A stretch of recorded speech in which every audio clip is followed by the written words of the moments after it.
Tomoya suddenly floated through an empty space after losing consciousness.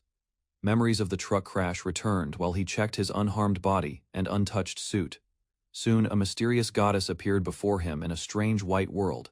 Shock replaced his fear as he understood death had brought him there. Regret overwhelmed the goddess, causing her to bow deeply before him. He listened carefully while the goddess prepared to explain the situation. The goddess calmly explained that Tomoya had died because of a mistake during her management of different worlds.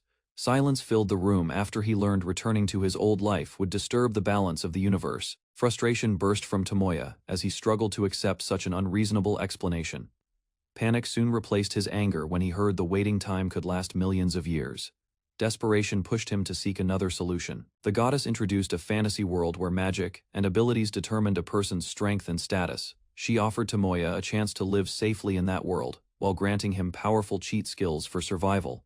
Thoughts of his empty future on Earth made the new opportunity seem more acceptable to him. Although he agreed to reincarnation, further explanations about his future shocked. Before Tomoya could fully understand everything, the goddess hurried to complete the reincarnation process. Tomoya noticed the goddess acting strangely and began suspecting she was still hiding important information from him. Nervousness quickly spread across her face while she tried avoiding his questions with awkward excuses. Her sudden apology confirmed that another serious problem existed behind the reincarnation plan.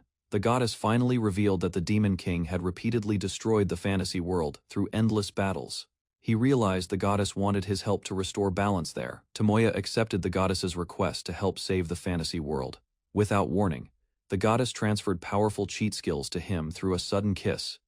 Moments later, she proudly revealed that he had become one of the strongest people in that world. Embarrassment mixed with confusion as Tomoya struggled to keep up with her strange behavior and endless explanations. After calming down, he prepared to learn about his new abilities by opening his status window, examined his status screen, and discovered the goddess had granted him overwhelming abilities and rare blessings. Surprise quickly turned into relief after he realized those powers would greatly improve his chances of survival. The goddess happily guided him through the final steps, despite his lingering doubts. Suspicion returned when Tomoya questioned whether she was still hiding more information from him again. Suddenly sent Tomoya into the new world while remembering one last important detail. Tomoya arrived near a quiet town surrounded by smoke and destruction. Chaos spread through the streets as orcs attacked villagers and dragged frightened women away by force. An orc general gathered captives for the Demon King's army, while terrifying the remaining townspeople. A wounded wolf girl named Lucia regretted her weakness after losing her brother during the attack. Despair filled the village as the orcs carried Lucia away, while another terrified girl begged for help nearby. Lucia struggled desperately, while the orc general dragged her across the ruined village. Fear spread across her face after the orc noticed her rare white wolf race. Ignoring her resistance, the orc general claimed Lucia for himself and ordered the other orcs away. Before the attack continued, a sudden voice interrupted the demons and declared their deaths. Tomoya appeared instantly and defeated several orcs with overwhelming speed. He stepped forward calmly and protected Lucia while warning the orcs that none of them would survive. But Tomoya instantly defeated him with a single effortless strike. Shock spread across the battlefield as several enemies collapsed before they could even react to his strength. Orc General quickly realized Tomoya was far more dangerous than an ordinary human fighter. Fear slowly replaced the orcs' confidence as they prepared to face an overwhelming opponent. The Orc General confidently stepped forward after deciding to personally defeat Tomoya in battle. Tomoya secretly checked the enemy's combat levels, while hiding his true strength. Confidence filled him as he activated a battle support ability and provoked the orcs into attacking together. A single sweeping strike instantly cut through multiple enemies and shattered their formation. Orc General ordered the remaining orcs to attack Tomoya with magic instead. He calmly absorbed the enemy magic and instantly gained new elemental abilities through the goddess's blessing. After checking his updated skills, he realized he could freely use several powerful magic attributes at once. A massive wind attack swept across the battlefield and crushed multiple orcs within seconds. Confusion spread among the enemies as Tomoya's hidden combat power far exceeded their expectations. Standing confidently before the surviving orcs, Tomoya finally revealed the terrifying extent of his true strength. Tomoya defeated several enemies with overwhelming strength. Fear spread through the battlefield as the monsters realized they could not measure his true abilities. A group of demons prepared a summoning spell, hoping their final plan could change the battle. He calmly watched the ritual while judging the creature's level as insignificant compared to stronger foes he had seen before. Dark energy gathered above the battlefield as the demon summoned a zombie dragon to face him. The zombie dragon appeared before the warrior, revealing far greater strength than an ordinary monster. He erased the summoner's control and turned the undead creature into his servant. Silence filled the battlefield as the dragon calmly accepted his command without resistance. Confusion spread among the demons when the massive creature suddenly attacked their side instead of the warrior. Zombie dragon prepared to leave while the surviving enemies watched in complete disbelief. The warrior defeated the remaining enemy and prepared to reward the girls who supported him during the battle. One girl stepped forward after noticing he could store many weapons through a special ability. Soon, countless swords and spears poured onto the ground, surprising everyone nearby. He allowed the girls to freely choose any weapon while the defeated enemy watched helplessly from the side. One girl tested her new weapon and struck the ground with excitement. She accepted the weapon he gave her and bravely defeated the surviving enemy for her fallen brother. A large fire rose across the village as the warrior quietly reflected on the battle and the lives that were lost. Later that night, one of the girls thanked him for protecting the town. He noticed her resemblance to someone important from his past life. As he prepared to leave, another familiar face suddenly appeared, leaving him completely shocked. The warrior realized the cat-eared girl was actually Sayaka. Although shocked by her appearance and reincarnation, he slowly accepted that the girl before him was truly her. They moved to a quieter place and spoke about how much time had changed them both. Embarrassment quickly appeared when he noticed how different her body looked compared to the past. Later, the two sat together inside a room while she carefully confirmed his true identity once again. The two reunited after many years and slowly confirmed each other's identities. She handed him a mirror, allowing him to finally see how young his new appearance looked. Surprise crossed his face when he realized he had become far younger. Their conversation continued as she explained her wolf ears, new life, and the return of memories from the past. Despite losing her adoptive family, she remained grateful for the kindness she received while listening to his difficult situation. Tomoya explained that he had only arrived in the world recently. He decided to continue traveling until he discovered the reason behind his reincarnation. She asked him to escort the women safely to the city because the ruined town could no longer protect them.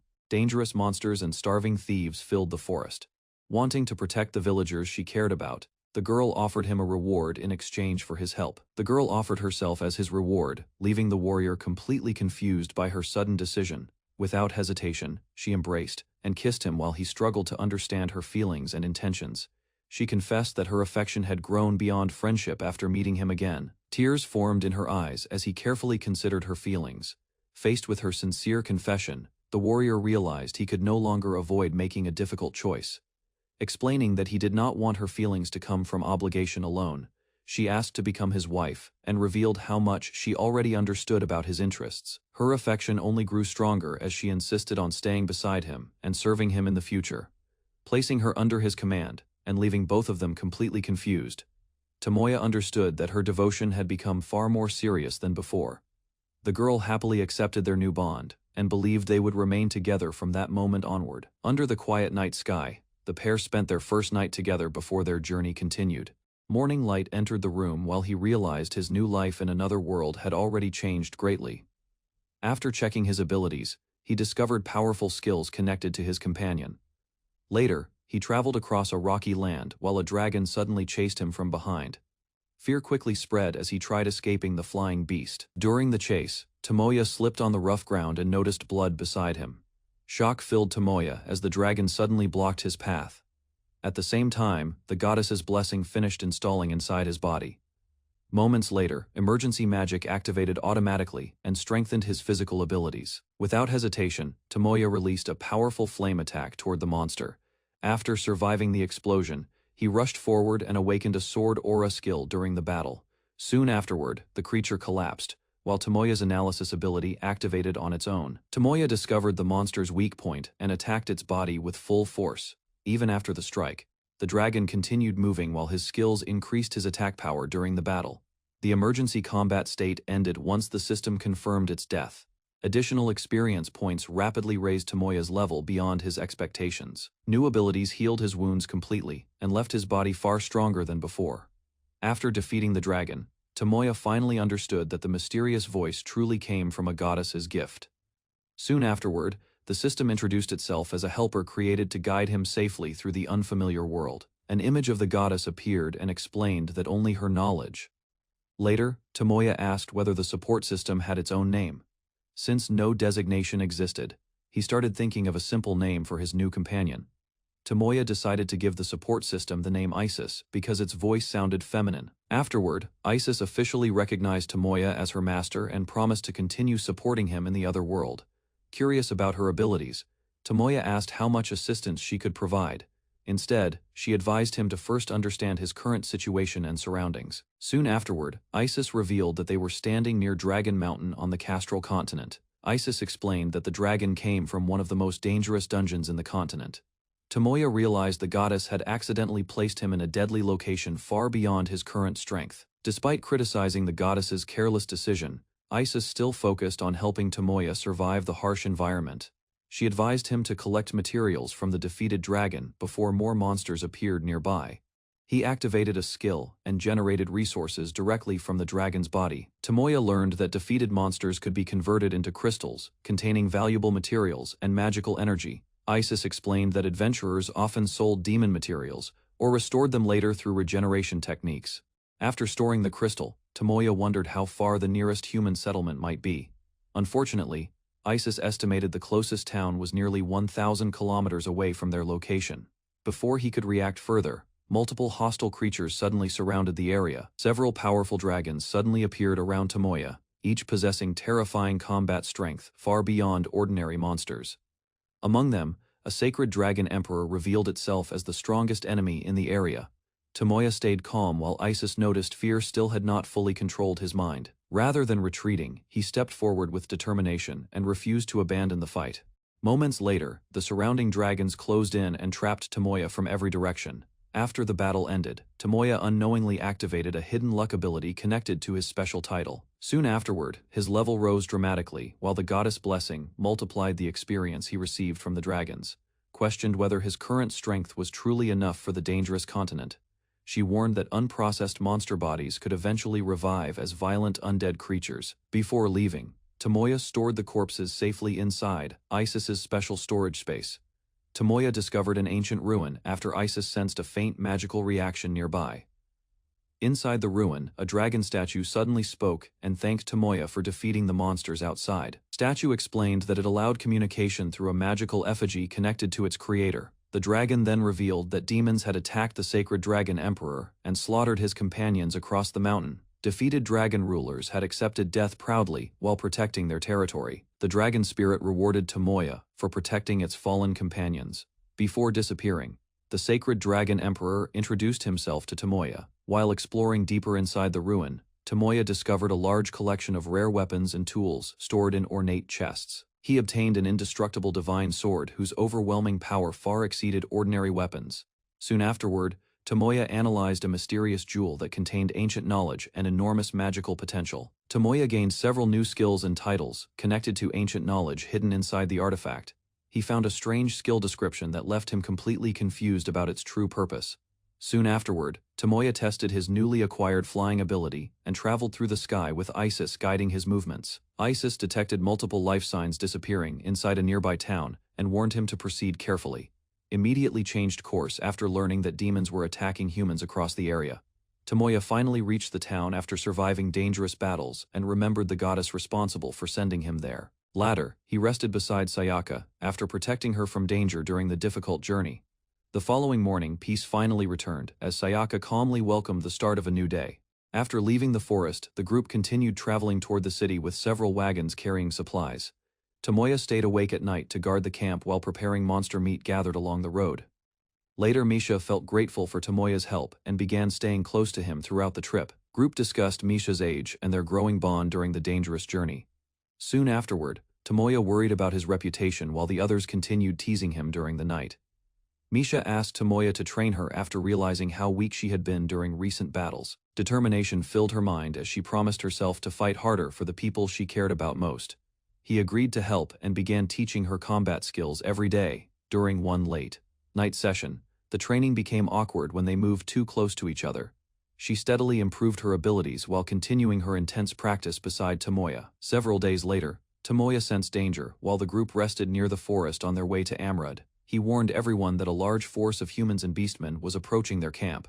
Meanwhile, the attackers prepared to raid the travelers after noticing the fire and supplies nearby. Hostile groups surrounded the area and demanded the travelers surrender everything they carried. Facing the threat calmly, Tomoya remained seated while preparing himself for the coming battle. As the bandits approached the camp, Sayaka stepped forward and asked Tomoya to let her handle the fight alone. Enemy laughed at her appearance and believed a single girl could never threaten their group. Sayaka suddenly attacked and eliminated one of the bandits before the others understood what happened. Fear quickly spread through the group after witnessing her overwhelming strength and cold expression. The remaining attackers realized they had challenged someone far stronger than expected. After suffering heavy losses, the remaining bandits abandoned the fight, back at the camp. Sayaka proudly explained that Tomoya's training helped her become much stronger than before. Groups safely arrived at the city of Amrud, despite the dangerous attack on the road. Lisha reunited with Sayaka and apologized for worrying after hearing rumors about the incident. Later, the ruler of Amrud welcomed the travelers while introducing himself as the city's protector. City leader welcomed Tomoya's group and promised them safety during their stay. Later that night, Tomoya quietly sat awake while thinking deeply about his future and growing responsibilities. Although the city felt peaceful, he believed staying there permanently would only delay his real goals. He decided to continue traveling and planned to join the Adventurers Guild in another town. Sayaka became worried that their journey together might soon come to an end. That night, Sayaka confessed that she could never leave Tomoya behind because her feelings for him had grown too strong. Tomoya decided they should continue traveling together across the world. He became suspicious after noticing strange behavior around the breakfast prepared for him. Tomoya discovered that the food contained a dangerous poison strong enough to kill ordinary people. Later, he realized someone in Amrud wanted to separate him from Sayaka by secretly targeting him. After exposing the poisoning attempt, Tomoya thanked Lutar for the hospitality before leaving the mansion with Sayaka soon. Afterward, the pair headed through the city streets with plans to officially become adventurers. At the guild building, Tomoya requested registration for both himself and Sayaka as new adventurers. The receptionist then asked him to place his hand on a crystal used to examine personal abilities and records. Guild confirmed that Tomoya possessed no criminal history and completed his registration. Inside the guild, the receptionist explained that adventurer registration required identity checks. Afterward, Tomoya listened carefully while learning how adventurers advanced from the lowest rank to the strongest level. A powerful veteran adventurer suddenly approached the counter and interrupted the conversation. He became shocked after sensing the overwhelming magical pressure surrounding Tomoya. Realizing Tomoya was far stronger than expected, the veteran immediately questioned whether he was truly a beginner adventurer. After noticing Tomoya's hidden strength, the veteran adventurer requested a private meeting with him. The pair entered a quiet office where guild staff prepared drinks while the discussion began. Veteran explained that Tomoya's true combat ability was far beyond the level of a normal rookie adventurer, although Tomoya tried lowering his visible power. In response, the veteran revealed that he possessed a rare skill capable of accurately sensing another person's real strength, compared Sayaka's strength to an A-rank fighter, and admitted Tomoya's power was beyond imagination. After sensing his aura, the man confessed Tomoya reminded him of the Demon King from the Old War. Although shocked by the comparison, Tomoya listened carefully as the veteran offered him a special reward. First, the guild promised advance payment for future missions, if he accepted dangerous requests. In addition, Tomoya received luxury accommodation while staying in Amrud. The guild offered Tomoya a rapid promotion, money, and special travel privileges in exchange for difficult missions. However, the veteran explained that only someone with Tomoya's hidden strength could complete the dangerous request. After thinking carefully, Tomoya considered whether accepting the mission would help his future journey. Soon afterward, the veteran decided to introduce Tomoya to another important person connected to the guild. Moments later, a maid quietly entered the room to welcome the visitors. Tomoya became surprised after a mysterious young woman entered the room, drawing everyone's attention with her calm appearance. Tomoya met Sonyal after receiving her as a temporary battle slave for upcoming missions. Information from Isis's library revealed different slave types. Soon after, the group learned about a goblin raid gathering near Mitra City. Although she doubted the mission's difficulty, Tomoya calmly decided to reveal his hidden abilities. From the hill, the party finally spotted the goblin battalion waiting across the plains. Tomoya asked Sonyal to demonstrate her abilities while the others watched from behind. Electric energy quickly formed around her body as she prepared a defensive spell against the approaching enemies. Lightning attacks struck the goblins one after another, forcing the monsters into confusion while Sonyal moved with precise control. She adjusted the strategy and chose a support role for the short battle ahead. He prepared to confront the enemy group directly alongside his companions. Tomoya decided to fight directly, instead of relying on large magic attacks against the goblin forces. Alongside Lucia, he rushed into battle and defeated several enemies with fast sword movements. From behind the battlefield, Sonyal quietly observed his unusual combat style and reactions. Soon after, the group cleared most of the goblin battalions scattered across the plains. Sonyal noticed Tomoya's stiff movements as he struggled to keep control during combat. She warned the group that the mission had become far more dangerous than expected. After hearing her concerns, Tomoya finally decided to reveal the true extent of his hidden abilities. Soon after, a massive goblin force appeared across the plains with hundreds of enemies approaching together. Tomoya calmly viewed the overwhelming numbers as the perfect opportunity to act. Explosive magic then rained across the battlefield, instantly destroying large sections of the advancing goblin army. Explosive magic continued tearing through the battlefield, leaving the remaining goblins unable to resist the attack. Shock quickly spread across Sonyal's face as she witnessed the overwhelming destruction caused in only moments. Group gained experience and their combat abilities increased from the successful mission. Although Sonyal questioned Tomoya's advanced fire magic, she realized his true strength exceeded her expectations. Before leaving the area, the party suddenly sensed another powerful disturbance rising from the center of the battlefield. The surviving Goblin Emperor appeared from the battlefield, revealing himself as the leader of the entire raid force. Monster suddenly released violent energy while Tomoya observed the dangerous change carefully. Goblin Emperor transformed into a far stronger Atlas-type creature, with overwhelming combat power. Sonyal explained that defeating too many goblins too quickly had triggered the abnormal evolution process. Despite knowing the enemy had become extremely dangerous, the group still prepared themselves to continue the fight together. She warned that the evolved Goblin Emperor could threaten the nearby city if left unchecked for too long. Ignoring the danger, Tomoya stepped forward alone and prepared to end the battle with his own strength. He asked the others to judge whether he truly deserved the mission reward. Concern spread across the group as they watched him approach the massive monster, without hesitation. The Goblin Emperor then charged forward furiously, beginning the decisive clash against Tomoya. Charged forward with tremendous force, attempting to crush Tomoya in a direct attack. Without showing fear, Tomoya stopped the monster's punch using only one hand. Surprise spread across Sonyal's face as Tomoya effortlessly pushed the massive creature backward during the clash. He activated a powerful skill and prepared a decisive strike against the transformed Emperor. A blazing slash then cut through the battlefield, severely damaging the Goblin Emperor in a single attack. After defeating the Goblin Emperor, Tomoya's level and combat power increased dramatically. While the others praised him, Tomoya calmly asked Sonyal for her honest evaluation of the completed mission. Hesitation filled her expression before she finally decided to reveal a personal request to him. Gathering her courage, Sonyal asked Tomoya to purchase her and keep her by his side permanently. Soon after, the group returned to the trading company to settle the matter officially. She formally requested permission to become Tomoya's permanent battle slave, instead of remaining a temporary rental. Tomoya admitted he had no objections after hearing praise about Sonyal's abilities and reputation, explained that purchasing her contract would require an enormous amount of money through a future auction.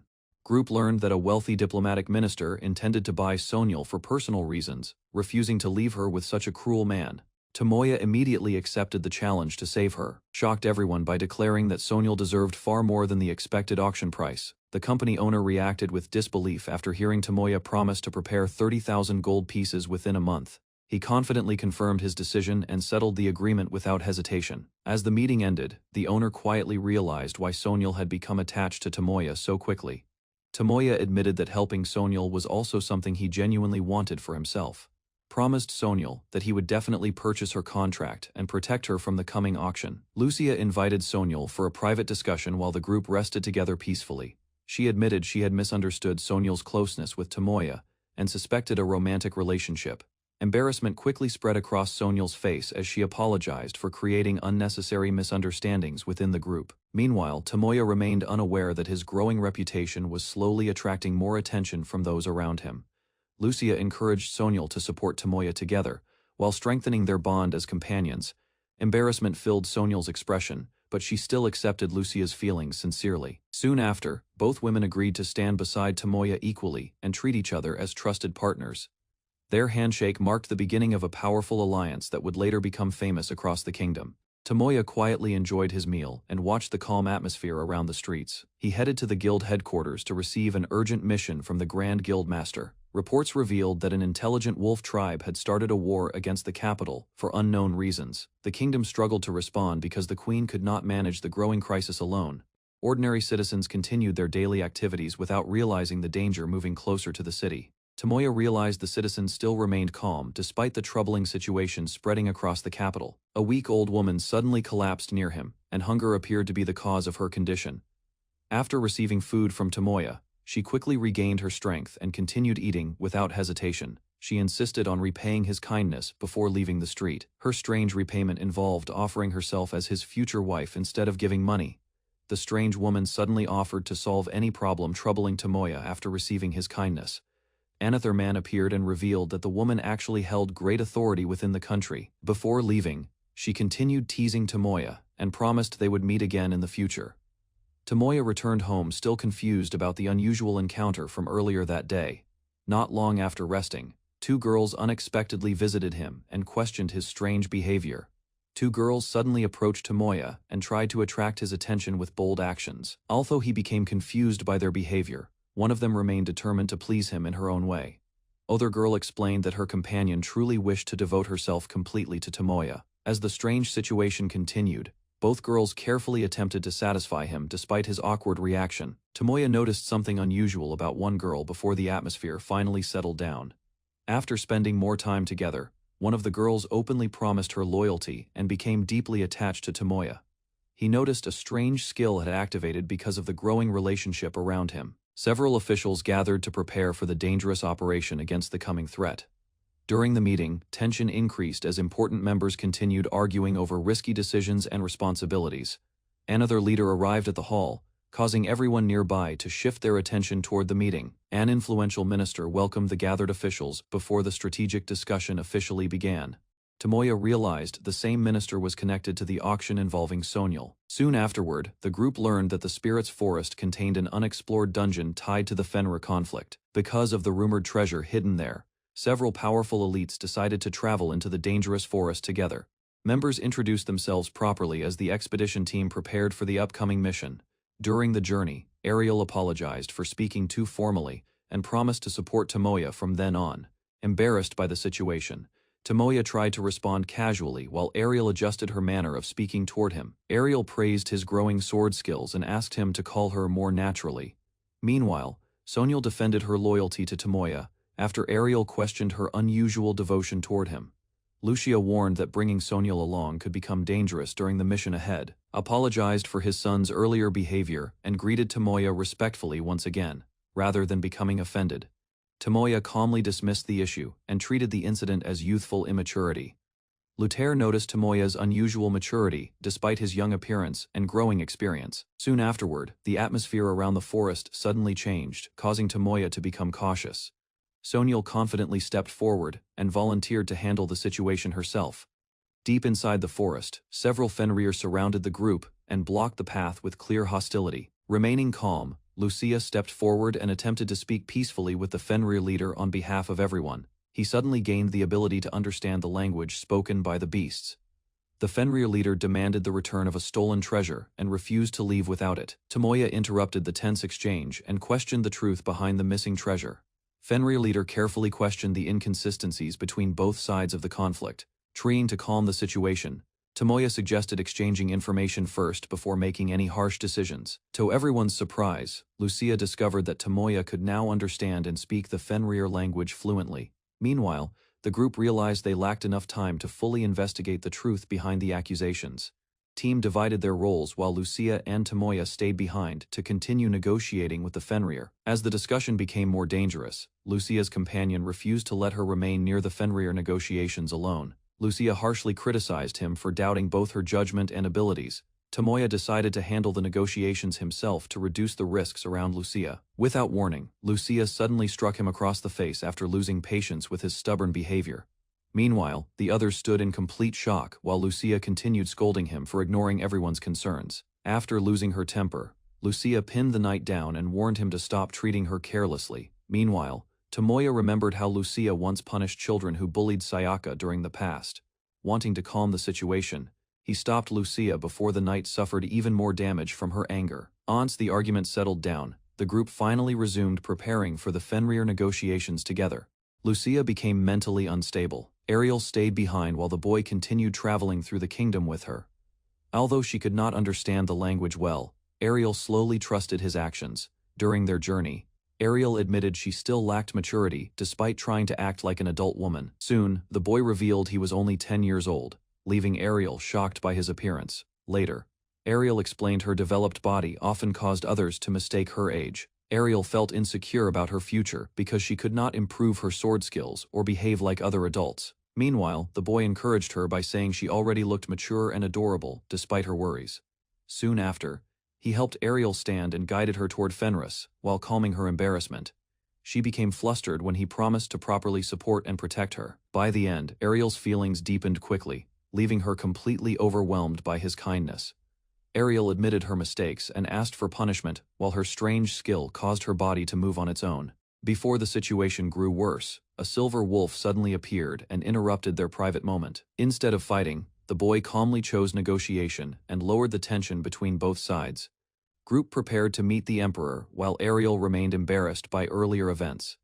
Deep inside the cave, they finally stood before the Silver Wolf Sovereign. Tomoya questioned the Silver Wolf Sovereign about the Fenrir treasure and the sacrifice connected to it.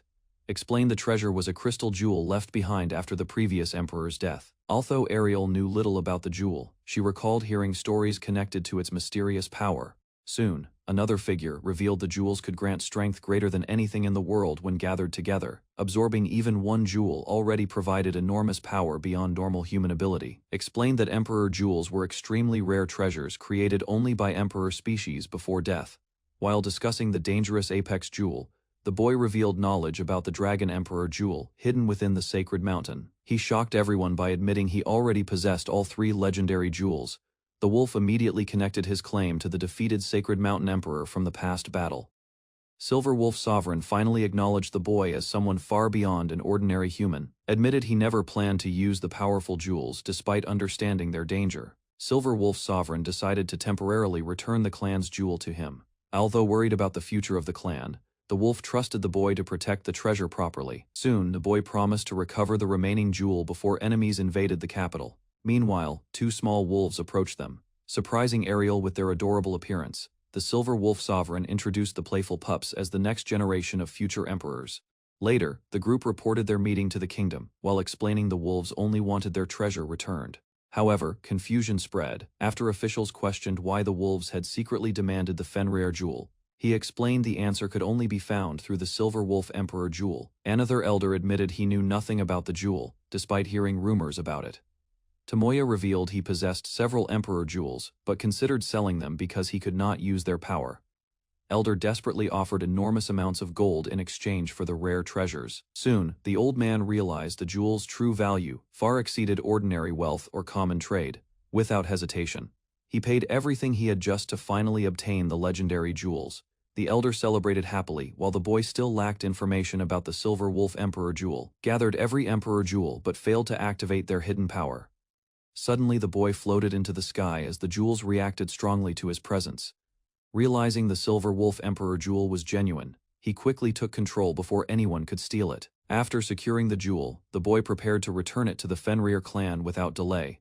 However, the Silver Wolf Emperor jewel suddenly merged into his body and greatly increased his power. Panicked after realizing the Silver Wolf Emperor jewel had fused into his body without permission, although he searched for a way to remove the jewel, he learned the process could not be reversed easily. A dangerous atmosphere spread through the forest, causing the boy to become cautious. Moments later, several wolves surrounded him and blocked every possible escape route. Before he could react properly, one of the wolves suddenly lunged toward him with hostility. The wolves suddenly attacked, forcing the boy to heal his injured arm while retreating carefully. The wolves were fighting with coordinated tactics instead of reckless attacks. Soon after, several powerful strikes exploded around him as the surrounding wolves closed the distance. Tomoya continuously recovered his wounds, and realized his combat power kept increasing during battle. Meanwhile, surrounding him with overwhelming pressure from every direction, Silver Wolf Emperor released an overwhelming aura while revealing his true strength. Emperor explained the wolves had been cursed and forced to attack by their own instincts.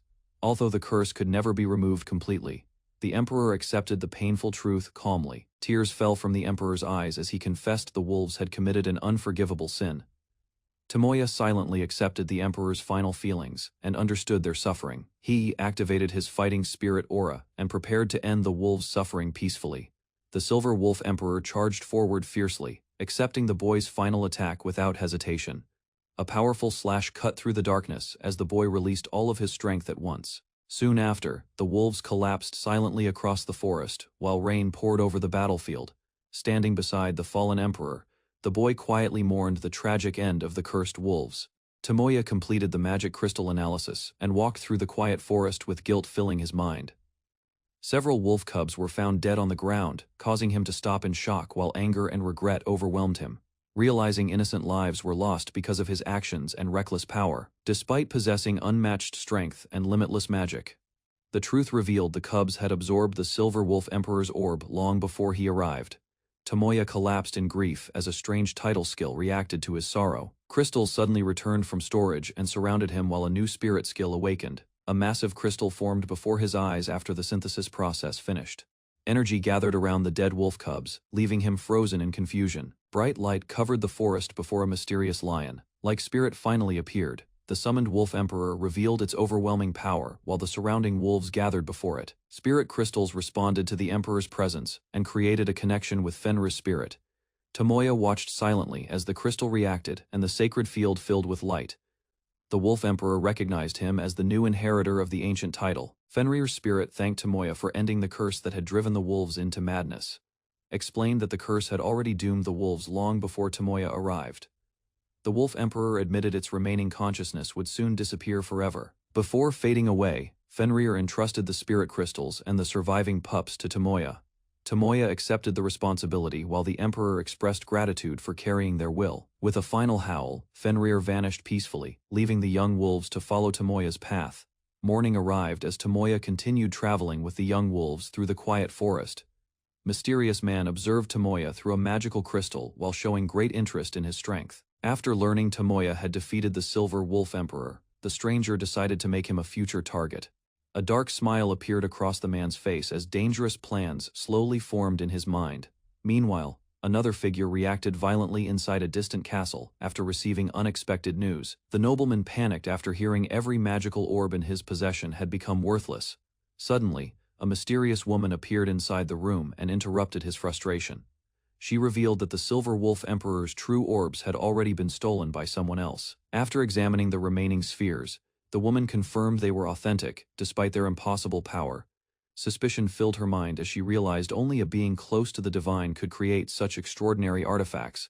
The mysterious woman mocked the nobleman and reminded him that his only value was obedience. Boredom consumed her thoughts as she considered destroying the entire kingdom without hesitation. Meanwhile, Tomoya traveled toward the Silver Wolf territory after receiving guidance from the former emperor's family. Gigantic wolf suddenly appeared before the group, leaving Tomoya stunned by its enormous presence. The great wolf welcomed Tomoya calmly and acknowledged him as the new Silver Wolf Emperor. Giant Wolf revealed that its child had spoken about Tomoya before dying from the madness. Tomoya listened carefully and admitted he still did not fully understand the situation around the curse. After hearing the details, the wolf realized the disaster was caused by the Calamity Star Curse. Many wolves had already suffered from the curse after witnessing its effects countless times before. The terrifying power slowly consumed victims with endless bloodlust until their consciousness completely disappeared. Wolf explained that the curse was created long ago after a demon consumed madness within itself. Tomoya learned the Silver Wolf Emperor could never escape the curse once it fully took hold. Before parting, the wolf accepted the spirit crystal and finally found peace without regrets.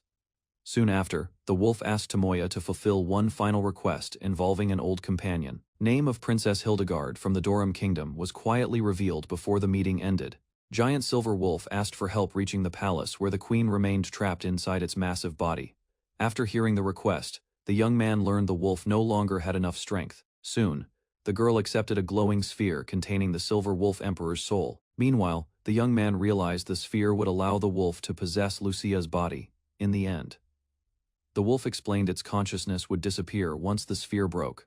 Lucia understood the wolf's wish to meet its beloved once again, even if the reunion could never truly happen. With sympathy in her heart, she accepted the sorrow of losing someone important. He realized Lucia's soul had already vanished after reincarnating into another world long ago. After receiving the wolf's gratitude, Lucia suddenly felt a powerful change spreading through her body. Overwhelming energy erupted from Lucia, greatly increasing her strength beyond anything she had experienced before. Silver Wolf linked its consciousness to Lucia and warned her to use the borrowed power only when necessary. Lucia stopped because she still had unfinished business to handle first. Together, they visited the remains of Lucia's village, where only broken graves. Although sadness filled the area, Lucia thanked him sincerely for bringing her there one last time. At that moment, both of them quietly shared the same grief over lives that had already ended. Lucia kissed the young man and thanked him sincerely for helping her regain a second. Warm emotions filled her heart as she confessed her love, while hearing the name Sayaka, once again after so long, accepted her feelings and promised to spend more time with her under the name she treasured most. They returned to the castle where an important warrior had been waiting for their arrival, he for reaching a level of strength powerful enough to surpass ordinary silver Fenris. The old warrior believed the young man would continue growing stronger and eventually rise far beyond his current rank. During their conversation, the young man revealed he had purchased a slave girl from a merchant earlier. Warrior officially transferred ownership of Soniel to the young man after the cancelled auction. Soniel happily accepted staying by his side as her new master. Before the discussion ended, the warrior suddenly brought up the mysterious disappearance of the godman once again. Reports revealed that the godman disappeared shortly after battling the Fenrid and was never seen again, afterward later. Investigators uncovered evidence connecting him to illegal trade routes. Old Warrior admitted the investigation had failed to uncover any mastermind working behind the scenes. Everyone gathered inside the royal hall as the queen finally arrived before the assembled group. Tomoya looked surprised when the queen calmly welcomed everyone and asked them to raise their heads. She revealed she had been waiting for the young man and immediately recognized him upon his arrival. Shock spread across the hall when the young man realized the queen resembled someone he once knew before reincarnating. Queen calmly approached while the others wondered about his strange behavior. Afterward, the young man apologized for hiding information about the recent battle. In the end, he thanked the queen for avoiding war with the Silver Fenrir race. She became emotional after learning the Silver Wolf Emperor had delivered Lucia's final message through the young man. Lucia confirmed that the queen had always held a special place in her heart despite the passing years, formally introduced herself as the current vessel linked to the former Silver Wolf Emperor. Tears filled the queen's eyes when Lucia approached her and revealed her true identity from long ago.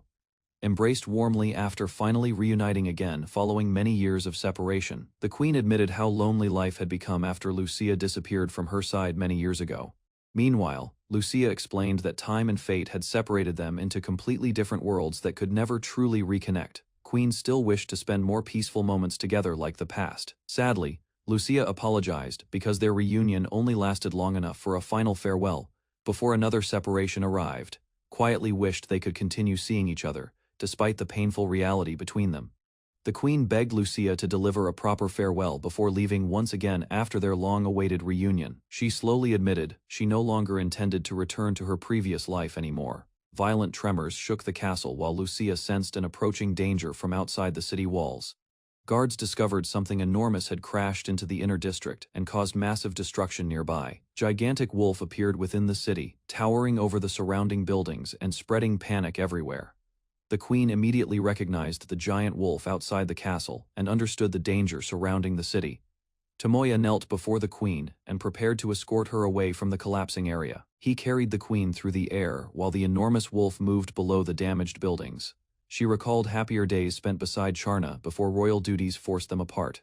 Charna admitted she avoided staying together because the queen would suffer for protecting a demonic beast. Spoke warmly about building peaceful homes together again if the army's power could still be used freely.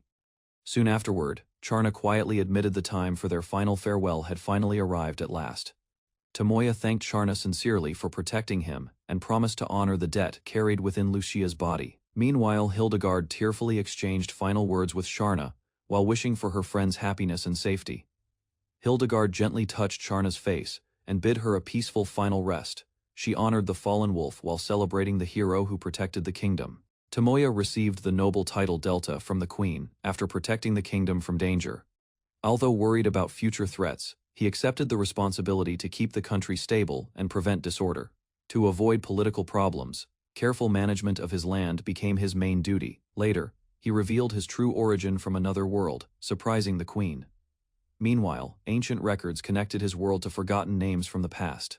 The queen officially declared Tomoya as the Delta nobleman and prepared another reward for his service. Soon after, Ariel Soldat Ragustein pledged loyalty and requested permission to serve under his family. Unexpectedly, her royal position was removed, turning her into Tomoya's personal knight and servant. Without hesitation, Ariel abandoned her royal status to dedicate herself fully to him.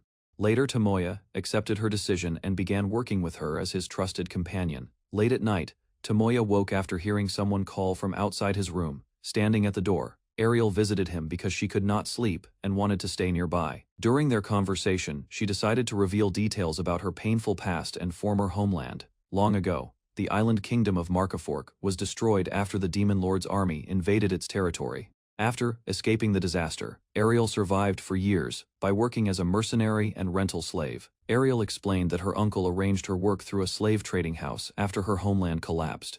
Regret filled her thoughts as she blamed herself for failing to protect her country and people. Slowly, she lowered herself before Tomoya and expressed complete loyalty toward him. With deep gratitude, Ariel promised to devote her life to serving and supporting her master for many years.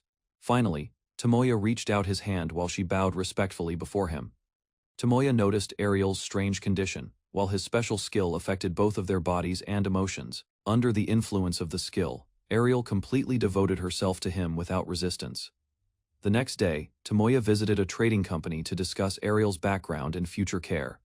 Company owner revealed connections to the fallen Markafork kingdom through his family history. Surprisingly, the man later admitted that he had already lived for more than 100 years. The merchant explained that Markafork had been destroyed by demons long ago, despite sharing the same bloodline. After testing Tomoya's intentions, the old man apologized and showed respect toward Ariel's royal heritage. Tomoya then offered a large payment to officially secure Soniel's freedom and future safety. Meanwhile, Ariel questioned why such a successful breadwinner had ever been sold away from the company. In the end, Tomoya decided to focus on business matters, while recognizing Soniel's true value. He decided to inspect the slaves available in the trading company before making any purchases. Merchant gathered everyone together and prepared to introduce each candidate one by one. Soon, the first slave entered the office while the group quietly observed his appearance, introduced himself with strange confidence, and displayed an overwhelming physical presence, disturbed by the scene. Tomoya quickly ignored the first candidate and moved on to the next selection. A young beastkin girl suddenly rushed toward Tomoya and happily embraced him inside the office. The merchant explained that she was a rare species recently purchased from another noble family. Curious about her background, Tomoya listened as the merchant shared details about her unusual abilities and race. Her strength would greatly increase after reaching maturity, despite her small appearance. After finishing the introduction, the merchant prepared to send the girl back while she remained attached to Tomoya. Michelle stayed close to Tomoya while showing strong affection toward him inside the trading company. Unexpectedly, her feelings rapidly increased, causing Tomoya to become confused by the sudden attachment. Soon after, the merchant introduced another rare slave that had not appeared for many decades. A quiet ancient elf entered the room and calmly stood before everyone during the introduction. When asked about her age, the elf revealed she was over 700 years old, leaving Tomoya speechless. Ancient elf explained that only someone recognized by her race could become her true master. Tomoya used his appraisal skill and agreed to test her reaction through physical contact. Moment they touched hands, Tinalina reacted strongly and immediately clung closely to Tomoya in excitement. After seeing her feelings become genuine, Tomoya decided to purchase both Michelle and Tinalina together. Soon afterward, the two girls officially joined Tomoya and introduced themselves as his new companions. Tomoya arrived at a huge mansion after entering the new world. Inside the estate, a maid named Marianne welcomed him and guided him through the residence. Soon after, Marianne introduced herself as Tomoya's personal maid and caretaker. During their walk, the group learned Marianne had once been an adventurer before retiring from active missions. Later, Tomoya discovered Marianne was formerly an S-ranked adventurer, known for her outstanding combat strength. Maria continued guiding Tomoya through the mansion, while the others listened to stories about her reputation and past achievements. During the discussion, Tomoya learned Maria once protected the imperial court. Although Maria possessed overwhelming strength, she chose to devote herself to serving Tomoya, after witnessing his courage during the recent incident. Later, Maria sensed the Dragon Emperor's power flowing inside Tomoya. She remained at the mansion to support Tomoya and supervise the maids during his absence. Maria explained her loyalty to Tomoya, and viewed serving him as more important than status or rewards. Tomoya placed its management under Maria's supervision while the others quietly observed. Soon after, Maria requested a formal slave contract to strengthen her connection with Tomoya and remain by his side. Although surprised, Tomoya accepted the agreement and completed the contract without hesitation. Following the ceremony, Maria felt an unfamiliar warmth while Tomoya's special ability continued growing stronger. His special ruler ability strengthened Maria and connected her power directly to his growing influence. Maria then explained that every maid serving Tomoya would work together under her guidance. Several girls from Lucia's village arrived at the mansion and officially joined the maid group under Tomoya's authority. The newly hired maids expressed gratitude for receiving protection, training. Meanwhile, Maria continued organizing the mansion while preparing the inexperienced maids for future duties. Tomoya listened as the maids thanked him for changing their lives and giving them a safer future inside the mansion. Later, he learned several girls had suffered after losing their home and being separated through slave trading. Lucia reacted angrily after hearing the painful details behind the girls' past experiences and hardships. Maids formally pledged themselves to Tomoya, while he accepted responsibility for protecting everyone under his care. That night, Tomoya spent private time with the newly accepted girls inside the mansion. Tina nervously approached Tomoya and hoped to create a memorable first experience with him inside the mansion. He calmly encouraged Tina to relax and act according to her own feelings and comfort. Gradually, Tina became less tense after realizing Tomoya intended to treat her gently, although Tina looked young because of her race. Tomoya understood her true age and listened carefully to her worries. Tomoya reassured Tina and remained considerate toward her emotions throughout the night. They grew closer during the night as they slowly shared their feelings and deepened their trust in each other. Tina asked Tomoya to continue treating her gently while remaining close beside him. Soon after, Ariel nervously entered the room and prepared herself for her own private time with Tomoya. He encouraged Ariel to relax and speak honestly instead of forcing herself to act mature. Ariel felt relieved after Tomoya accepted her feelings and allowed her to proceed comfortably, became embarrassed while Tomoya comforted her and praised her appearance without making fun of her insecurities. Later, the girls gathered around Tomoya inside the mansion and rested peacefully beside him. After the long day, Tina quietly relaxed against Tomoya and felt comforted by the warmth.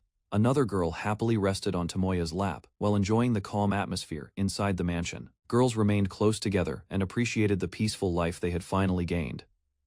Tomoya's peaceful days with the girls began changing his life and making his adventures far more meaningful. Meanwhile, Tomoya realized his new life in another world had finally become stable and fulfilling. A man crashed into a strange world after a bright light struck the mountains. After checking the area, he realized the world had weak magic and clean air. Soon he prepared a potion and decided to stay hidden while waiting for help. From a rocky hill, he sensed demonic creatures nearby and carefully observed the forest. Large ants appeared before him, revealing the dangerous wildlife living in the region. The man used the giant ants for an experiment and planted dangerous seeds among them. Soon after, far away, the guild headquarters became the center of many new requests after recent events increased activity across the city. A receptionist rewarded successful missions with crystal materials collected from completed jobs. Adventurer accepted stronger requests and prepared to sell the gathered crystals. Later he entered the forest again and hunted fierce hellhounds during another material collection task. A damaged dungeon stood open after another dangerous raid shook the underground ruins. Tomoya and his party defeated trolls and lizardmen before safely returning from the mission together. Receptionist informed Tomoya that the guild master wanted to meet him soon. She revealed that an S-rank request might appear while proudly mentioning her recent promotion. Later, Tomoya checked his growing abilities and realized his combat power had already surpassed 1 million. Tomoya reviewed his special skills and discovered that many hidden bonuses greatly increased his combat strength. Connected to him continued raising their own power as their abilities steadily improved each day. Several members still had not reached their limits despite gaining massive experience from repeated battles. Later, one companion suggested that Tomoya should finally take a break after handling constant missions. He realized he had spent almost all his time working since the Fenrir incident. Tomoya briefly joked about his old working habits while discussing the idea of taking a rest from missions. Soon after, he decided to finish Oldwin's urgent request before thinking about a vacation. Together with his companion, Tomoya visited the guildmaster's office and politely entered the room. Inside, the guildmaster confirmed Tomoya's recent success against trolls. After hearing the report, the guildmaster prepared to discuss an important matter that required Tomoya's attention. explained that a town near the spirit forest had recently fallen into danger because of monster activity. Large groups of killer ants appeared across the grasslands east of the town. One companion warned that the ants became dangerous because they multiplied quickly. Although similar incidents happened every few years, the townspeople usually prepared before the attacks began. This time, however, the killer ants had already built nests near the town, causing fear among the local residents. Guildmaster explained a strange theory claiming that the Demon Lord's appearance had influenced the recent monster outbreaks. Soon after, Tomoya learned that the Demon Lord was considered a terrifying existence, connected to chaos. Tomoya realized his reincarnation might have been meant to stop the Demon Lord, decided to grow stronger first, because he still valued the peaceful life he regained with his companions. With that determination, Tomoya treated every battle as preparation for the final fight ahead. Tomoya learned that the recent monster attacks were caused by a powerful demon leader gathering nearby creatures. Kingdom prepared a large suppression army, while adventurers and scouts moved toward Soylent first. He realized ordinary groups would arrive too late to help the town quickly. Old memories from his previous life made him notice the exhaustion shown in the guildmaster's face. Because of that, Tomoya decided to head toward Soylent before the main army departed. The guildmaster warned Tomoya that the monster problem could grow far worse if nobody acted immediately. Although reluctant at first, Tomoya accepted the request after realizing the town remained in serious danger. Guildmaster thanked him and prepared everyone for the upcoming journey toward the village. Meanwhile, Tomoya's group discussed the yearly killer ant outbreaks. One experienced fighter explained that the ants became extremely dangerous whenever large nests formed near human settlements, explained that a powerful allied army barely defeated the killer ants years ago after suffering heavy losses. Another fighter recalled a similar disaster during the Goblin Raid, when the Grand Kaiser appeared too late. They discussed how intelligent Kaiser species had recently started transforming into stronger forms more often. Tomoya connected the strange changes to the Demon Lord's appearance. Before the journey began, one maid insisted on preparing breakfast while helping organize the trip. Maria asked Tomoya for a small favor while preparing supplies for the upcoming journey. Soon after, Tomoya explained his idea of making dragon meat sandwiches as travel food for the group. She carefully prepared several kinds of sandwiches, creating meals suitable for long trips and battles. He noticed Maria's feelings toward him had grown much stronger over time. So Tomoya decided to avoid rushing into romance and focused on treating everyone fairly. Before departing, Maria warmly saw Tomoya off while the travel carriage waited outside the mansion gates. Meanwhile, the other girls quickly noticed Maria's cheerful mood after spending time with him earlier. Group openly admitted that everyone already understood Tomoya's importance to them. With preparations complete, Tomoya finally began the long journey toward Soylent. A quiet road led towards Soylent City, while the area remained unaware of the danger nearby. Lord Fredane reported that killer ants had formed nests close to the town after many residents were already killed.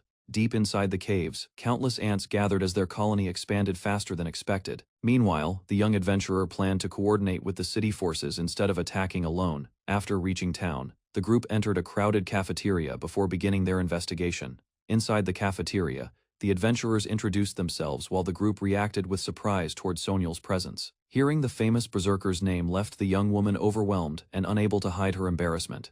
Excitement quickly spread across the table as the adventurers admired Sonial like a legendary hero. They explained that her spear techniques had defeated many powerful enemies before. Later that night, the young man avoided revealing his true origin while listening to their admiration for Sonial. Party headed toward the killer ant nest while discussing the dangers waiting ahead. Advice about the ants as acid attacks forced everyone to stay careful with their weapons during the approach. Before long, giant soldier ants emerged across the field and blocked the group's path. After checking the monster's strength, the young adventurer stepped forward to face the creature directly.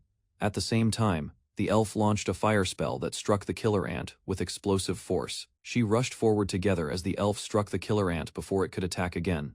Another warrior quickly followed with a sharp slash that forced the monster backward across the ground. Meanwhile, the young adventurer organized the team and ordered everyone to protect Tina from danger. Another ant suddenly targeted Sonial from behind, while the group struggled to react in time. Tomoya instantly released a powerful slash to stop the incoming attack. Powerful slash cut through the killer ant and protected Sonial before the creature could strike again. Tomoya discovered a strange new sword skill from the fallen enemy. While examining the weapon, he realized the technique could attack distant enemies by bending the blade freely. He activated a scanning ability to inspect the tunnels hidden inside the nest. Search revealed countless hostile creatures waiting deeper underground as the dangerous mission continued.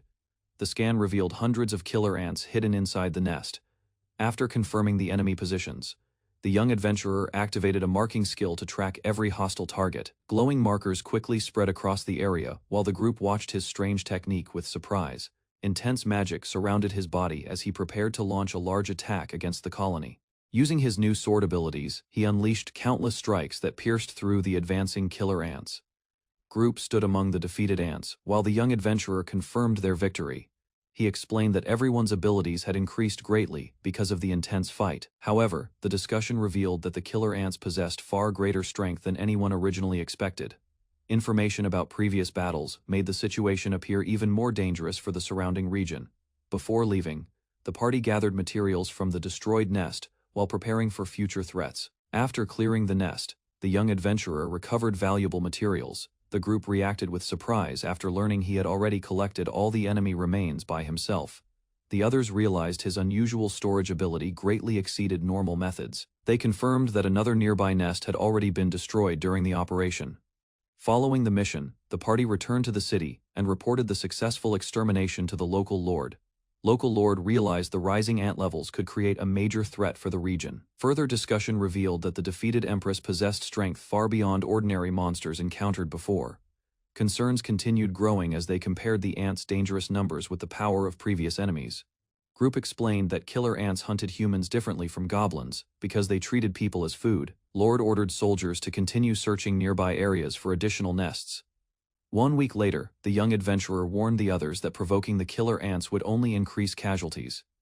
Nervous noble saluted awkwardly while thanking him for the previous support. Although the noble apologized for his earlier behavior, the group noticed his attitude had changed completely. Before separating, the young adventurer reminded everyone to remain careful because the enemy possessed dangerous skills. He left the group and continued his activities while others watched from behind. While speaking with the veteran adventurers, the young man learned they had known each other for many decades. They explained that the army and adventurers planned to destroy the remaining ant nests separately. Tomoya realized a massive concentration of ants had gathered in one location. Feeling suspicious about the situation, he agreed to personally investigate the dangerous area with the others. Suddenly, an armored messenger arrived and warned everyone that 7 ant kaisers had appeared nearby. While investigating the battlefield, the group suddenly witnessed the 7 ant kaisers disappear at the same time. A violent explosion shook the ground as a strange figure emerged from the smoke and lightning. The terrifying creature revealed itself as an evolved empress, whose overwhelming power far surpassed every ant encountered before, causing everyone to panic while the older warrior warned them to stay back carefully. Soon after, Tomoya examined the enemy and realized its evolution ability was unknown to the others around him. Without hesitation, he stepped forward and decided to face the creature alone, despite the danger nearby. Meanwhile, Tomoya analyzed the monster's combat strength while gathering information for future reference. Finally, he approached calmly and continued observing the creature to collect more battle data. Tomoya faced the creature directly and launched the first attack, while testing its reaction speed carefully. Unexpectedly, the enemy blocked the strike with ease before releasing a fast counterattack toward him. Soon after, dark energy surrounded the creature as its body began changing into a stronger form. The evolved monster moved quickly and defended itself against Tomoya's next assault. Its sudden increase in power shattered his defense and forced him backward in shock. Tomoya noticed the creature had focused all its strength into a single piercing attack against his defense. Monster consumed the flesh stuck on its arm while its appearance slowly began changing again. Dark energy spread around the creature as it evolved into a stronger humanoid form with greater power. Evolved Empress blamed Tomoya for harming her kind and prepared to retaliate immediately. Meanwhile, Tomoya healed his injured arm while carefully observing the enemy's overwhelming battle strength. Tomoya released a strong aura, causing the Evolution Empress to hesitate for the first time during battle. Soon after, he confirmed the analysis was complete and calmly prepared his weapon for a decisive strike. He unleashed a powerful thrust that pierced directly through the Empress's body. Although heavily wounded, the creature remained alive and realized Tomoya possessed overwhelming strength beyond expectation. After defeating the Evolution Empress, Tomoya gained a new evolution skill while his combat power increased greatly. Everyone realized how dangerous the Evolution Empress had truly been. Meanwhile, Tomoya arrived at the church and discovered a seriously injured man lying on the floor. Nearby, A girl cried helplessly while explaining they failed to escape during the attack earlier. Soon after, Tomoya learned ordinary recovery magic could no longer save the dying victim inside the church. In response, he gained divine resurrection magic and immediately prepared to save the injured man. Tomoya activated divine resurrection magic and poured powerful energy into the injured man's body. Victim regained consciousness, leaving everyone inside the church shocked by the miracle. Meanwhile, the girls admired Tomoya's overwhelming abilities while he quietly endured the exhaustion afterward. Soon after, his companions happily surrounded him and praised the incredible power he had displayed. Several days later, the group finally returned home safely after resolving the dangerous incident. Tomoya checked his status and noticed his magic power had increased significantly from the recent battle. Because his life force recovered completely, his overall combat strength also rose to an extremely high level. Meanwhile, a maid welcomed him back and informed him that everyone had been waiting for his return. He asked Maria about events that happened during his absence from the estate. Maria explained several visitors had arrived earlier to personally express their gratitude toward him. She informed Tomoya that the queen had been waiting to meet him inside the guest room. After entering, Tomoya joked casually with the woman while she reacted calmly to his unexpected behavior. Meanwhile, the queen explained she already knew Maria and admired her cheerful personality greatly. During their discussion, Tomoya learned the queen belonged to a long-lived dragon race from the past. Soon after, Maria interrupted proudly and refused to let anyone compare themselves with Tomoya's greatness. Tomoya discussed noble matters with the queen, while she remained determined to support his position fully. Soon after, the queen invited everyone to continue celebrating together with luxurious food and drinks. He relaxed alone in a bath after dealing with several exhausting events. While resting quietly, he suddenly heard visitors asking permission to enter the bathing area nearby. Two girls appeared happily and prepared to return to their original forms again. Tomoya discovered the girls had transformed into succubi, after their sealed powers were finally released completely. Meanwhile, they explained the curse had disappeared and admitted their previous behavior was caused by mischief. Although worried at first, the girls asked whether Tomoya hated them for becoming succubi afterward. Hearing those words, the succubi thanked Tomoya sincerely and promised to remain loyal to him. 4 years earlier, two women appeared together and tried to understand their strange situation. Memories returned, revealing their final moments before death and their connection to Tomoya, but were granted reincarnation instead of remaining in the world of the dead.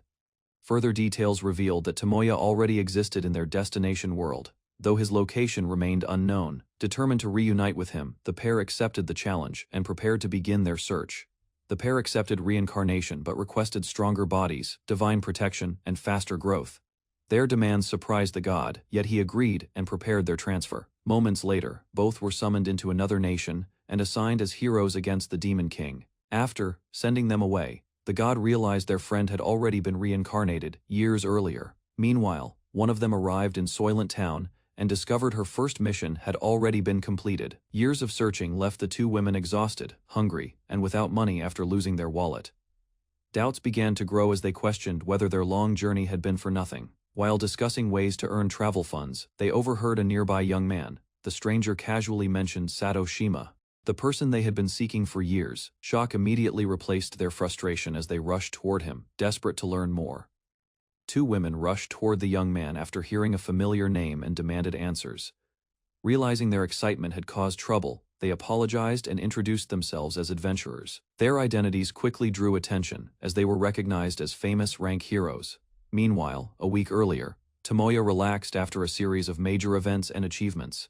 His companions received rewards and gifts, while life continued peacefully following their recent success. After recent battles, Tomoya distributed powerful legendary weapons to his companions to prepare them for future threats. Attention then shifted to the estate, where plans were made to train the maids and improve security. The maids gladly accepted greater responsibilities and promised to support the estate more effectively. Later, Tina approached Tomoya with a personal request involving her home village.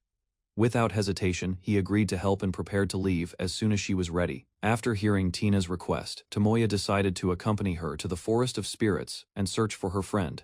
To save time, he carried Tina and flew directly toward their destination. During the journey, Tina admitted she did not know the exact route to her village. Fortunately, Tomoya used one of his skills to determine the village's location. Relieved by his confidence, Tina trusted him completely as they continued their flight. Near the Forest of Spirits, Tina explained that a magical fog protected the hidden village from outsiders. Concerned about the barrier, Tomoya wondered whether they could pass through safely. Instead of hesitating, he tested the fog and searched for a way inside.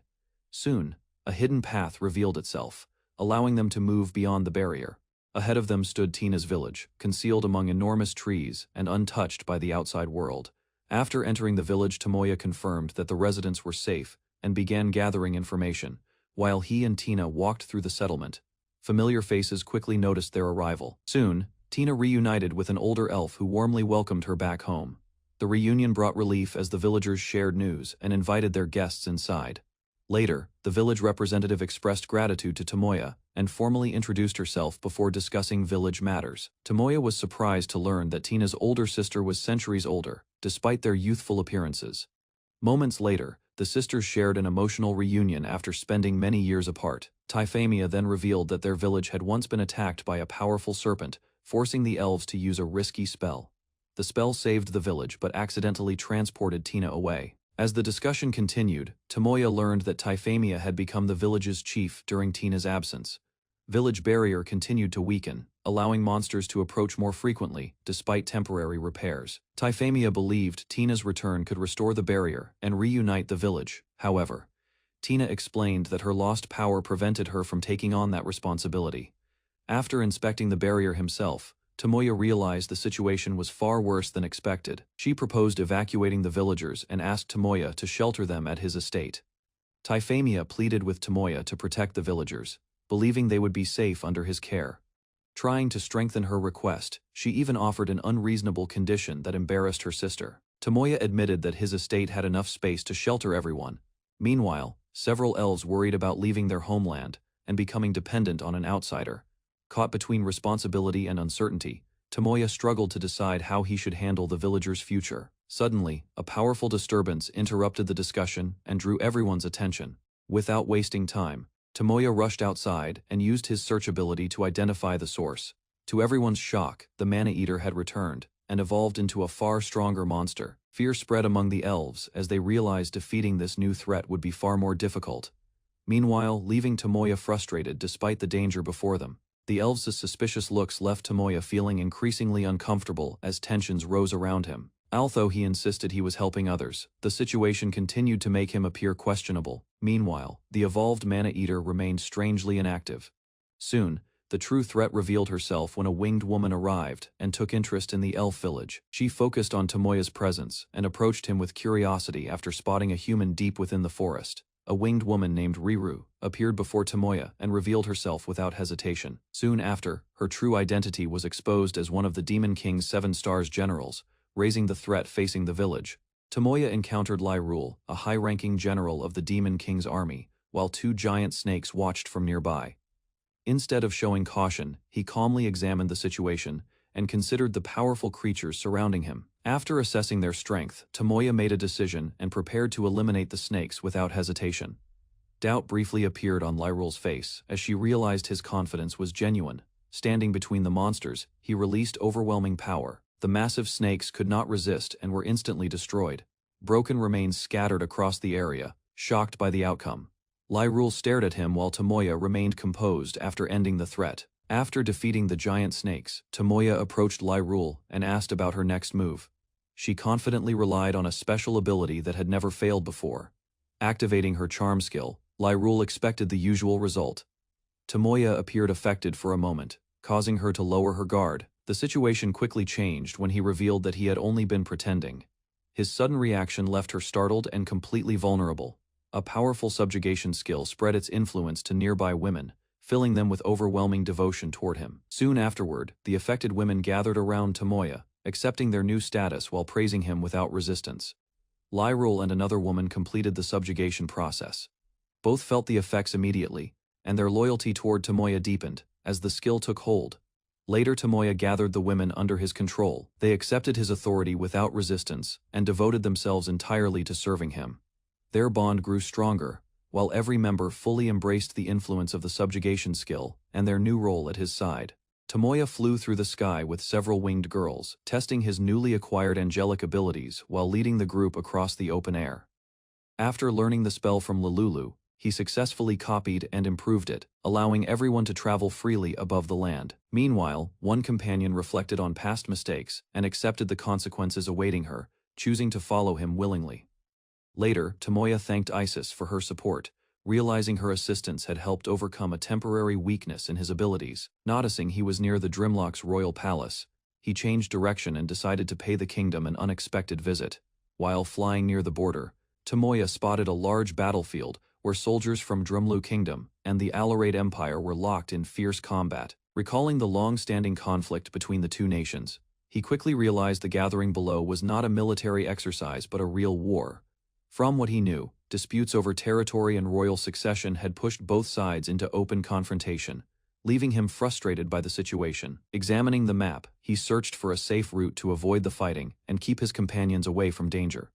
After considering his options, Tomoya decided to visit the queen first and learn more before choosing his next move. Upon arriving at the mansion, Tomoya and his companions were welcomed by the staff, who had already prepared everything for their return. As everyone settled in, he learned that several new girls would soon be joining the household, making the residence even livelier. Before long, two unexpected visitors entered the hall, drawing his attention with their familiar appearance. Recognition struck immediately when he realized the visitors were people he had encountered before, leaving both sides visibly surprised. A brief moment of thought, Tomoya identified them as Misaki and Shizune, two of the legendary heroes whose presence raised many new questions. The moment Tomoya confirmed their identities, Misaki and Shizune rushed toward him, overwhelmed by relief after their long separation. Tears filled their eyes as they clung to him, unable to hide the emotions they had carried for so long. Although surprised by the reunion, Tomoya welcomed them warmly and expressed his happiness at seeing them safe again. Once everyone calmed down, the group moved to a sitting room where they could finally talk in a more relaxed atmosphere. During the conversation, Tomoya explained that his appearance had changed, while the two heroes remarked on how much more mature and impressive he now looked. Tomoya learned that Misaki and Shizune had spent 2 years in this world and had continued searching for him the entire time. Hearing their story, he realized they had also been summoned as heroes, though their playful attitudes showed they had grown comfortable with their new lives. Soon afterward, the two explained that they served different nations, each carrying the responsibility of a kingdom's chosen hero. Another surprise followed when Luca revealed her true identity, prompting Tomoya to recognize a familiar connection from his previous life. As introductions continued, the group discovered several unexpected relationships, making the reunion feel even more remarkable. Sonil revealed her position as the second head maid, surprising the visitors with how much responsibility she now carried. Soon afterward, Tomoya noticed the collars worn by several girls and learned they had willingly chosen to stay by his side. Attention then shifted to Lululu, who explained that she had transformed into an angel after being rescued and accepted into the group. To clear up the confusion, Tomoya briefly summarized Lulu's past and the events that had changed her life completely. Rather than being shocked, Misaki became excited by the unusual story and jokingly imagined herself becoming part of Tomoya's growing circle as well. While the conversation continued, Misaki finally revealed that the feelings she carried from their previous world had never disappeared. Without hesitation, she made an outrageous request that caught Tomoya completely off guard and left him struggling to respond. Rather than stopping there, she began imagining an unlikely future in which she would remain close to him and support him in every way possible. The more she spoke, the more excited she became, turning her own fantasy into an elaborate dream that nobody could easily interrupt. Watching the scene unfold, Tomoya could only wonder how the discussion had drifted so far from its original topic. Misaki continued pushing her strange idea, imagining a future that left Tomoya completely overwhelmed and eager to end the discussion. Meanwhile, the others listened with amusement, casually encouraging the fantasy instead of helping him escape the situation. Not satisfied yet, Misaki expanded her plan even further, insisting that staying close to Tomoya was the natural outcome she preferred. Shizune took a more practical view, reminding everyone that promises and responsibilities still mattered despite the emotional reunion. Changing the subject, Tomoya turned the conversation toward the ongoing demon threat, hoping to focus on a problem that required immediate attention. Once the topic shifted to the war, Tomoya asked for details about the Demon Lord and the damage caused by the demon forces across the continent.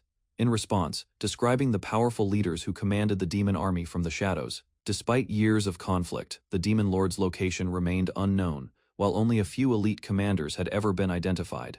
Lululu then shared what she knew about previous battles, including the defeat and capture of several high-ranking demons during earlier campaigns. Looking back on those events, she admitted that her desire for revenge had driven many of her actions and helped her understand why others fought so desperately. As the discussion deepened, Tomoya learned that the attack on the Merfolk Kingdom had not been carried out by the Demon King himself, but by another powerful figure. The culprit turned out to be one of the 4 Heavenly Kings, a ruthless commander whose actions had caused widespread suffering. While Tomoya tried to keep the conversation focused, Lululu calmly accepted responsibility for events connected to that tragedy. Determination filled her voice as she declared that the sins committed by the demon army could never be ignored or forgotten. Stepping forward, she vowed to face any accusation directly and accept whatever judgment others wished to place upon her. Unable to hold back any longer, the Merfolk princess suddenly confronted Lululu, forcing everyone in the room to watch the tense exchange. Rather than resisting, Lululu accepted the reaction in silence and listened to the pain that had been carried for so long. After expressing her feelings, the princess admitted that her hatred had finally faded, leaving only the memories of what had happened. One by one, the others shared their thoughts, and agreed that holding on to old grudges would only create more suffering. Relieved by the outcome, Tomoya encouraged everyone to move forward together and leave the bitterness of the past behind. With the tension finally gone, Lululu thanked everyone for listening and admitted how frightened she had been of facing judgment for her past. Before the mood could become too serious, Sonyal eagerly shifted the conversation toward helping Tomoya with matters of the heart, leaving Lululu embarrassed. Moments later, Sonyal dragged the princess away, insisting she was simply carrying out her duties while Tomoya watched in confusion. Once the room settled down, Misha asked Tomoya to explain what he meant when he mentioned his previous life. From there, Tomoya began describing reincarnation and the gifts granted by the gods, helping everyone understand the source of his unusual abilities. As the discussion continued, Tomoya explained that the blessings he received after reincarnation had given him a tremendous advantage from the very beginning. Before he could elaborate further, a maid entered the room and informed him that an unexpected visitor had arrived. Soon afterward, a royal messenger delivered a request from the queen, who wished to meet both Tomoya and the summoned heroes. The atmosphere changed immediately when the messenger revealed that the Alaradel Empire had officially declared war. Hearing the news, the group questioned why a nation that once relied on heroes would choose such a reckless path, realizing the conflict was growing more serious. The queen explained that tensions between the Empire and Drumro had existed for years, gradually turning border disputes into a larger conflict. Over time, trade routes became increasingly dangerous as raids and attacks disrupted travel between the two nations. Reports from the front lines eventually revealed that enemy forces possessed detailed knowledge of military supply routes and operations. After reviewing the evidence, the kingdom's leaders concluded that someone had been leaking confidential information to the opposing side. Tomoya then learned that suspicion had fallen on a noble named Godman, whose territory had become the center of several suspicious incidents. After hearing the accusation against Godman, Tomoya questioned whether a noble truly had the power to push two nations toward war. Faced with the queen's warning, Tomoya began considering whether he could really stand aside as the crisis continued to grow. Tomoya attended a meeting where the kingdom's leaders discussed moving the country's treasury to a safer location. The ruler withheld key information, fearing that revealing the truth would cause valuable allies to leave. After hearing the situation, Tomoya made it clear that he had no desire to take part in the nation's war. Although unwilling to join the conflict, he insisted that he would not tolerate being dragged into it against his will. Recognizing his strength, the leaders hoped for his support. Tomoya instead argued that the country's problems should be solved by those responsible for protecting it. Tomoya listened, as Charlotte explained the kingdom's danger and the threat posed by a powerful invading force. Rather than showing sympathy, he remained calm and questioned whether emotional appeals were meant to change his mind. Charlotte then shifted her approach and suggested that proper compensation could persuade him to support the country. Even so, she admitted that neither wealth nor authority was enough, leaving her with only a sincere plea. After reflecting on her determination, Tomoya softened his stance and acknowledged her feelings. Charlotte felt relieved when Tomoya finally agreed to help. With the decision made, he prepared to leave and handle matters in his own way. Before departing, Tomoya requested a reward for Charlotte's closest companion. At the same time, his abilities grew significantly through the Empress's support. Meanwhile, a report arrived describing fierce battles near the border, with enemy forces steadily advancing toward the capital. Without wasting time, Tomoya organized his companions, assigned preparations, and planned a journey to strengthen their group. Rather than heading directly to the battlefield, he chose to explore dangerous mountains first, intending to divide experience among his allies and increase their overall power. Before leaving, Tomoya assigned Misaki and Shizune to reinforce the border defenses, while he focused on other preparations. 2 days later, the pair returned with good news after helping the kingdom's forces repel enemy attacks at the front lines. Although the immediate threat had eased, Tomoya questioned why the empire had not completely withdrawn from the conflict. In response, his companions described a cruel nation whose rulers oppressed both neighboring lands and their own people. After hearing their account, Tomoya concluded that the country posed a danger to everyone around it. Tomoya checked on his companions and ordered the maids to take a well-deserved break from their duties. Meanwhile, the group continued training in the sacred mountain, gaining enormous amounts of experience and growing far stronger than before. To help them adapt to their newfound power, Soniel and Maria guided the maids through intensive combat practice. Concerned about their condition, Tomoya decided to give everyone a day off so they could recover from the sudden increase in strength. While the group rested, news arrived from the queen. As Tomoya prepared to hear the message, Maria happily expressed her gratitude for being able to support him.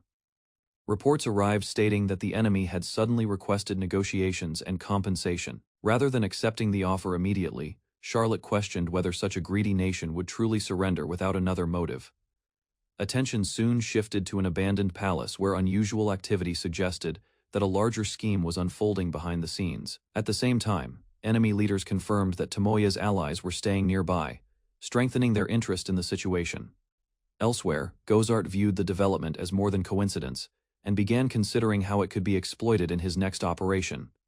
Gamma prepared for the next operation, while assuring his allies that he would provide support if the situation became dangerous. Although he expressed confidence, the other leaders questioned whether he could handle the mission alone without assistance. Dendel pointed out Gamma past failures, while Hannibal quietly listened to the growing disagreement among the 4 heavenly kings. Instead of arguing further, Gamma explained that his concerns were focused on Gozart and the risks surrounding their allies' actions. The discussion ended with Hannibal choosing to move against Drumrocks, personally, while the others remained behind to observe how events would unfold. As the enemy leaders debated their next move, a powerful figure named Akuma appeared and immediately drew everyone's attention. His arrival changed the atmosphere of the meeting, as the Demon King Army's second war admiral carried immense authority and influence. Without delay, Akuma assigned Gozart a special mission to capture 2 heroes in Drumrocks and bring them back alive. Gozart accepted the order at once. Meanwhile, Akuma revealed that the army required a powerful specimen to advance a dangerous magical project. After hearing the explanation, Gozart realized the heroes would likely become subjects for further experiments, all connected to the creation of an even stronger being receiving Akuma's orders. Dendel pledged his loyalty and prepared to begin the mission without hesitation. Meanwhile, Akuma reviewed information about Tomoya and concluded that his rapid growth could eventually threaten even the Demon King. To ensure success, Akuma secretly arranged additional support, unwilling to rely entirely on his subordinates for the operation. Dendel requested permission to take Bahamut with him and was assigned to lead the assault on Drumrocks alongside Hannibal. With the plan finalized, Dendel departed to make preparations, while Akuma ordered him to destroy Drumrocks and eliminate any obstacles encountered along the way. Far from the battlefield, Akuma watched his plans move forward and expressed confidence that his subordinates would succeed. Several peaceful days passed without any action from the Empire, allowing Tomoya and his companions to relax outside the city. During the outing, Misaki gathered the courage to admit her true feelings and apologized for hiding them for so long. Caught by surprise, Tomoya listened carefully as she openly revealed her desire to stay by his side. After receiving a positive response, Misaki became part of his growing circle of companions, though she could not resist teasing him about how easily he attracted girls. Misaki walked away from the conversation with a bright smile, feeling happier than she had expected after finally expressing her feelings. Meanwhile, Tomoya responded with light-hearted humor, easing the tension and making the atmosphere more comfortable for both of them. Seeing Misaki's success, she encouraged Shizune to stop hiding her emotions and be honest about what she truly wanted. Faced with that encouragement, Shizune struggled to gather her courage, knowing that delaying any longer would only leave her with regrets. At last, she confessed the feelings she had carried since childhood and sincerely asked Tomoya to accept her love in return. Tomoya accepted Shizune's confession, bringing joy to the group, overcome with excitement. She immediately embraced her new place among his companions. Not wanting to be left behind, Misaki jokingly reminded Tomoya to treat everyone fairly, while the others laughed at the unusual arrangement. As the conversation continued, The group discussed a special blessing that could only be granted once and required careful consideration. Their peaceful moment was suddenly interrupted when a strange noise echoed across the area, drawing everyone's attention. Moments later, aircraft appeared in the sky and launched attacks in the distance, realizing a new threat had arrived. As the distant attacks continued, Sonyal immediately transformed and prepared for battle, unable to ignore the growing threat any longer. Noticing her agitation, Tomoya asked Shizune to escort Sonyal back to the estate while he assessed the situation. Meanwhile, Misaki and Shizune concluded that the demon army had finally begun a large-scale offensive against the region. Refusing to remain idle, the two set out on horseback, determined to confront the enemy before more damage could be done. At the same time, reports flooded the capital describing massive airships attacking civilians. Reports revealed that countless monsters were advancing toward the city, with defenses collapsing and powerful creatures joining the assault. Back in the capital, the kingdom's leaders realized the attack had been carefully timed and immediately began organizing evacuations and emergency measures. As preparations continued, suspicions arose that the demon army might be cooperating with Auroradale to weaken their enemies. Meanwhile, in Arrodale, enemy commanders watched the invasion unfold and anticipated Drumrox's destruction from a safe distance. Despite supporting the operation, one leader questioned the next objective, wondering whether the attackers would strike Arrodale as soon as Drumrox fell. While observing the battle from afar, an enemy commander criticized Gozart's absence and claimed the invading forces should have already finished the mission. On the battlefield, Sonyal charged into the monster horde and unleashed devastating attacks, cutting through enemy ranks with overwhelming force. The surviving monsters watched in shock as entire groups were wiped out within moments, unable to understand who they were facing. Driven by anger, Sonyal continued her assault and scattered the remaining enemies, preventing them from advancing any farther. After clearing the area, she searched the battlefield for Gozart, determined to confront the enemy commander responsible for the attack. As the monsters retreated, Sonyal recognized an enemy banner and realized the commander she had been searching for was nearby. Moments later, she cut down the remaining monsters before a familiar figure stepped onto the battlefield and drew her attention. Shock quickly turned to anger when Sonyal recognized Gozart.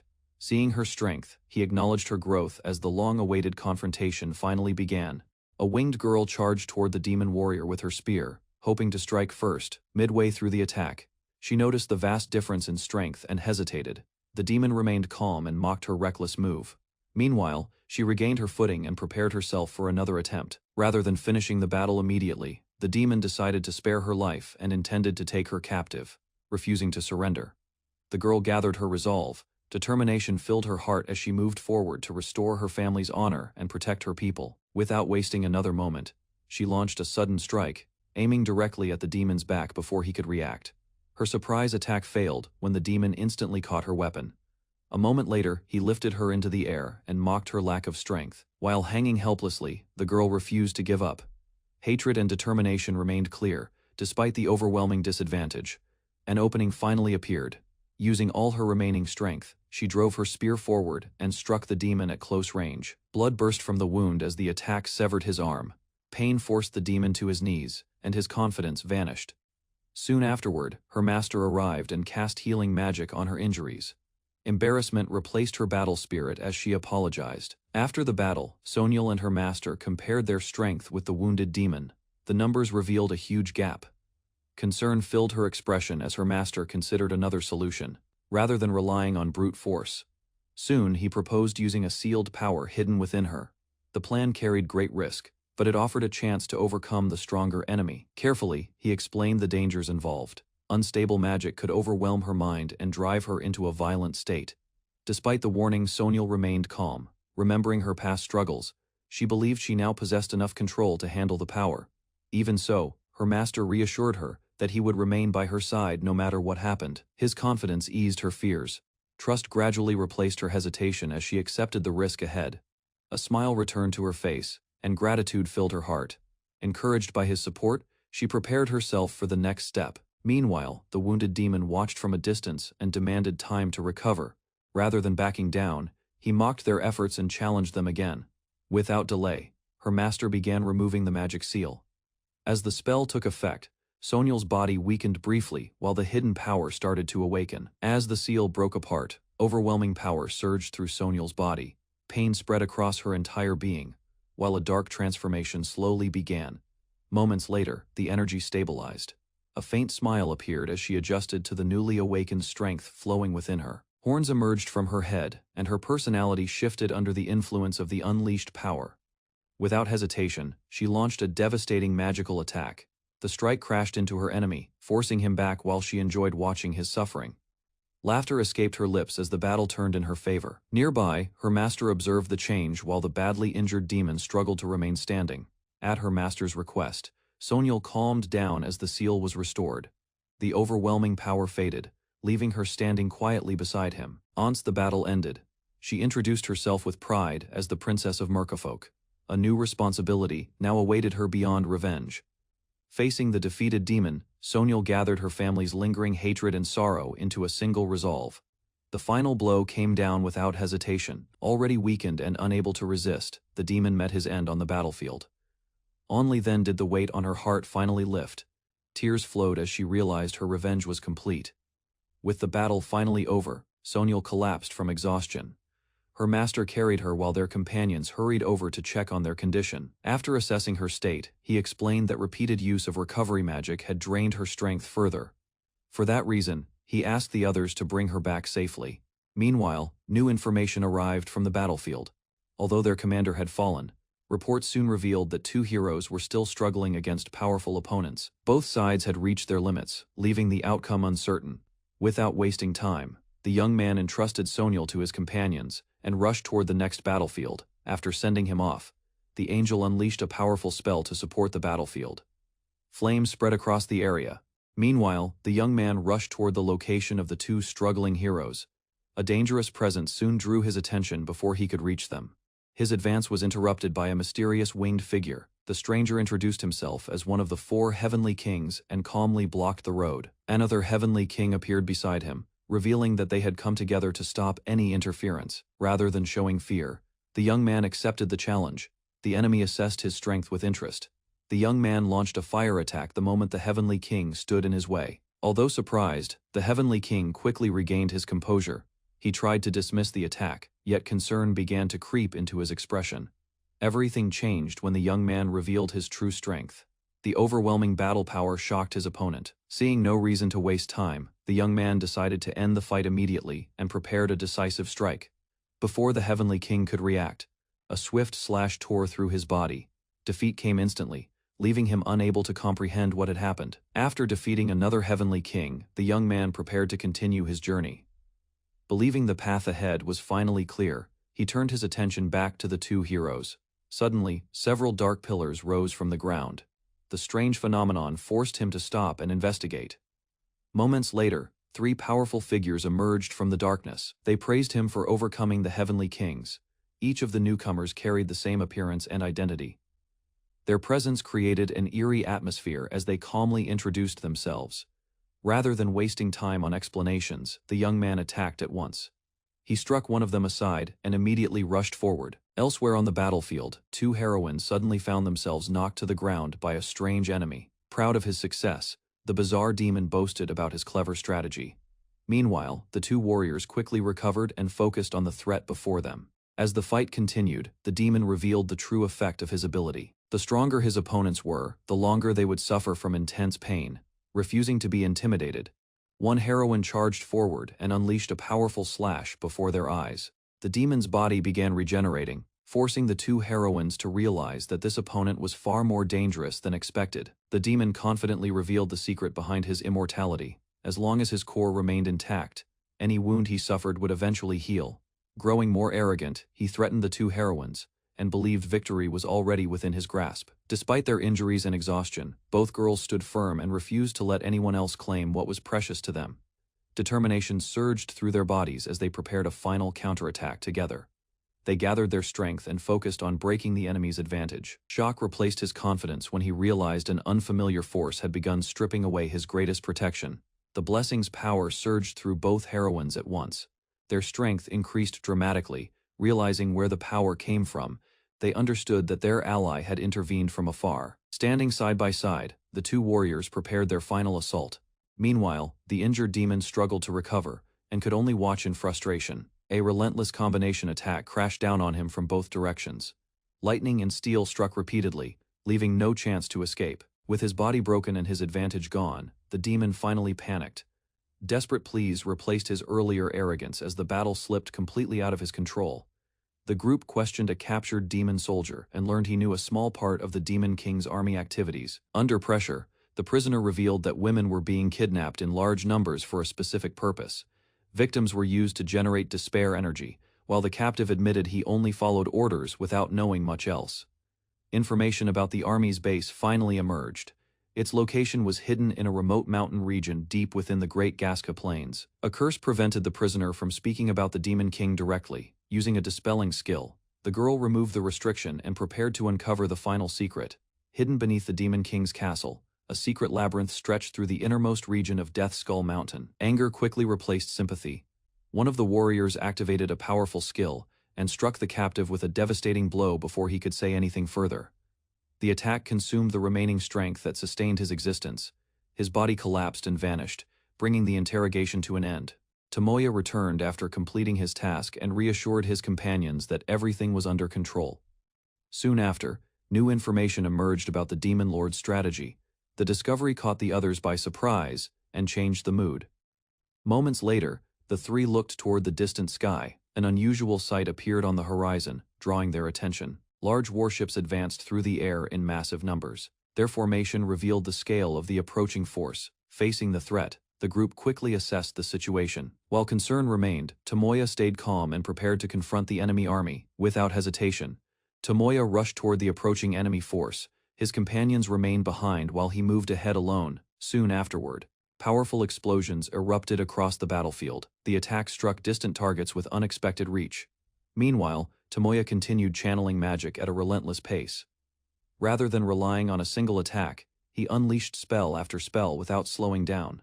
From afar, his companions watched in disbelief. Such overwhelming power placed him far beyond ordinary warriors and mages. Before long, the enemy ranks collapsed under the barrage, surrounded by defeated monsters.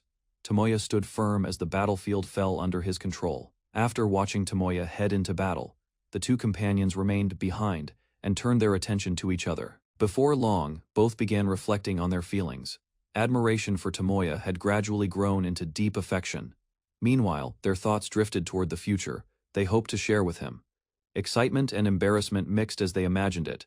Rather than competing, the pair reached an unusual understanding. Together, they accepted their shared feelings and strengthened their bond. Elsewhere, urgent warnings spread through the kingdom. As danger approached the royal palace, preparations for evacuation began without delay. At the royal palace, the queen remained confident that a single hero could protect the kingdom. Meanwhile, thoughts turned to Tomoya's countless achievements. One impossible feat after another had already proven his extraordinary strength. Far above the battlefield, he approached the enemy fleet alone. The final stage of the confrontation was about to begin. Without hesitation, Tomoya unleashed a devastating attack. Explosions spread across the sky as warships were destroyed in rapid succession. Moments later, the surviving vessels crashed and broke apart. Standing above the wreckage, Tomoya secured victory and ended the threat. After defeating the enemy fleet, Tomoya received countless rewards and new abilities. His power reached a level that surpassed ordinary limits, leaving even him surprised. Meanwhile, a mysterious voice praised his achievement and declared him ready for greater challenges. Soon afterward, he returned to his companions. The long battle was finally over, and the journey home could begin. Standing before him, the two girls hesitated for a moment. Their expressions revealed feelings they could no longer hide. Caught completely off guard, Tomoya could only stare in shock as they celebrated his return. The affection of his companions strengthened his abilities further, pushing his power to an unbelievable level. Soon afterward, he checked his status and discovered that his battle power had increased far beyond anything he had expected. Meanwhile, a mysterious destination drew his attention. Determined to investigate, he set his sights on a ruined estate connected to the Demon Lord's forces. Elsewhere, enemy researchers learned about his rapid growth. Shock spread among them as they struggled to understand how he had become so powerful. Fearing discovery, the demons abandoned their plans. Realizing Tomoya threatened everything they had built, they rushed to report the situation to the Demon Lord. Far within the Demon Empire, reports of Tomoya's overwhelming strength reached the rulers. Meanwhile, one of the Empire's leaders dismissed concerns about minor losses. Her attention quickly shifted from military matters to Tomoya himself. Rather than fearing him, she became fascinated by his achievements. Admiration steadily replaced caution as she imagined meeting him in person. Soon afterward, that fascination grew into a strong desire. convinced that Tomoya was unlike anyone she had ever known. She saw him as the ideal man. While the Empire worried about its future, she formed plans of her own. Determined to win Tomoya's favor, she prepared to approach him before anyone else could. While the Empire discussed its next move, one of the Demon Lord's highest-ranking commanders made an unexpected decision. Rather than continuing her duties, she chose to abandon her position. The title she once valued meant little compared to her new goal. From that moment forward, she devoted herself to pursuing the man who had captured her admiration. Determination replaced her loyalty to the army. Before leaving, she offered a final warning to the Empire's ruler. With her farewell delivered, she departed without looking back. Elsewhere, unaware of the chaos he had caused among his enemies, Tomoya finally returned home. After returning from battle, Tomoya distributed the enormous rewards among his companions. Meanwhile, the maids reported on a recent attack by the Demon Lord's forces. Their efforts had successfully protected the estate from harm. Later that evening, Tomoya gathered the two girls in his room. Dressed more casually, they listened closely to what he wanted to say. Rather than avoiding the topic, Tomoya addressed their feelings directly. The conversation allowed everyone to express their emotions honestly. By the end of the discussion, mutual feelings had been confirmed. Surrounded by those who cared for him, Tomoya promised to take their devotion seriously. After accepting the feelings of both girls, Tomoya allowed them to decide how they wished to move forward. Soon afterward, he spent private time with one of them while the other waited her turn. At the Demon King's palace in Gastroplanes, a horned official hurried through the grand halls with a clear destination in mind. Upon reaching Alicia, he explained that Tomoya intended to challenge the Demon King, causing her to question his motives. According to his assessment, Tomoya stood no chance against such an overwhelming opponent, despite his recent achievements. Confident in his judgment, the official insisted that Tomoya would fail and proposed sending him back to the human world before disaster struck. To support his plan, he revealed an earlier agreement and suggested helping Tomoya gain more power before any confrontation took place. The official argued that Tomoya pursued only raw strength and claimed his power could increase hundreds of times if the world's energy were properly harnessed. Rather than dismissing the idea, Alicia realized he intended to rely on Calamity Star magic, a forbidden method with enormous risks. Building on that point, he explained that the magic could counter the penalties affecting evolution, type beings, and restore lost potential. Evidence from past events was presented, revealing that creating the technique required rare Kaiser-class entities as a foundation. By combining energy gathered from half the world's population with power drawn from countless captives, he proposed awakening a force capable of rivaling the Demon King. Alicia revealed that she had chosen Tomoya over the Demon King, making it clear where her loyalty now belonged. Without hesitation, she accepted her feelings and decided to stand as Tomoya's woman from that moment onward. Caught off guard, the official abandoned his earlier assumptions and realized his calculations had completely failed. Despite his frustration, he admitted that Tomoya could still become useful in the battle against the Demon King if given enough time. Satisfied with her decision, Alicia dismissed any concerns about Tomoya's strength and calmly asked the official to step aside and let events unfold naturally. After leaving Alicia behind, the official opened a portal and accepted that Tomoya and the Demon King would eventually collide. A faint smile appeared on his face as he placed his hopes on the outcome and quietly wished for Tomoya's success. Meanwhile, Tomoya gathered his companions inside his mansion, drawing everyone's attention to an important decision. With firm determination, he announced his intention to defeat the Demon King and bring the conflict to an end. Rather than objecting, the group welcomed his resolve and pledged to support him in restoring peace to the world. Tomoya outlined the first stage of the campaign, declaring that Sonyal's homeland, the Merfolk Kingdom, would be liberated before confronting greater threats. After reviewing the situation, one of his companions warned that the enemy's military strength had likely recovered and that a direct assault could invite retaliation. Acknowledging the concern, Tomoya decided to leave part of his force behind while selecting Lucian and Misha to accompany him. A detailed formation soon took shape, with each member assigned a specific position to support the advance. Meanwhile, another ally accepted responsibility for protecting the capital, allowing the main group to focus entirely on the upcoming operation. As preparations continued, Tomoya agreed that Sonyal should remain behind and announced that he wanted everyone to meet an important ally. Moments later, a support system named Isis introduced herself to the group, immediately drawing surprised reactions from those present. While trying to understand the situation, several companions sensed a strange presence and began questioning the true nature of Tomoya's abilities. Tomoya explained that Isis had been supporting him since his arrival in this world and possessed power without clear limits. Following the revelation, The group learned that Isis existed as information and consciousness rather than a physical being, further deepening the mystery surrounding Tomoya's strength. While introducing Isis, Tomoya explained that her role centered on analysis, guidance, and various forms of support that had aided him throughout his journey. Curious about her nature, one companion questioned Isis directly and learned that she existed primarily to assist Tomoya and fulfill that purpose. Another member raised a more important concern, asking whether Isis truly stood on the same side as the group. After a brief exchange, the women quickly reached an understanding and became convinced that Isis could be trusted completely. With the matter settled, Tomoya accepted their judgment, while Isis calmly expressed confidence that the world would eventually come to revolve around him. Before departing, Tomoya formally placed Isis in charge of supporting the remaining forces and overseeing the defense of the mansion. Once everything was arranged, he renewed his determination and declared that the time had come to reclaim the Merfolk Kingdom. 3 days later, the group finally crossed into Merfolk territory and began surveying the situation ahead. What they found was a ruined settlement where signs of destruction remained, while hostile forces continued to threaten the survivors. A cry for help suddenly echoed nearby, prompting Tomoya and his companions to rush forward as Sonyal moved ahead to rescue the victim. Rushing ahead of the group, Sonyal swiftly cut down the attacking monsters before they could harm the civilians any further. The rescued villagers looked up in disbelief as the winged warrior stood among the fallen enemies and ensured their safety. Recognition slowly spread through the crowd, and several survivors began to realize that they had seen her before. Moments later, the truth became clear when the villagers identified the rescuer as Princess Sonyal, long thought to be lost.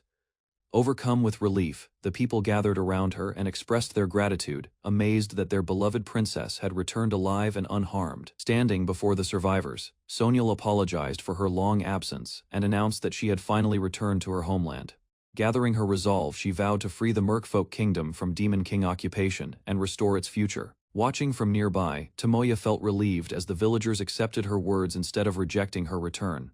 Turning his attention to the battlefield, he requested a detailed report and quickly assessed the remaining enemy forces across the kingdom. After reviewing the information, Tomoya identified a powerful commander hidden within the palace. Tomoya discovered another point of interest and quietly considered his next move. Reaching a decision, he entrusted the liberation of the city to Sonyal and instructed her to reclaim her homeland while he dealt with the enemy commander. Although surprised by the order, Sonyal accepted it and prepared herself to face the painful truths waiting within the kingdom. Filled with gratitude, she thanked Tomoya sincerely before taking flight toward the occupied city. Once she departed, Tomoya assigned Lucia to support Sonyal's mission, while he moved to eliminate the remaining forces of the Demon King's army. Lucia encouraged Sonyal before leaving, promising to return immediately if trouble arose, while Tomoya confirmed the location of the remaining enemy forces. After reviewing the report, he concluded that eliminating the occupying soldiers would be enough to free the Merfolk Kingdom from their control. Without wasting time, Tomoya assigned the protection of civilians to his companions and ordered them to provide relief throughout the area. At the same time, he instructed Isis to distinguish enemies from survivors, so that attacks and healing could be carried out simultaneously. Once the plan was complete, Tomoya activated a large-scale spell and launched a coordinated assault against the occupying army. Tomoya unleashed a massive spell, sending countless beams of light across the battlefield while healing magic spread through the surrounding area. Guided by Isis's targeting, the attack struck only enemy soldiers, cutting through the occupying forces with relentless precision. Nearby civilians watched in shock as their injuries disappeared and their strength gradually returned. Maintaining both spells at once, Tomoya continued eliminating hostile troops while restoring everyone caught in the conflict. As the operation progressed, his companions admired the flawless strategy, knowing that no enemy could escape the tracking magic now covering the kingdom. Tomoya continued his overwhelming assault, wiping out the remaining invaders, while ensuring the people witnessed the kingdom's liberation firsthand. With the battlefield under control, he quietly wished Sonyal success as she advanced toward the heart of the occupied city. Flying through the streets, Sonyal struck down every enemy in her path and pushed deeper toward the enemy stronghold. Before long, she reached a heavily guarded building, where the surviving defenders had gathered behind sealed doors. As the entrance opened, a mysterious figure welcomed her arrival, while Sonyal learned that 5 targets remained alive inside the chamber. Entering the chamber, Sonyal confronted the former minister, who had betrayed the kingdom, and discovered that he had survived in secret all along. Rather than denying his crimes, the old man proudly revealed that the ruler believed to be dead had only been a decoy. Shocked by the revelation, Sonyal demanded an explanation for his betrayal and the suffering inflicted upon his own people. Without remorse, he admitted that the kingdom had merely been a tool for achieving his ambitions and boasted about his actions. The former minister calmly prepared his next move, ready to demonstrate how he had carried out his scheme. Just as the former minister prepared to reveal more of his scheme, another figure appeared within the chamber and immediately caught Sonyal's attention. A demon girl stood before the royal couple, struggling to understand why her mother had died. Soon after, an elderly retainer revealed the truth. He had preserved Lady Sonia's remains by creating a flesh golem, hoping to keep her presence in the kingdom. Years earlier, his goal had been to make Sonia fall in love and become queen, but her heart already belonged to the king. Despite that failure, serving at her side as a loyal attendant fulfilled his deepest wish and gave meaning to his life. When the demon army threatened the kingdom, he saw an opportunity to finally reunite with Lady Sonia and prepared himself for that end. The old retainer admitted that Sonia's death had never been part of his plan, as she had taken her own life before he could achieve his goal. Shock spread across the demon girl's face, while he explained that powerful magic had preserved Sonia's body and kept it from decaying. Anger quickly replaced disbelief. Without hesitation, she struck him and left a deep wound across his body. Pain overwhelmed the old man as she condemned his selfish obsession and the suffering it had caused. Fury continued to build within her, remembering her parents and the countless innocent lives lost. Overwhelmed by grief, the demon girl broke down in tears while her companions rushed over to comfort her. A sudden glow filled the hall. Before anyone could react, a familiar figure appeared before them.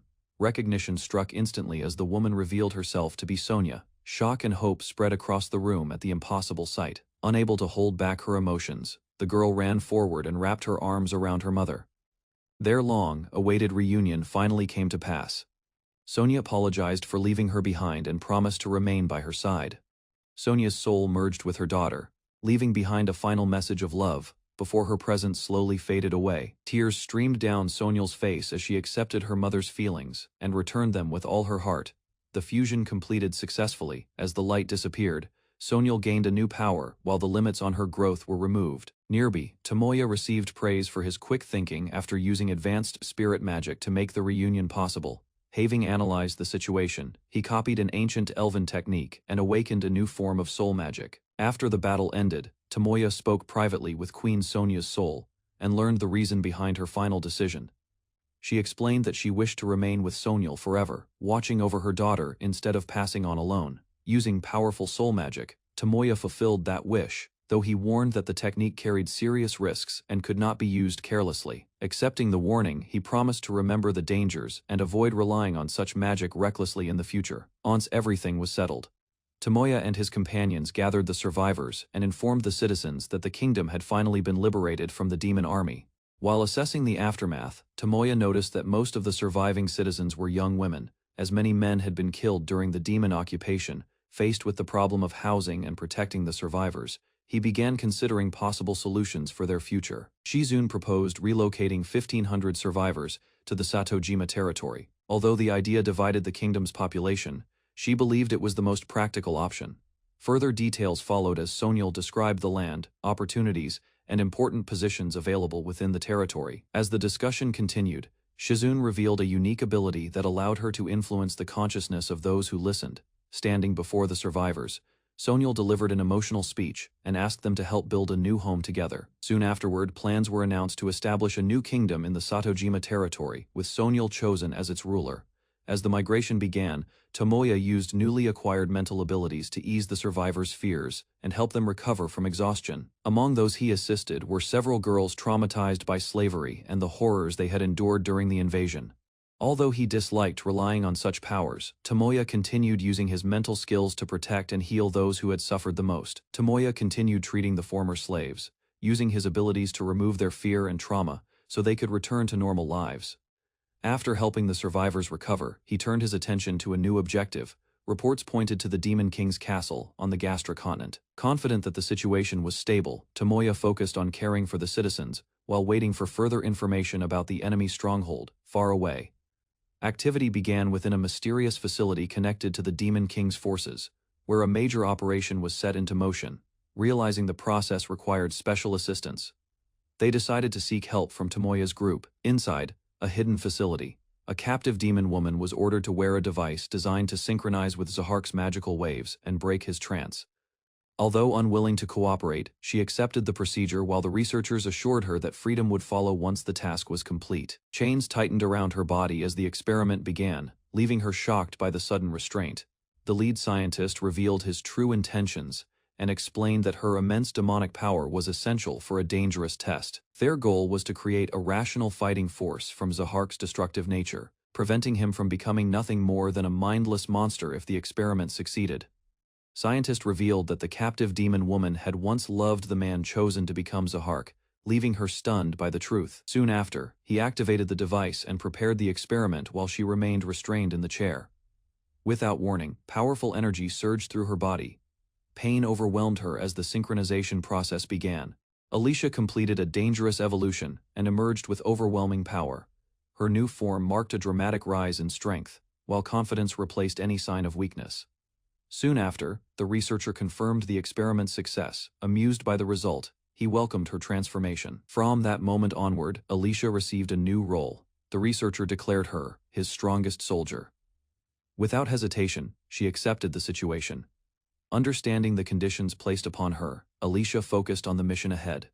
Meanwhile, the researcher ensured every safeguard remained active. Bound by those restrictions, Alicia stood ready to serve as a powerful weapon. The researcher trembled with excitement as his theory proved correct.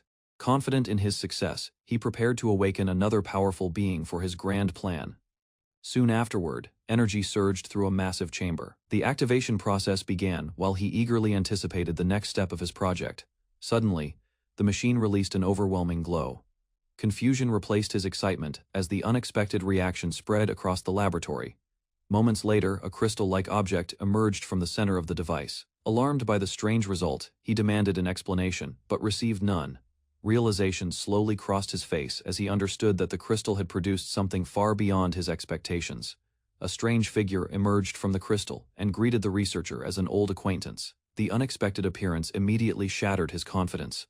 Suspicion grew as he questioned what had happened to Zahark and how this arrival became possible. According to him, the crystal had become a key capable of crossing the boundary between the two realms. Furthermore, he explained that opening such a path required an unimaginable amount of energy. Even the strongest demons could never produce enough power alone. The researcher learned that his work had never been about Zahark's growth, but about creating the strongest vessel needed to achieve that goal. Visitor stepped closer and revealed the true purpose behind the researcher's lifelong work. Although the researcher resisted the claim, the visitor calmly pointed out that victory against him had always been impossible from the beginning. Next, he exposed the final stage of the project. The plan involved a supreme life form born from negative emotions and empowered by the world's strongest demonic energy. Meanwhile, another secret came to light. Special spheres existed across the world, carrying power far beyond ordinary understanding. Having gathered those spheres, the visitor announced his intention to tear open the barrier between worlds and bring through the beings waiting beyond the rift. The visitor revealed the final truth behind his plan. Ancient records spoke of powerful entities beyond the rift. Realizing the danger, the researcher immediately ordered Alicia to stop him. Without hesitation, she rushed forward and launched an attack. A powerful punch struck the visitor's body, yet he remained completely unmoved. The attack that should have crushed an enemy produced no result. Instead, he countered with overwhelming speed and force. Alicia's advance was broken before she could react. Moments later, she staggered backward in pain. Blood spilled from her mouth as the enormous gap in strength became impossible to ignore. The visitor dismissed Alicia's strength and approached her without concern. Reaching out, he seized her head and prepared to demonstrate the true use of power. Pain surged through Alicia as dark energy flowed into her body. Moments later, her resistance vanished. Watching the outcome, the researcher felt despair for the first time. Alicia's instant defeat proved that neither of them had any chance of winning. Although most preparations were complete, he still required additional energy before carrying out the final stage of his plan. With that decision made, he turned his attention to Zahark's crystal. The artifact was moved toward his laboratory. The researcher desperately tried to stop the visitor, but it was already too late. Ignoring the warning, the visitor activated the final phase of his plan. Across the laboratory, sealed chambers began to awaken. The beings hidden inside stirred as energy surged through the facility. Soon afterward, cracks spread across the boundary separating the worlds. A massive rift opened above the kingdom. Standing before the chaos, the visitor gave his command. The Kaisers were released and ordered to spread destruction throughout the world. Dark clouds gathered around the enormous breach in the sky. As the vortex expanded, disaster descended upon the kingdom below.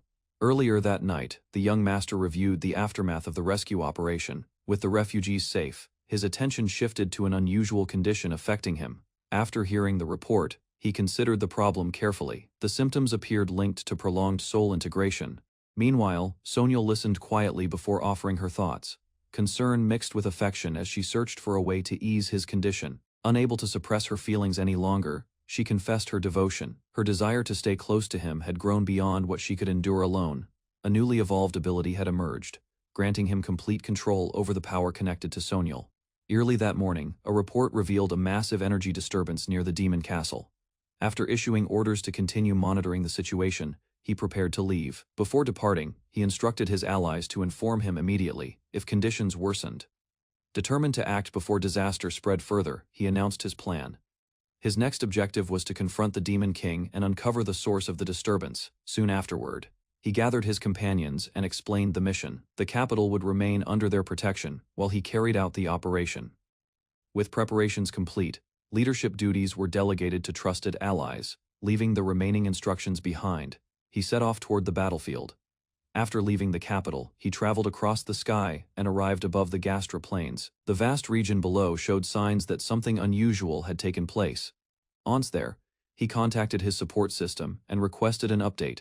Reports revealed thousands of hostile creatures roaming the plains. With only a few currently active, further investigation raised even more questions. The Demon King and another important figure had vanished, and their locations could not be determined.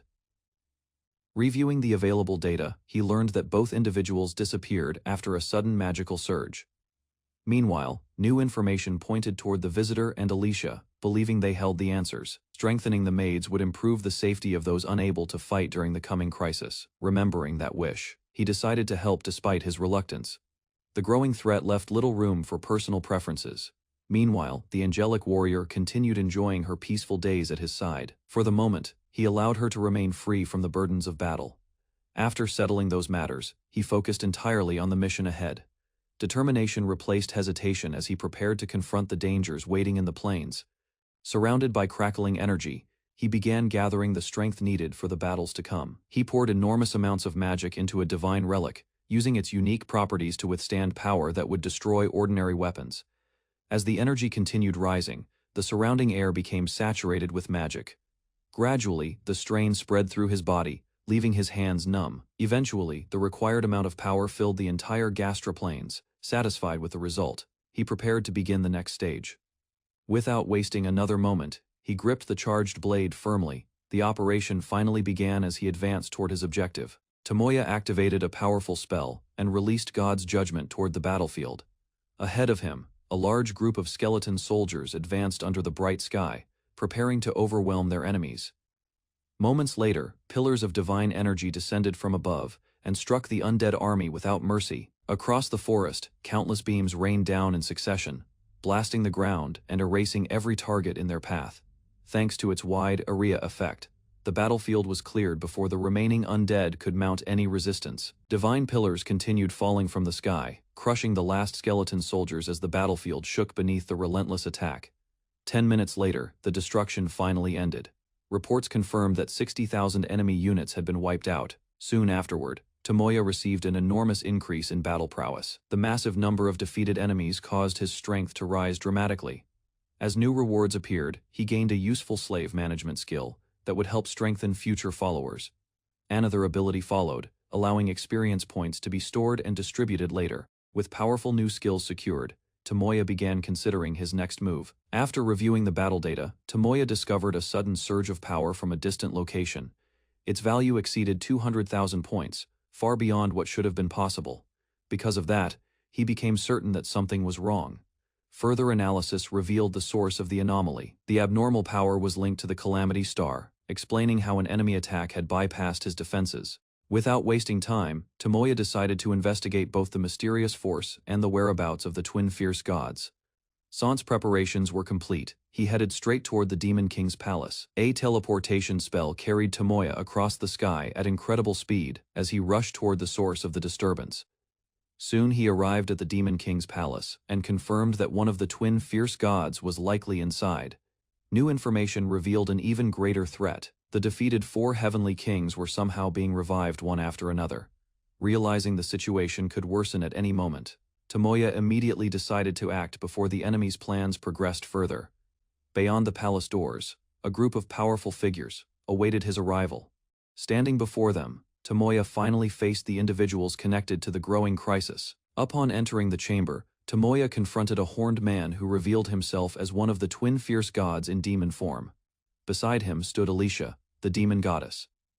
Together, they were identified as the beings behind the title of twin fierce gods. Rather than listening to further explanations, Tomoya focused on the information he needed and demanded answers about the current situation. Keeping his weapon ready, he pressed them for the Demon King's whereabouts, while carefully watching their movements. Without hesitation, Tomoya launched a sudden attack. The strike pierced his opponent's body, forcing the demon to recoil in shock. Despite his injury, the demon remained alive. Tomoya pointed his blade forward and demanded the Demon King's location, making it clear that resistance would only lead to death. Instead of answering, the wounded enemy laughed and claimed that the Demon King had survived countless tragedies over the years. While the interrogation continued, a warning suddenly reached Tomoya. Sensing that something was wrong, he decided to end the matter quickly. Divine power gathered around his weapon as he prepared a finishing attack without hesitation. A moment later, the strike crashed down with overwhelming force, tearing through the area and aiming to eliminate his enemy completely. As the attack descended, the wounded demon urgently called for Alicia. Responding immediately, she rushed forward to protect him from the incoming strike. Alicia released her power and intercepted the attack before it could reach its target. For a moment, it appeared that the twin fierce gods had successfully stopped the assault. Without backing down, she advanced toward Tomoya and prepared a direct counterattack while shielding her injured ally. However, Tomoya had already anticipated the move. Exploiting a rare opening, he pierced through her defensive ability and struck with perfect timing. The overwhelming attack engulfed the battlefield, leaving both enemies severely wounded. After defeating the twin fierce gods, Tomoya watched the smoke settle and confirmed that both enemies had finally been eliminated. Immediately afterward, several remaining hostile units appeared within the palace. Target markers locked onto every enemy at once as he prepared another attack. Dozens of magic circles formed behind him. From them, countless prism lasers were unleashed toward the newly arrived targets. Brilliant beams struck throughout the chamber, causing a series of violent explosions that swept across the area. Once the destruction ended, every enemy unit had been erased. The battle concluded with another increase in Tomoya's already overwhelming power. Although the battle was over, Tomoya could not shake his uneasiness. The enemy reactions were fading, yet a sense of danger remained. Multiple enemy signals had been detected in the Dronzer Kingdom, and they appeared nearly identical to the ones he had already defeated. Thousands of evolved demonic beasts and the presence of the twin fierce gods and 3 war gods had all been detected in the same region. Confused by the unexpected development, Tomoya searched for an explanation as the situation rapidly escalated. Moments earlier, powerful figures had gathered together.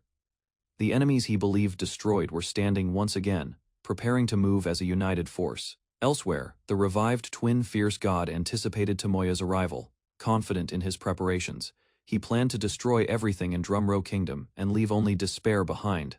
At the same time, he revealed that countless demonic beasts had evolved into far stronger forms. The results of years of research were finally taking shape. His goal was to recreate an even greater demonic existence and surpass his previous achievements.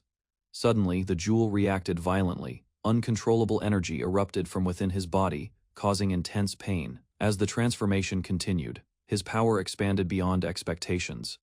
The twin fierce god evolved into a new form known as the Evolution Emperor, having evolved into a higher existence. The twin fierce god proudly declared that he was approaching the level of a true god. Through an apex jewel and knowledge obtained long ago, he had learned how to create powerful crystals and accelerate evolution. After finishing his explanation, he ended the discussion and ordered his companion to return to their preparations. Believing success was within reach, he continued gathering power for Zahark's revival and the creation of a composite demon god, capable of challenging Tomoya. With the 4 heavenly kings already resurrected, he prepared to unleash an even greater disaster upon the world. He intended to lure Tomoya into a battle against Zahark, while a separate attack was launched against Dronzer Kingdom. Certain that every detail had been arranged perfectly, he celebrated the plan and believed victory was already within reach. Around him, the revived 4 heavenly kings gathered alongside other powerful followers. Each of them eagerly awaited the coming conflict and the chance to prove their strength. Soon afterward, the 3 war gods joined the assembly. Encouraged by Tomoya's absence, the entire force prepared to advance without hesitation, standing before his army. The twin fierce god gave the final order. With overwhelming confidence, he unleashed the invasion. While hurrying to the capital, Tomoya was suddenly stopped by an unfamiliar figure who appeared before him. Moments later, the stranger released an overwhelming aura and challenged Tomoya directly. His appearance alone signaled that he was no ordinary opponent. At last, the man's identity was revealed. The powerful figure standing before Tomoya was Zahark, the demon king he had been searching for. A guardian detected unusual fluctuations in the dimensional walls surrounding the royal capital and warned that hostile forces were approaching. After receiving the report, the kingdom's defenders split into their assigned groups and prepared to protect the country from the expected invasion. Soon, several portals opened beyond the capital's outer walls. From them emerged thousands of powerful monsters advancing toward the battlefield. While observing the enemy army, the defenders confirmed that most were high-ranking evolved monsters with overwhelming numbers. Further inspection revealed an even greater threat, as every monster possessed terrifying combat power far beyond ordinary expectations. Several warriors expressed their determination to prove the results of their training and become more useful to their master during the coming battle. Meanwhile, thoughts of personal rewards and future recognition revealed how deeply they admired and trusted the man they served. Suddenly, one defender spotted a familiar enemy commander among the invading forces and immediately drew everyone's attention to him. Soon after, more notorious figures appeared beside the commander, confirming that multiple powerful enemies had joined the assault. Shock spread across the walls as the defenders recognized the unexpected arrivals, while a calm figure stepped forward and prepared to face the situation. The defenders regained their confidence and reminded one another that the strength granted by their master would help them overcome the coming battle. Standing before her companions, a young warrior swore to protect everyone and defend those who had once been unable to fight for themselves. Soon, movement spread through the enemy ranks as familiar figures appeared among the advancing forces, drawing immediate attention. Alarm quickly followed when another observer identified even more powerful individuals joining the invasion. Concern deepened across the walls after the defenders confirmed that several elite commanders and high-ranking generals had arrived on the battlefield. As the tension grew, several winged warriors appeared and playfully accused one of their allies of betraying their side, briefly lightening the atmosphere. Soon afterward, the commander dismissed the distraction and ordered everyone to begin their counterattack against the invading army. Following the command, the defenders spread out across the battlefield while maintaining proper distance and formation. At the front line, a group of warriors activated enhancement abilities and prepared to launch their assault. Without hesitation, one fighter charged forward and unleashed a powerful strike, cutting through the enemy ranks as the battle finally began.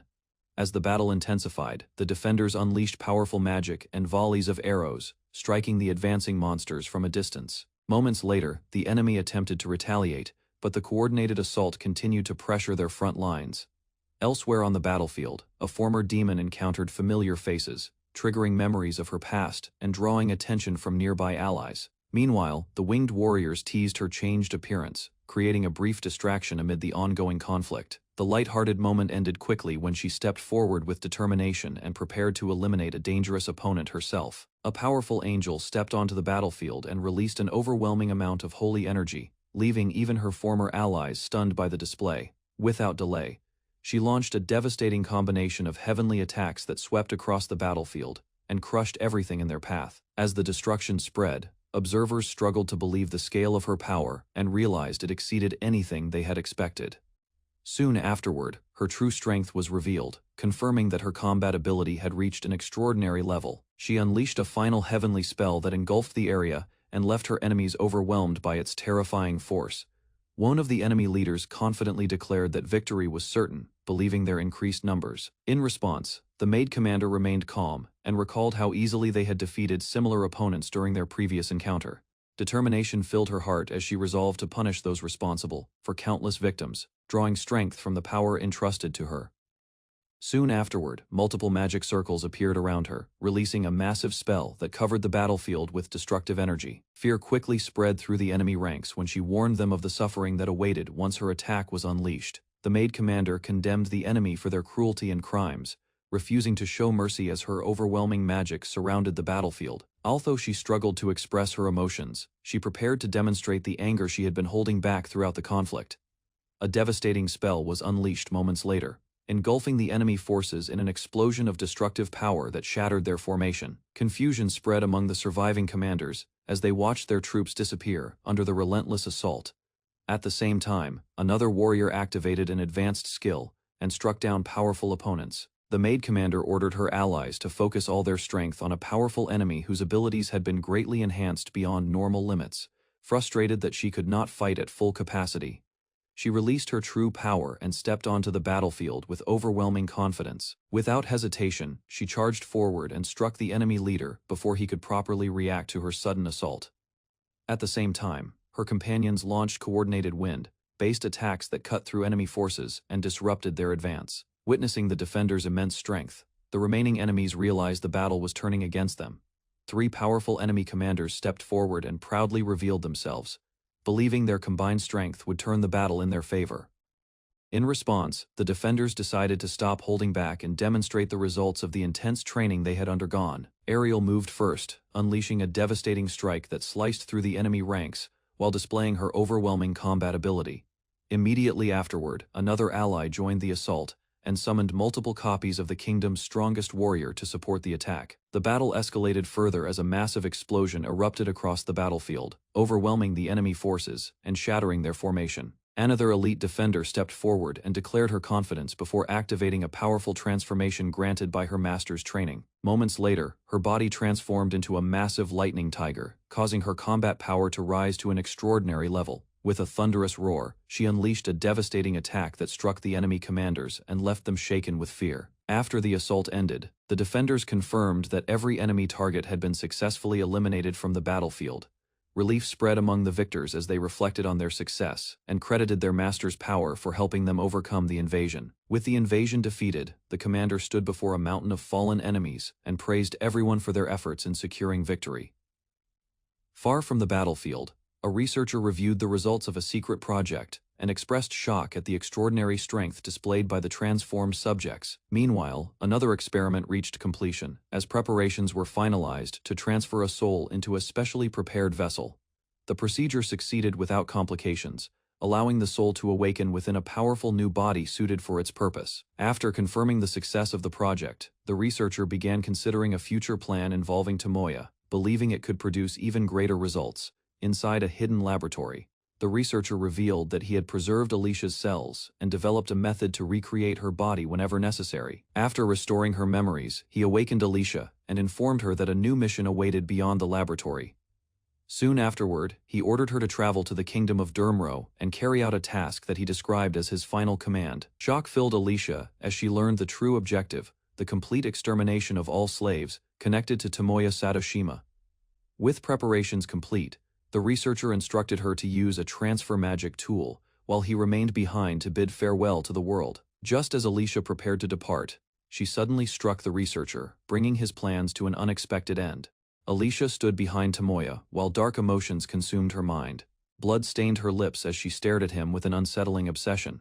Without hesitation, she confessed her overwhelming attachment. Her fixation deepened, leaving no room for reason or restraint. Possessiveness replaced affection as she imagined a world where only the two of them existed. Meanwhile, the demon's influence became obvious.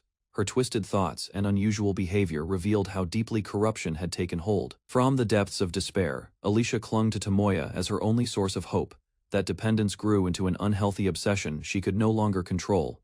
Consumed by obsession, Alicia revealed her true ambition. She decided to eliminate every rival around Tomoya and claim him for herself alone. A cruel smile spread across her face as a new plan emerged. Gratitude quickly turned into greed when she realized she could seize powers beyond her own.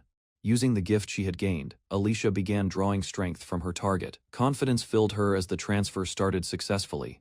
Rather than showing remorse, she embraced the transformation. The growing power only reinforced her twisted devotion.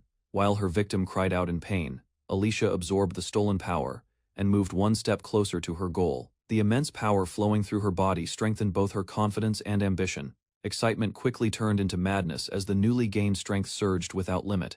Declaring victory, she cast the weakened demon aside and celebrated her evolution. Across the chamber, the defeated figure collapsed onto the floor. Even while suffering fatal wounds, she refused to accept such a miserable end. Far away from the battlefield, Alicia's thoughts remained fixed on Tomoya. Her obsession endured despite everything, driving her forward with a single desire. Standing face to face, two figures prepared for a conversation that could shape the next stage of the conflict. Inside the Demon King's castle, Zahark examined Tomoya closely. The changes brought by his transformation were immediately obvious. Rather than wasting time on words, Tomoya prepared for battle. Determination filled his eyes as energy gathered around him. Without warning, he launched a swift attack. Zahark welcomed the challenge, eager to test newly acquired abilities. The clash unfolded in an instant. Expecting an easy exchange, Zahark was caught off guard when Tomoya's strike pierced through his defense. Before he could recover, Tomoya released another powerful technique, causing energy to erupt across the battlefield. A massive explosion shook the castle halls. When the smoke cleared, Tomoya calmly watched the aftermath. To his surprise, Zahark emerged from the destruction unharmed. Amused by the attack, the demon acknowledged Tomoya's strength while revealing his own resilience. Moments later, Zahark's wounds vanished completely. His recovered body and increased power made it clear that defeating him would not be simple. Recognizing the danger of endless regeneration, Tomoya reconsidered his approach. Meanwhile, Zahark challenged him directly, eager to continue the fight. Without waiting any longer, the demon rushed forward at full speed. The next exchange began as both fighters prepared to test their limits. Zahark launched a relentless assault, striking from every angle. Despite the pressure, Tomoya avoided each attack. Frustration began to build as every blow missed its target. Zahark pressed forward aggressively, determined to force a decisive exchange. Meanwhile, Tomoya received support from an ally who started analyzing Zahark's body. Knowing he needed more time, he focused on surviving the battle. Instead of continuing the clash, Tomoya changed tactics. He attempted to distract Zahark with questions while waiting for the analysis to finish. Zahark revealed his motivation. More than anything else, he desired the title of the strongest being in the demon world. While exchanging blows, Zahark revealed the source of his ambition. Years of humiliation had fueled his desire to stand above every creature in existence. Rather than dismissing those feelings, Tomoya listened carefully. He questioned whether endless pursuit of power was worth the suffering it brought to others. From his perspective, strength ruled everything, and only the powerful could escape oppression. As the battle continued, he challenged Tomoya's beliefs. To Zahark, seeking greater power was the only path to freedom and respect. Even so, he believed there was a difference between understanding the desire for strength and blindly surrendering to it. Tomoya admitted that he could not condemn Zahark's desire for strength, having received blessings himself. In the middle of their exchange, Tomoya struck decisively. The sudden attack caught Zahark off guard and forced him backward. Rather than praising his ambition, Tomoya pointed out the consequences of his actions. Countless innocent lives had been lost because of Zahark's pursuit of power. Memories of the people affected by the conflict filled Tomoya's mind.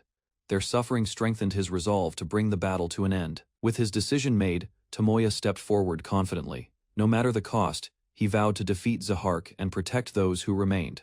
At last, the analysis was complete. Tomoya learned that every regeneration damaged Zahark's body further, and repeated healing would eventually lead to his death. Instead of relying on powerful attacks, he used smaller strikes to force Zahark to regenerate again and again. Each recovery weakened the demon more than before. Gradually, the accumulated damage began breaking down his body despite his efforts to endure. Soon Zahark's condition visibly deteriorated. His massive frame trembled as the strain of constant regeneration pushed him toward collapse. Desperately clinging to his pride, he continued proclaiming himself the strongest champion of the demon world. Refusing to accept defeat, Zahark gathered the last of his strength. His pride remained unbroken as he declared himself the true king of demons. Moments later, the accumulated damage reached its limit. A violent explosion consumed Zahark, bringing the long battle to its final conclusion. As the dust settled, Tomoya received confirmation of the demon's death. Along with the victory came immense rewards, causing his power to rise dramatically. New titles and abilities continued to appear one after another. Even Tomoya was surprised by the scale of the growth he had gained. With greater responsibilities waiting elsewhere, Tomoya decided to leave immediately and reunite with his companions. After the battle ended, Tomoya contacted his allies to learn the situation on the front lines. Far away, Maria delivered an update on the remaining threats. Aside from the missing twin war gods, the battlefield had largely been secured. Hearing that his companions were safe eased Tomoya's concerns. Although everyone had endured a difficult fight, with the crisis resolved, Tomoya announced Zahark's defeat and prepared to return home. He also made a simple request for a warm meal upon his arrival. Maria happily agreed and promised that everyone would be waiting for him. Soon afterward, Tomoya left the ruined castle behind and began his journey back. Just as Tomoya prepared to leave, Zahark rose once more in a monstrous form. Even on the verge of death, the demon refused to abandon his obsession with strength. Dark energy surged through the chamber as Zahark declared himself the true Demon King. His transformed body granted him one final burst of terrifying power. Realizing the danger of a direct hit, Tomoya carefully assessed the situation while avoiding a reckless clash. The monster's attack slammed into the ground, sending debris flying everywhere. Despite the destruction, Tomoya remained calm and uninjured. Having identified the creature's weakness, Tomoya drew his weapon and made his decision. Preparing for the final blow, Tomoya activated a powerful skill and charged forward. Even Zahark seemed surprised by the sudden change in momentum. Their attacks collided head-on, shaking the battlefield. Neither side backed down as both fighters poured everything into the clash. The strain quickly began affecting Tomoya's body. Despite the pain, he continued pressing forward while searching for the perfect opening. In a decisive moment, his attack tore through Zahark's defenses. The massive demon staggered as severe damage spread across his body. Although the skill came with a heavy cost, Tomoya refused to stop, knowing victory was finally within reach. To Tomoya's surprise, Zahark's body began changing once again. Instead of collapsing, the demon absorbed the remaining power and grew even stronger. Dark energy erupted throughout the chamber as Zahark completed his transformation. Reborn as a demon god, he reached a level of power far beyond his previous limits. Excitement consumed him as the new strength flowed through every part of his body. The overwhelming energy reinforced his confidence and ambition. Driven by a long-held dream, Zahark revealed his ultimate goal. He believed that devouring Tomoya would grant him enough power to dominate the world beyond the rift. With his desire finally within reach, the demon god charged forward without hesitation. Zahark attacked with overwhelming confidence, convinced that his new power had made him unstoppable. Even repeated blows failed to provoke the reaction he expected from Tomoya. Amusement slowly turned into confusion as his opponent remained calm. For the first time since his transformation, doubt crept into Zahark's mind. Without warning, Tomoya seized Zahark's arm and stopped his advance. The sudden restraint disrupted the demon's momentum completely. As Zahark struggled to break free, Tomoya quietly confirmed that the conditions for his plan had been met. A tremendous force erupted across the battlefield moments later, drawing upon the authority of the god of destruction. Powerful aura surrounded Tomoya as the god of destruction's authority awakened. Across the battlefield, Zahark realized the situation was becoming dangerous. Confident in his new form, Zahark launched another direct attack. The strike landed, yet Tomoya remained completely unfazed. Confusion spread across Zahark's face as his attacks lost their effect. Moments later, Tomoya countered with overwhelming force and drove him backward. Energy continued gathering around Tomoya as his transformation reached a higher stage. Faced with a power beyond calculation, Zahark finally understood the gap between them. A powerful reading revealed Tomoya as the god of destruction, but the displayed value exceeded all understanding and returned an error. As the overwhelming presence spread through the area, instinct warned her that confronting him would be impossible. Fear took hold. Darkness surrounded Tomoya while the horned woman collapsed in panic, unable to withstand the pressure radiating from him. After realizing the effect, Tomoya understood that a special skill had temporarily elevated him to the level of the god of destruction. Once the situation settled, he gained new rewards, including the god's apex jewel and a barrier ability that could nullify attacks weaker than his own status. After the terrifying surge of power faded, the horned woman slowly regained consciousness. Tomoya stood nearby while the effects of his skill disappeared, leaving the area calm once more. Reviewing the aftermath, he reflected on the battle and decided that relying on such a dangerous ability was not an ideal solution. With that in mind, Tomoya examined the rewards he had obtained from the encounter. New items and abilities appeared before him, offering fresh possibilities. Carefully activating one of the rewards, he began testing its functions and studying its potential uses. Meanwhile, the horned woman remained silent, observing him with caution as the tension between them gradually eased. Rather than taking revenge, Tomoya chose to spare the defeated warrior. The unexpected decision left her confused. Although given a chance to live, she rejected the offer and demanded an end to her suffering. Years of conflict had convinced her that survival held little value. Ignoring her protests, Tomoya activated a special power and placed her under his control. At the same time, her combat abilities began to disappear. The seal completed its effect, stripping away the strength she had relied on for so long and forcing a dramatic transformation. When the process ended, Tomoya discovered that the feared warrior had originally been a woman. After learning the truth, Tomoya tried to explain that he only wanted the former warrior to work under him. Attempting to help, he searched for spare clothing and urged her to get dressed before continuing their discussion. Instead of choosing practical attire, she appeared in an eye-catching maid outfit. The result surprised Tomoya, while she remained completely confident in her appearance. Their conversation quickly became chaotic, as she ignored his concerns and insisted on accompanying him wherever he went. Soon afterward, preparations were made for the next journey, and Tomoya left his companions behind while heading toward the city with a new objective. While Tomoya was away, his companions received a warning about an unprecedented dimensional disturbance. Moments later, space itself cracked open above the nearby forest. A dark rift emerged, spreading an unsettling presence across the area. From the distortion, a powerful woman known as Alicia Bartolona appeared. Her overwhelming aura immediately revealed that she was no ordinary visitor. The immense pressure radiating from Alicia stunned the group. Even experienced fighters struggled to remain calm in the face of her presence. Rather than attacking, Alicia looked over the gathered women and spoke with amusement. Her attention seemed fixed on Tomoya, suggesting that her arrival had a very specific purpose. Alicia approached the group with a friendly attitude and greeted one of the angelic women as if they had known each other for a long time. Without warning, Alicia struck the angel and sent her reeling. The sudden attack shattered any hope that the encounter would remain peaceful. Enraged by the assault, several companions rushed forward together. Their combined attack aimed to stop Alicia before she could harm anyone else. The counterattack failed completely. One after another, the defenders were knocked aside and collapsed onto the ground, standing alone at the center of the battlefield. Alicia looked down on the defeated group. Their strongest efforts had accomplished nothing. After defeating the group with ease, Alicia revealed that their strength should have been enough to challenge powerful enemies. Determined to uncover the truth, her focus remained fixed on he, and she showed no intention of backing down. As her aura intensified, Alicia openly declared her desire to remove every rival and claim Tomoya for herself. Rather than hiding her feelings, she calmly imagined a future at his side.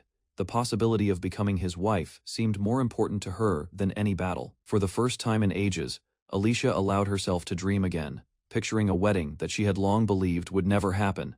Realizing that direct combat was hopeless, the women quickly formed a plan. Each member accepted a role, hoping teamwork could create an opening against Alicia. The attack began at once.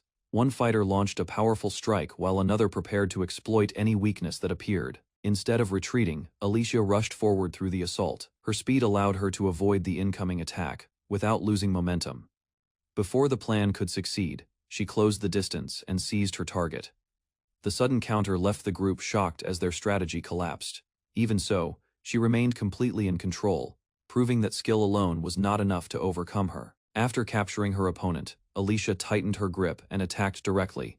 The painful strike forced the maid to the ground before the others could react. A nearby ally immediately rushed in to help. Taking advantage of the distraction, she launched a counterattack aimed at forcing Alicia away from her target.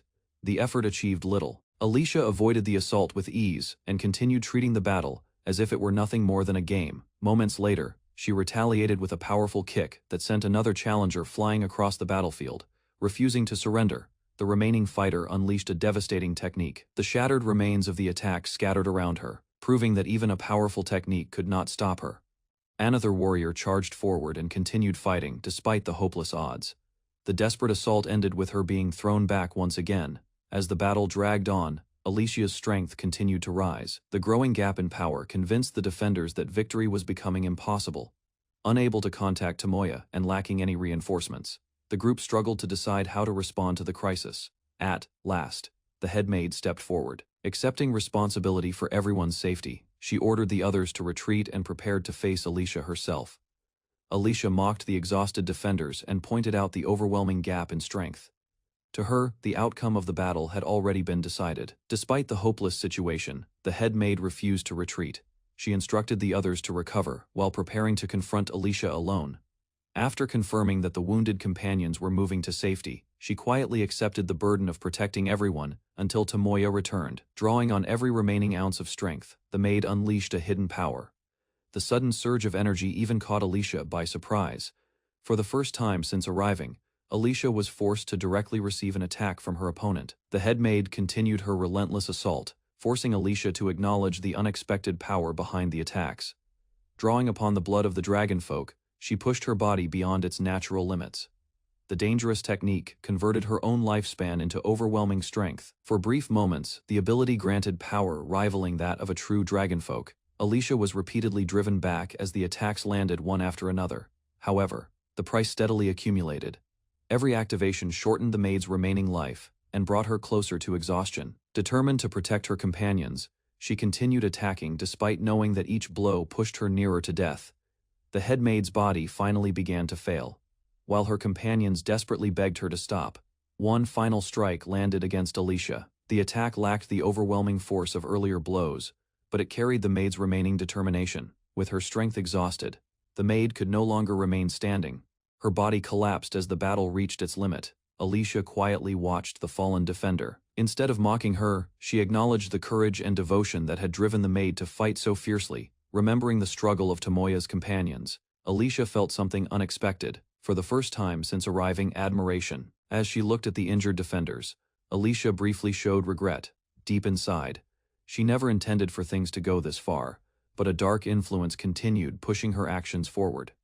The hesitation vanished moments later. A surge of sinister power overwhelmed her mind, dramatically increasing her strength. While Alicia embraced her obsession with Tomoya, another of his companions struggled to stand. Clinging to her faith, the young woman declared that neither she nor the others could afford to die. Her determination remained unshaken even against impossible odds. Remembering Tomoya's kindness and courage, she held firmly to a single belief, no matter how desperate the situation became. Hope remained alive as Tomoya finally answered the desperate call, arriving just before Alicia could strike again. A horned woman was suddenly struck by a powerful attack, leaving a massive wound in her body.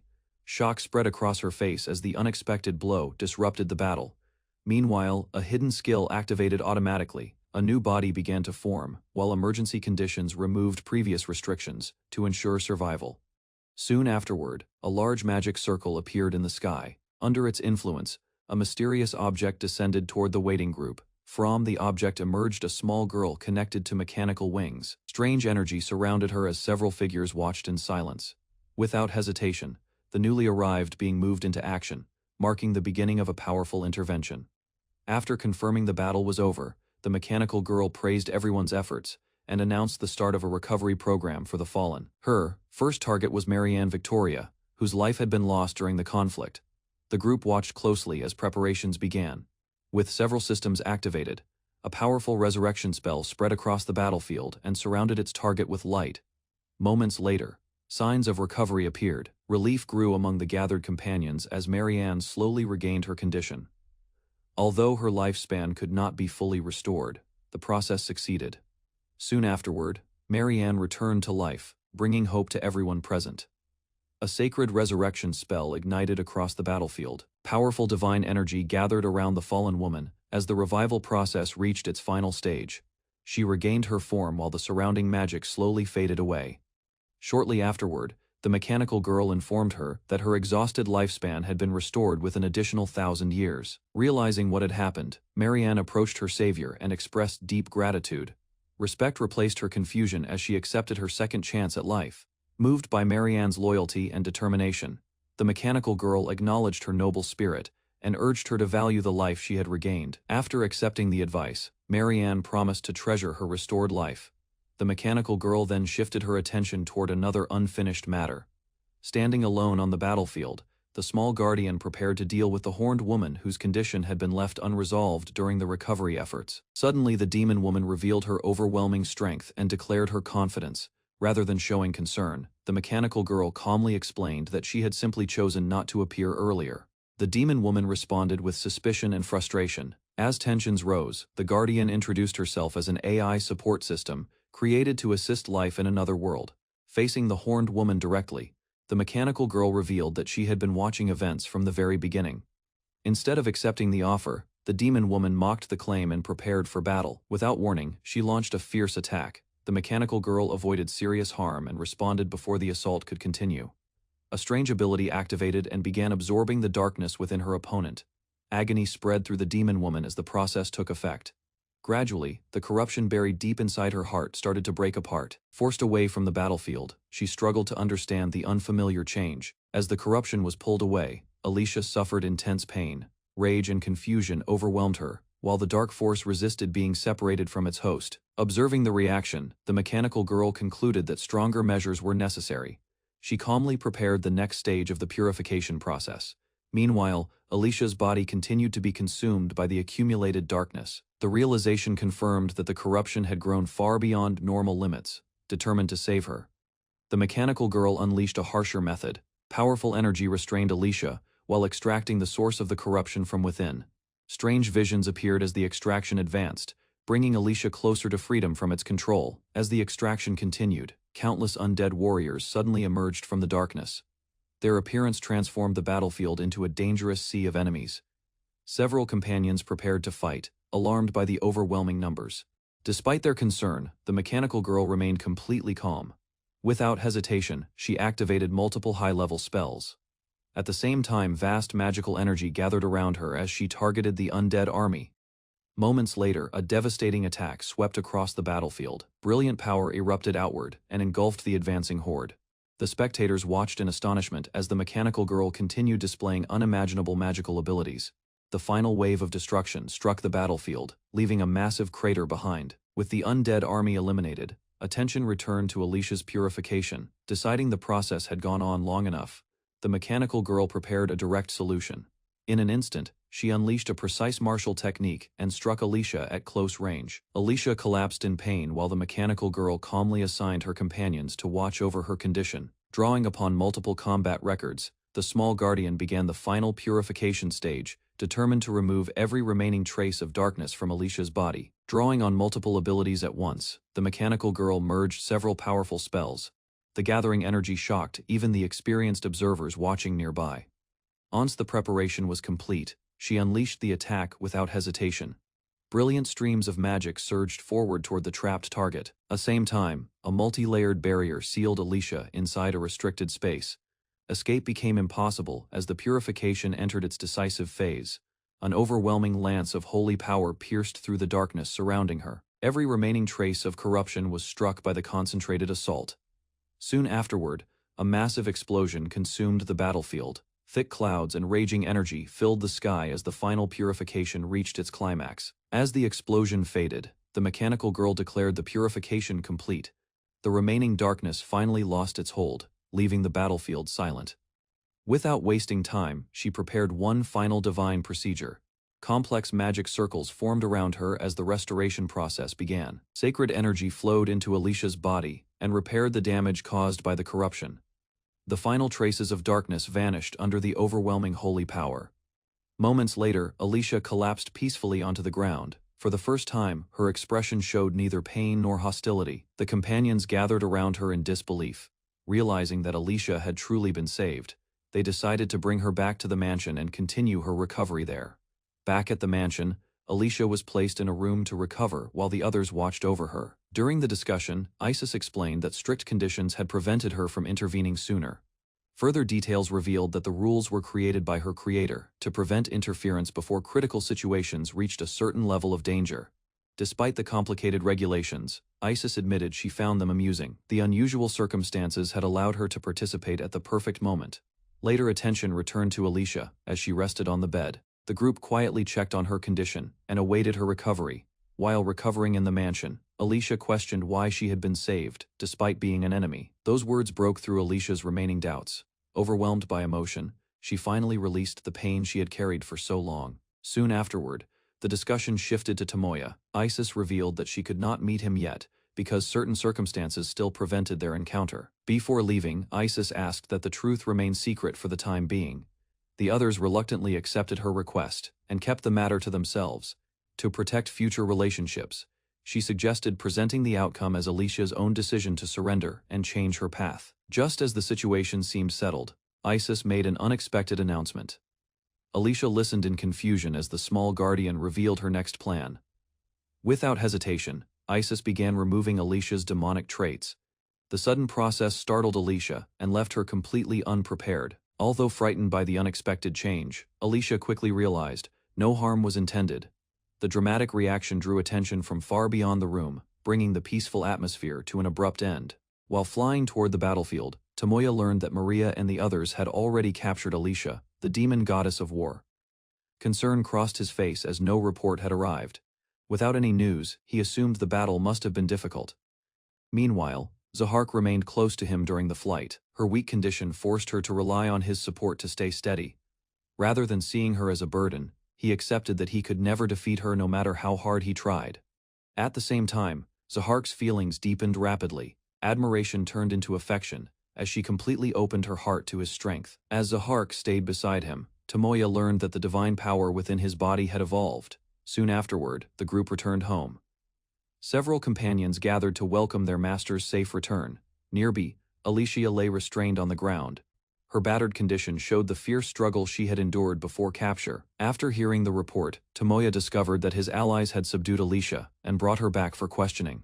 Even so, her unusual behavior raised concerns. Unable to understand the emotions linked to her spirit, Tomoya decided to question Alicia later. Seeing Alicia's weakened state, Tomoya used his restoration magic to heal her injuries and remove the damage left by the battle.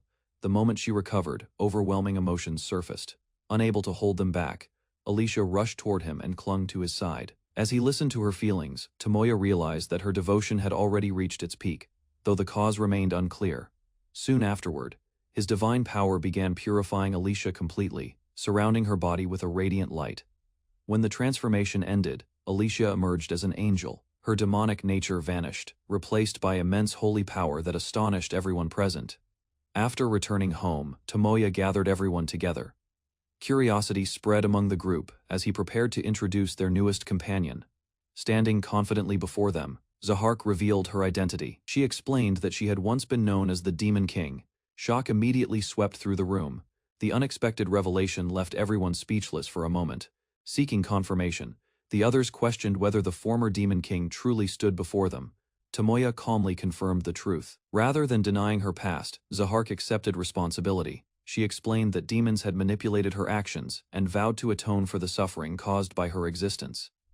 After hearing Zahark's confession, Tomoya acknowledged her right to choose how she would live from that moment onward. Without hesitation, Zahark pledged her life to him.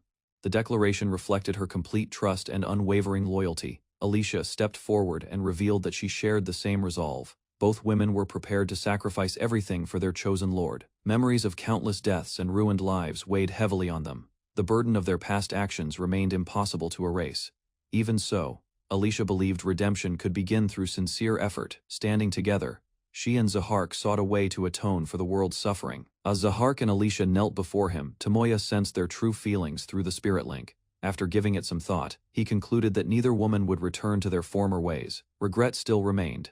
Although the past could never be erased, he believed people should be judged by who they chose to become, rather than seeking death as punishment.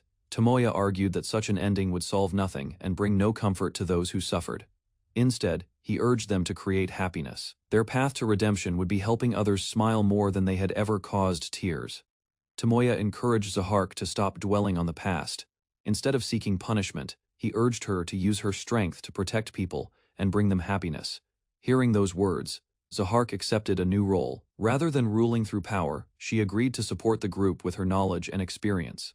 Beside her, Alicia and Zahark pledged their loyalty once more. Both vowed to remain at Tomoya's side and serve him wholeheartedly. Their devotion soon became obvious to everyone. Constant attention from his followers left Tomoya feeling slightly overwhelmed. With a faint smile, he advised them to relax and live more freely. The two women gratefully accepted his guidance. Sometime later, Tomoya reported the outcome to the queen. With the Demon King defeated, the long conflict threatening the world had finally come to an end. Although relieved by the news, the queen struggled to believe that the demon army had truly been defeated. To avoid future misunderstandings, Tomoya privately informed her about Zahark and Alicia. Even so, he insisted that their fate remained his responsibility. Across the world, traces of war still remained. While the demon army had been nearly destroyed, scattered battles continued in distant regions. With his promise fulfilled, Tomoya looked toward the future. Free from his original mission, he decided to live peacefully and choose his own path forward. Later, Zahark boldly proposed becoming Tomoya's future marriage partner and insisted that he take the lead despite her confidence. Questions about her maid outfit quickly followed, yet she admitted she simply liked wearing it and felt comfortable in it. As the conversation continued, Tomoya openly praised her appearance. His honesty caught Zahark off guard and left her flustered. Encouraged by the growing closeness between them, the pair shared a tender moment together. Soon afterward, their relationship became even more affectionate, with both enjoying the warmth and trust they had built.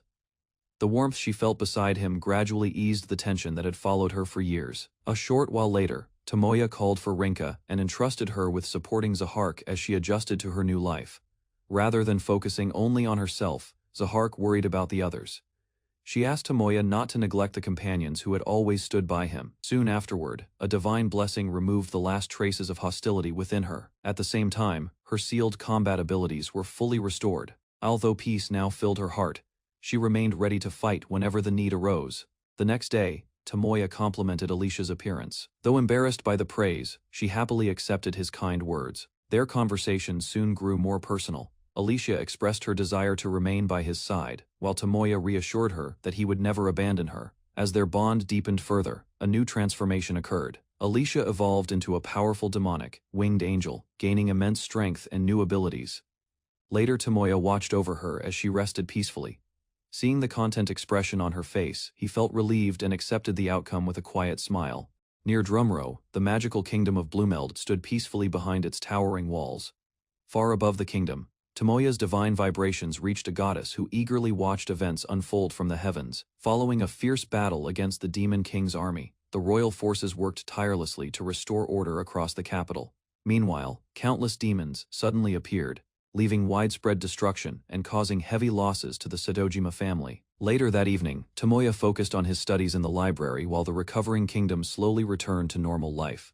Concerned about Maria's condition after the recent battles, Tomoya checked on her while noticing the lingering effects left by Alicia's techniques. In response, Maria appeared energetic and assured him that her health had improved significantly, despite her confidence.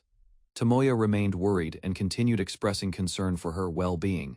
Hearing those words, Maria was caught off guard as she realized how deeply her master valued and cared for her. Warm feelings filled her heart while Tomoya gently invited her closer, strengthening the bond they shared. Maria accepted Tomoya's request and stayed by his side during the meal. Her unusual behavior and appearance quickly caught his attention, leaving him visibly flustered. Trying to regain his composure, Tomoya dismissed the reaction as a result of the intense battle they had recently endured. Soon after, he used his create item skill to craft a special gift, carefully preparing something he believed would suit Maria. Upon receiving the red ribbon, Maria's face brightened with joy as she treasured the thoughtful present from her master. Overwhelmed by happiness, she embraced Tomoya and devoted herself even more deeply to serving him. Inside the royal palace, Tomoya was summoned before the queen to receive recognition for his achievements and service to the kingdom. As the ceremony proceeded, the queen formally promoted him to legendary X rank for defeating the demon lord and protecting the realm. Rather than celebrating the title, Tomoya pointed out that little had changed for him despite reaching a rank unseen for centuries. After acknowledging his contributions, the queen sought a way to further reward the hero for everything he had accomplished. Instead of requesting wealth or status, Tomoya wished for lasting peace, so the people could live safely without fear of future conflicts. The queen publicly praised Tomoya's achievements and promised to restore peace and happiness throughout the kingdom after the war. Later, a private discussion followed, as she explained that governing the realm required more than good intentions and simple promises. Although uninterested in rewards, Tomoya listened, while the queen prepared to offer something she believed would be useful. Rather than granting treasure, she presented a royal ring linked to the kingdom's authority and economic system. With that symbol of trust, Tomoya gained the ability to create official currency and hold influence across the entire nation. Tomoya hesitated after receiving the queen's offer, but Maria confidently assured him that she could help manage the responsibility. Rather than handling everything alone, he was encouraged to leave the complicated task to those capable of supporting him. During the discussion, an unusual proposal emerged, creating a peaceful nation where Tomoya and his companions could live freely after the war. After giving the idea serious thought, he concluded that building a new country could become a worthwhile goal in the absence of the Demon King's threat. Several days later, Tomoya focused on the practical side of the plan, beginning with ways to generate resources and foreign income. As plans for the new nation progressed, Maria suggested establishing a trading company and placing Tomoya at its head to attract attention and business opportunities. Although the idea sounded excessive, Tomoya found himself unexpectedly presented as the company's president. To strengthen commerce, the group considered using rare attractions and unique resources that neighboring countries would find valuable, while others volunteered to handle daily operations. Additional proposals continued to arrive from Tomoya's companions. Soon afterward, another ambitious project emerged when they proposed creating an adventurers' clan with Tomoya serving as its leader. As preparations for the new adventurers' clan continued, the group reviewed the major organizations that already dominated the Drumrow Guild. Attention soon shifted to female adventurers, many of whom struggled to gain fair treatment and opportunities within existing teams.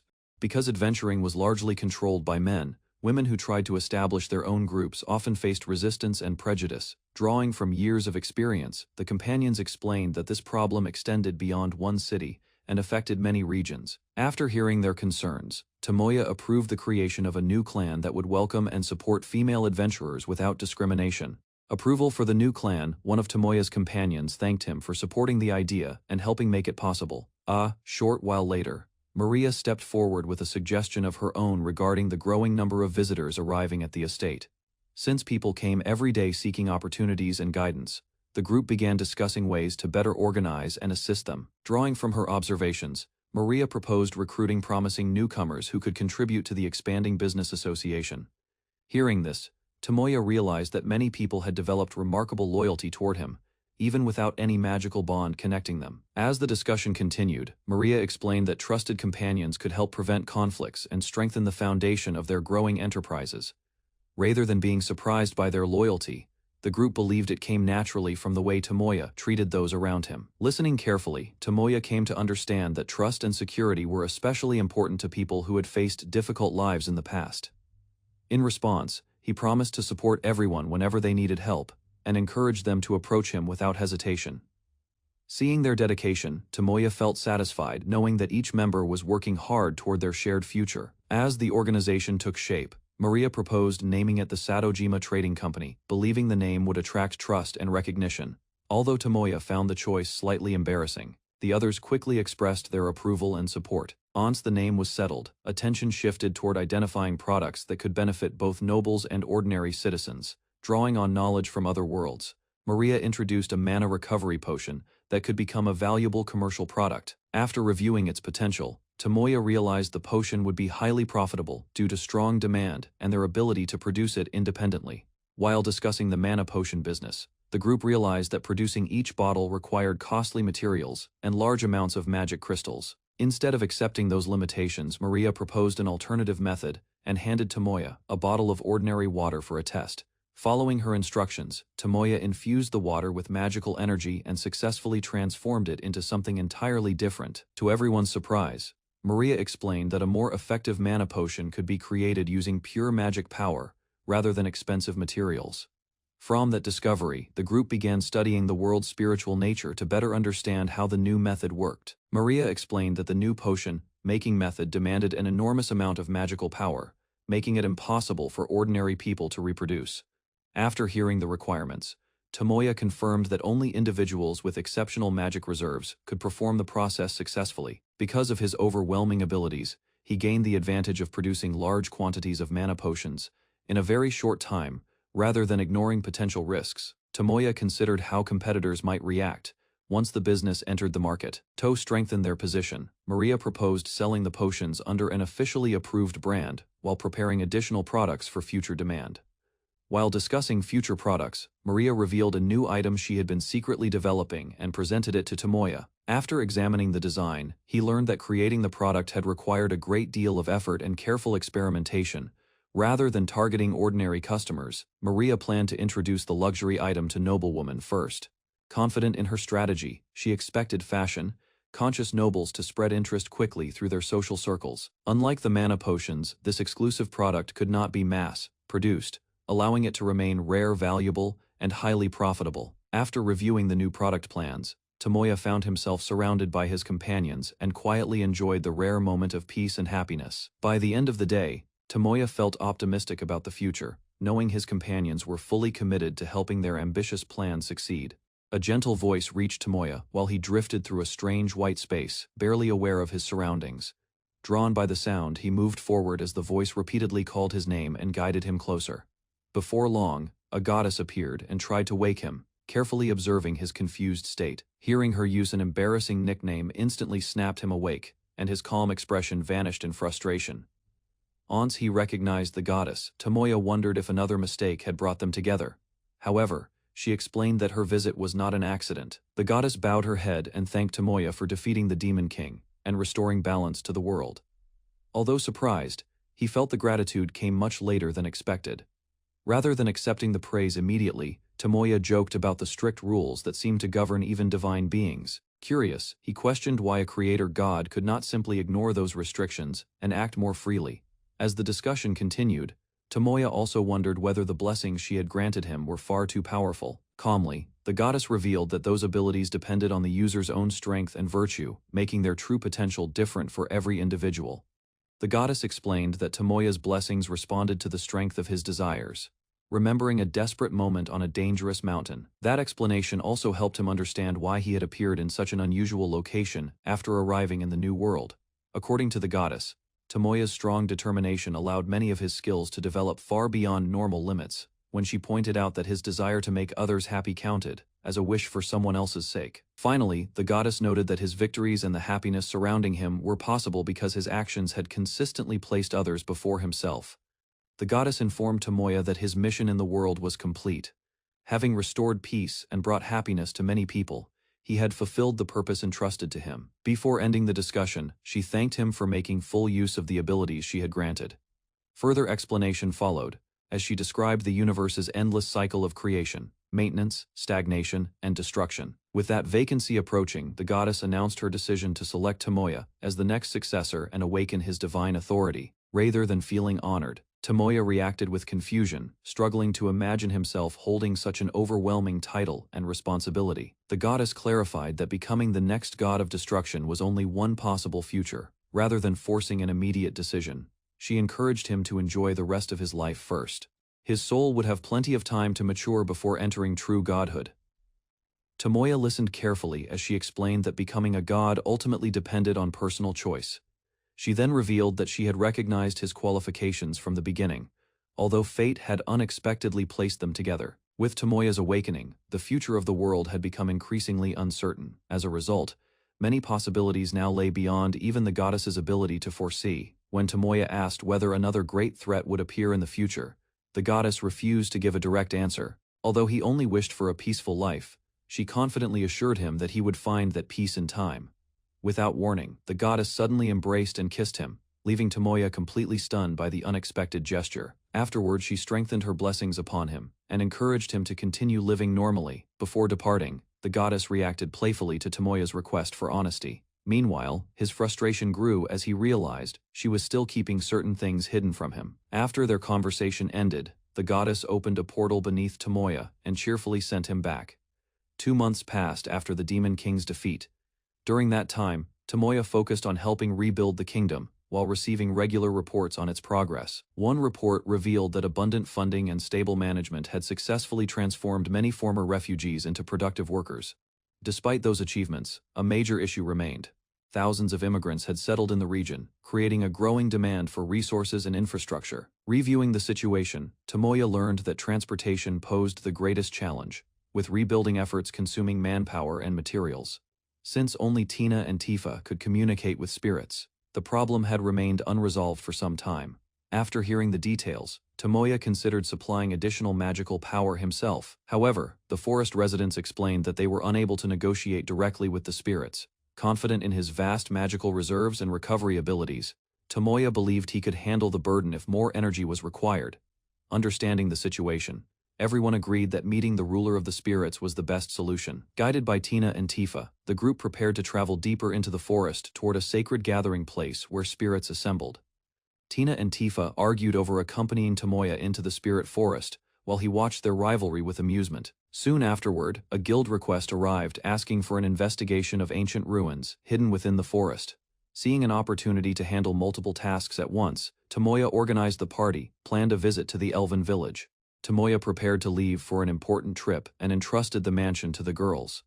After assigning responsibilities, he departed the next morning with confidence that everything would be managed properly. Soon afterward, he traveled alongside Tina, the princess of the High Elves. Their journey began as they headed toward their destination. Among his companions was Zahark, the former demon king. Beneath her calm appearance, she often revealed a softer side when relaxing. Despite her innocent look, she possessed a mischievous and unpredictable nature. Having regained the magic she once held as a demon, she carried herself with grace and supported Tomoya throughout the journey. While traveling with his companions, Tomoya decided to test one of his transfer magic abilities. During the flight, he reflected on Miseri, his former girlfriend, reincarnated into the same world she had spent years searching for him, and the memory deeply moved him. Along the way, Tina's fellow elves from her village gathered and joined the expedition. Their numbers increased as more companions arrived to support the mission. After assembling the group, Tomoya guided everyone above the Forest of Spirits and headed toward their target location. Soon he sensed a powerful reaction near a lake, determining that it came from a Spirit King and carried no hostility. Following the Spirit King's reaction, Tomoya and the others descended beside a quiet lake, hidden within the forest. Upon reaching the shore, they noticed the area felt different from the outside world. A calm atmosphere surrounded the lake. To communicate with the Spirit King properly, Tina removed her clothing and explained that nothing should interfere with spirit power. After hearing the plan, he felt relieved and entrusted the task to her. Tina then stepped forward to begin the ritual. Moments later, she entered the lake and released her power. A bright presence emerged from the water, signaling that the Spirit King had responded to the summons. A mysterious space opened before Tomoya and Tina after the summoning succeeded, realizing they had entered a realm where conscious spirits existed. Soon, Tina respectfully requested an audience with the Spirit King. In response, an ancient presence acknowledged her lineage and recognized Tomoya's unusual power. As the conversation continued, the Spirit King introduced itself as the ruler overseeing the spirits that governed the forest. It then asked the purpose of their visit. Tomoya questioned the relationship between the Spirit King and the many spirits under its command. After sensing Tomoya's extraordinary nature, the Spirit King recognized that he existed on a higher level than ordinary humans. The Spirit King found it difficult to believe that a human had reached such a high level of existence.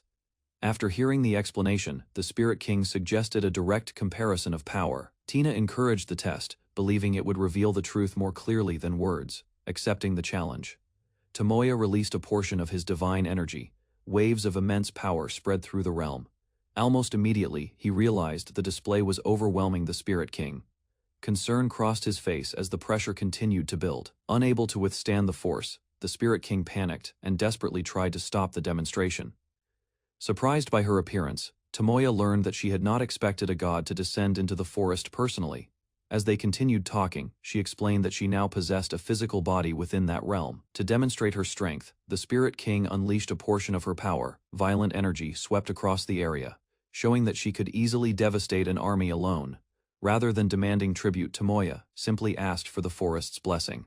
The request surprised the Spirit King. Impressed by his generosity, she gladly granted access to everything within the forest.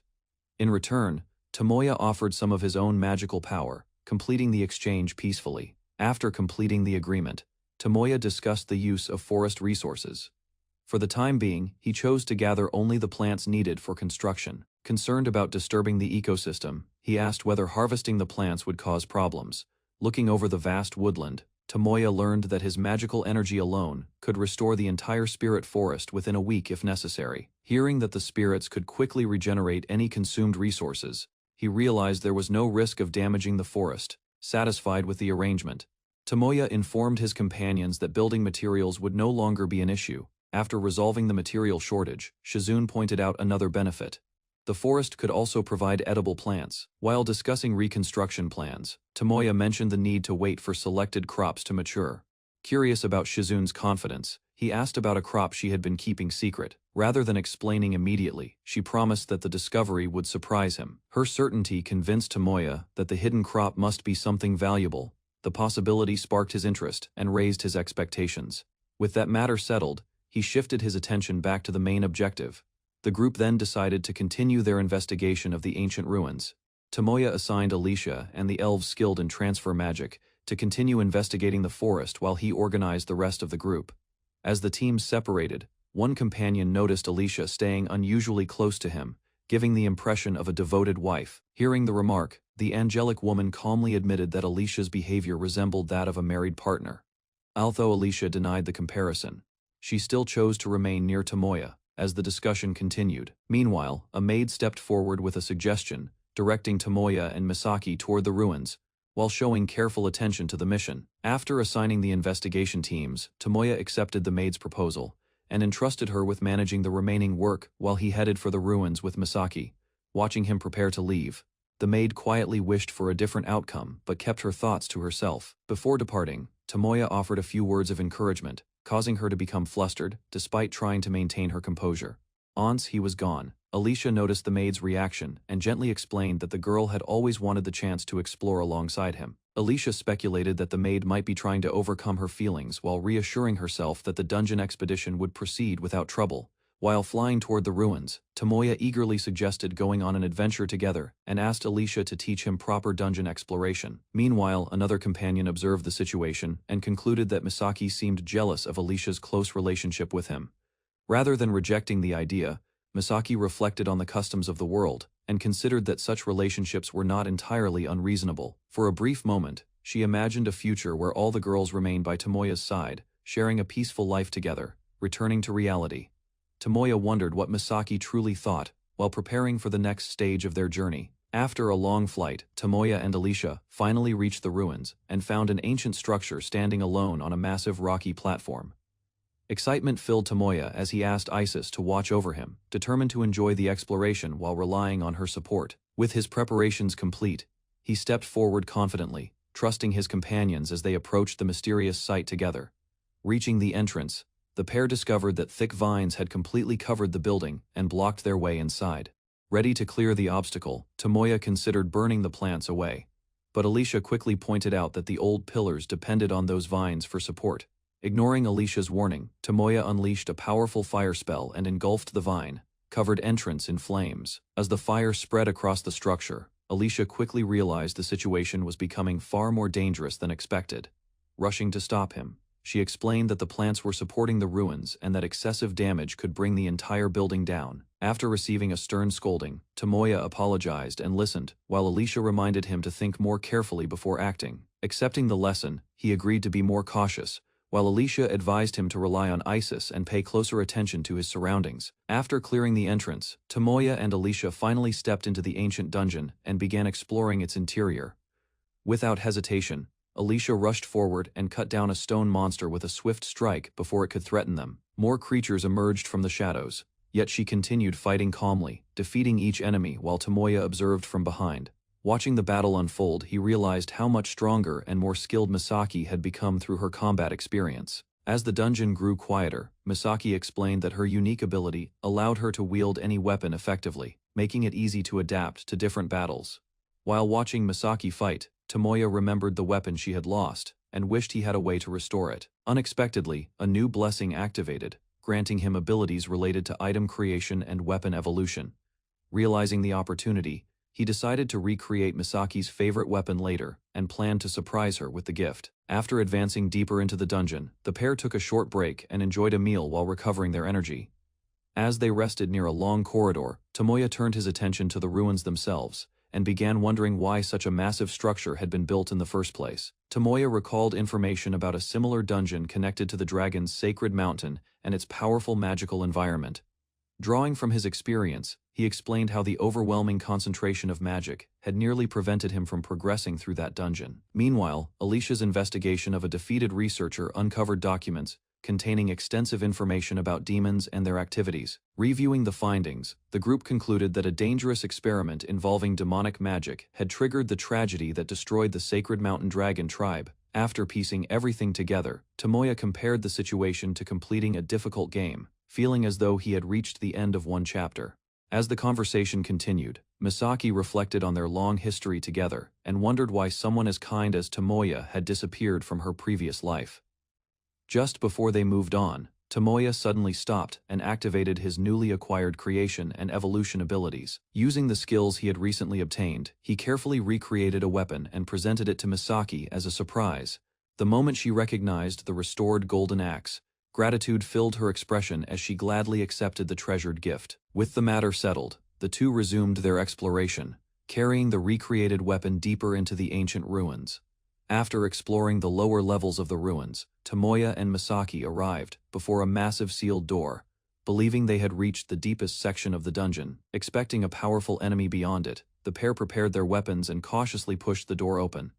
Stepping inside, they entered a silent chamber and advanced carefully through the darkness while remaining alert. Moments later, the heavy door suddenly slammed shut behind them, causing both adventurers to stop in surprise. Without warning, a mechanical voice echoed throughout the room, identifying them as intruders and announcing the activation of the dungeon's counterattack system. As the dungeon's defense system activated, a massive magic circle spread across the floor and began summoning a guardian. Moments later, a mechanical dragon emerged from the light, revealing itself as the ruler of the ancient facility. Rather than retreating, Tomoya and Misaki readied their weapons. Excitement replaced caution as they prepared to challenge the powerful construct. Without wasting time, the mechanical dragon unleashed a fierce roar and charged straight toward the intruders. Reacting immediately, the two split apart to avoid the attack, seizing an opening.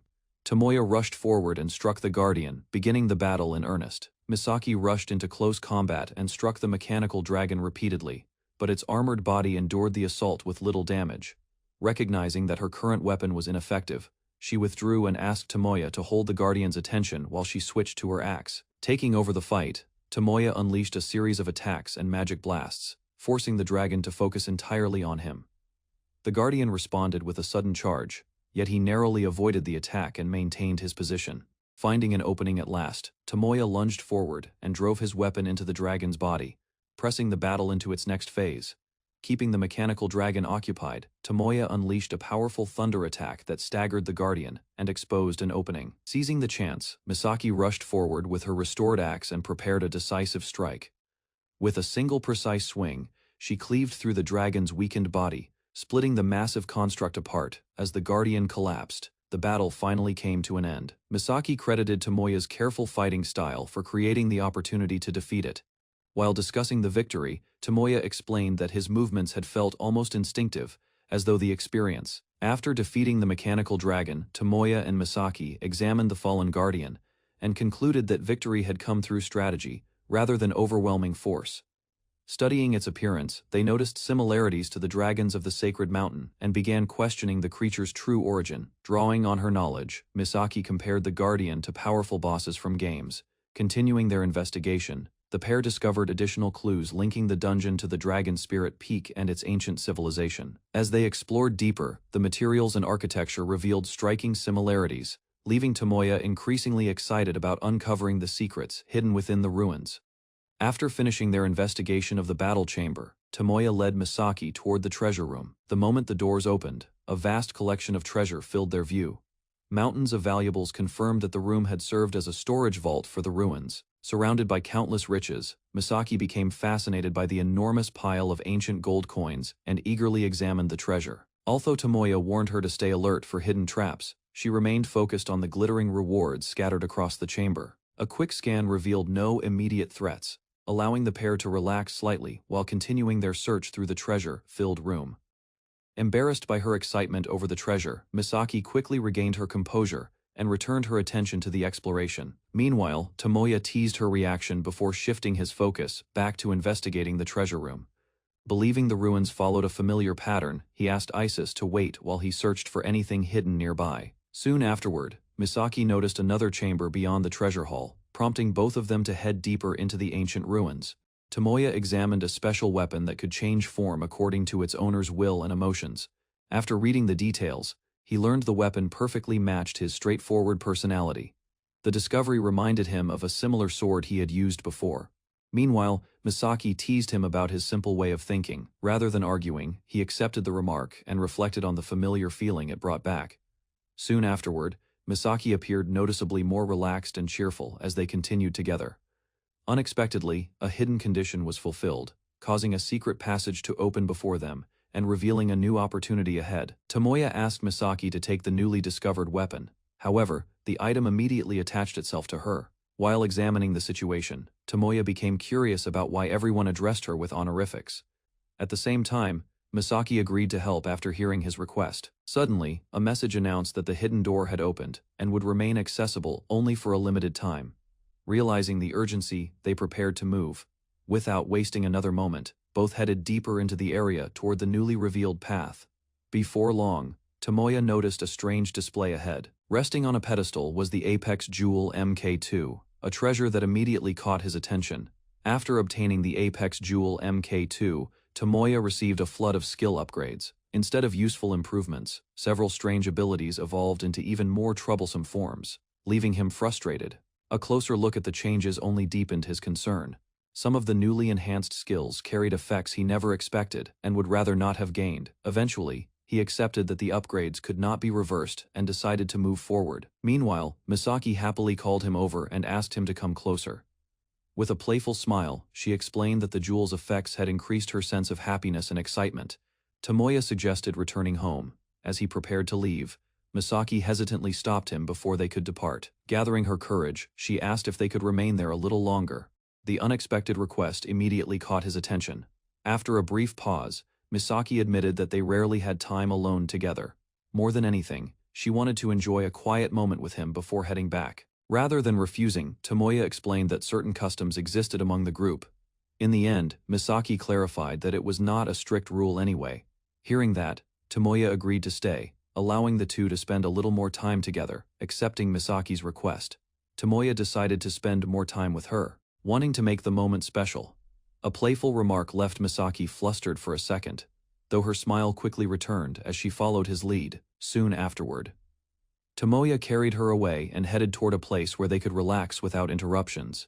Curiosity replaced her confusion as they moved. Moments later, they arrived beneath a breathtaking star-filled sky, surrounded by endless lights and a glowing moon. Both admired the peaceful scenery. Resting comfortably in his arms, Misaki felt completely at ease. Far from everyone else, the two quietly enjoyed their private time together. While gazing at the starry sky, Tomoya reflected on his past life. Compared to the loneliness he once carried, his new life had given him companions and happiness he never expected. As those thoughts surfaced, Misaki openly expressed feelings she had been unable to share before. Hearing her words, Tomoya decided it was time to stop hesitating. Determination replaced uncertainty as he prepared to reveal his true feelings. Beneath the moonlit sky, he proposed marriage to Misaki. The sudden declaration completely caught her off guard. Instead of immediately celebrating, Misaki became overwhelmed by another concern. Thoughts of the other women close to Tomoya quickly entered her mind. After hearing Misaki's concern, Tomoya confidently explained that he intended to take responsibility for everyone who had become important to him. What began as an ordinary existence had gradually turned into a future surrounded by people who cared about him. Rather than choosing between them, Tomoya resolved to make everyone happy. His decision came from a sincere desire to protect the bonds he had formed. Although she criticized his reasoning, Misaki could not hide her joy. The proposal itself meant far more to her than the awkward explanation behind it. In the end, happiness won over embarrassment. Smiling through her emotions, Misaki accepted the moment. After making up his mind, Tomoya decided to use one of his special creation abilities. Holding Misaki close, he prepared a gift to symbolize the promise they had just shared. The item formed a spiritual bond between them and strengthened the connection they already felt. Rather than stopping there, Tomoya attempted to follow a marriage tradition from his previous world. Caught completely off guard, Misaki froze as she tried to understand what had just happened.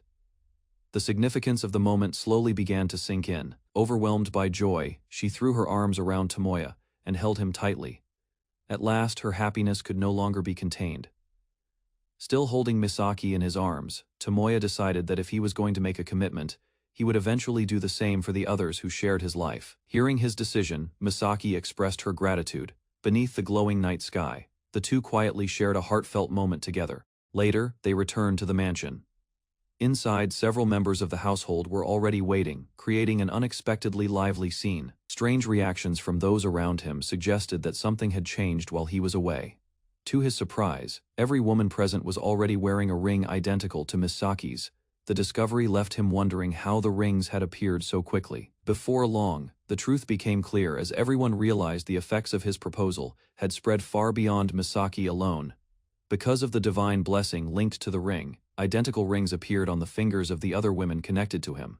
Along with the rings, the feelings and words from Tomoya's proposal had somehow reached everyone directly. Although the explanation sounded unbelievable, the evidence left little room for doubt.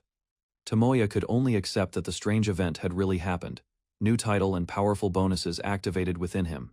The massive increase in strength left Tomoya stunned by yet another outrageous upgrade. The sudden growth left him wondering whether the world's rules had completely broken around him. What was meant to be a personal ceremony soon expanded into a massive national event scheduled for 3 months later. Meanwhile, peaceful days returned to the mansion. Surrounded by the people closest to him, Tomoya enjoyed a calm and happy life, while waiting for the future to arrive.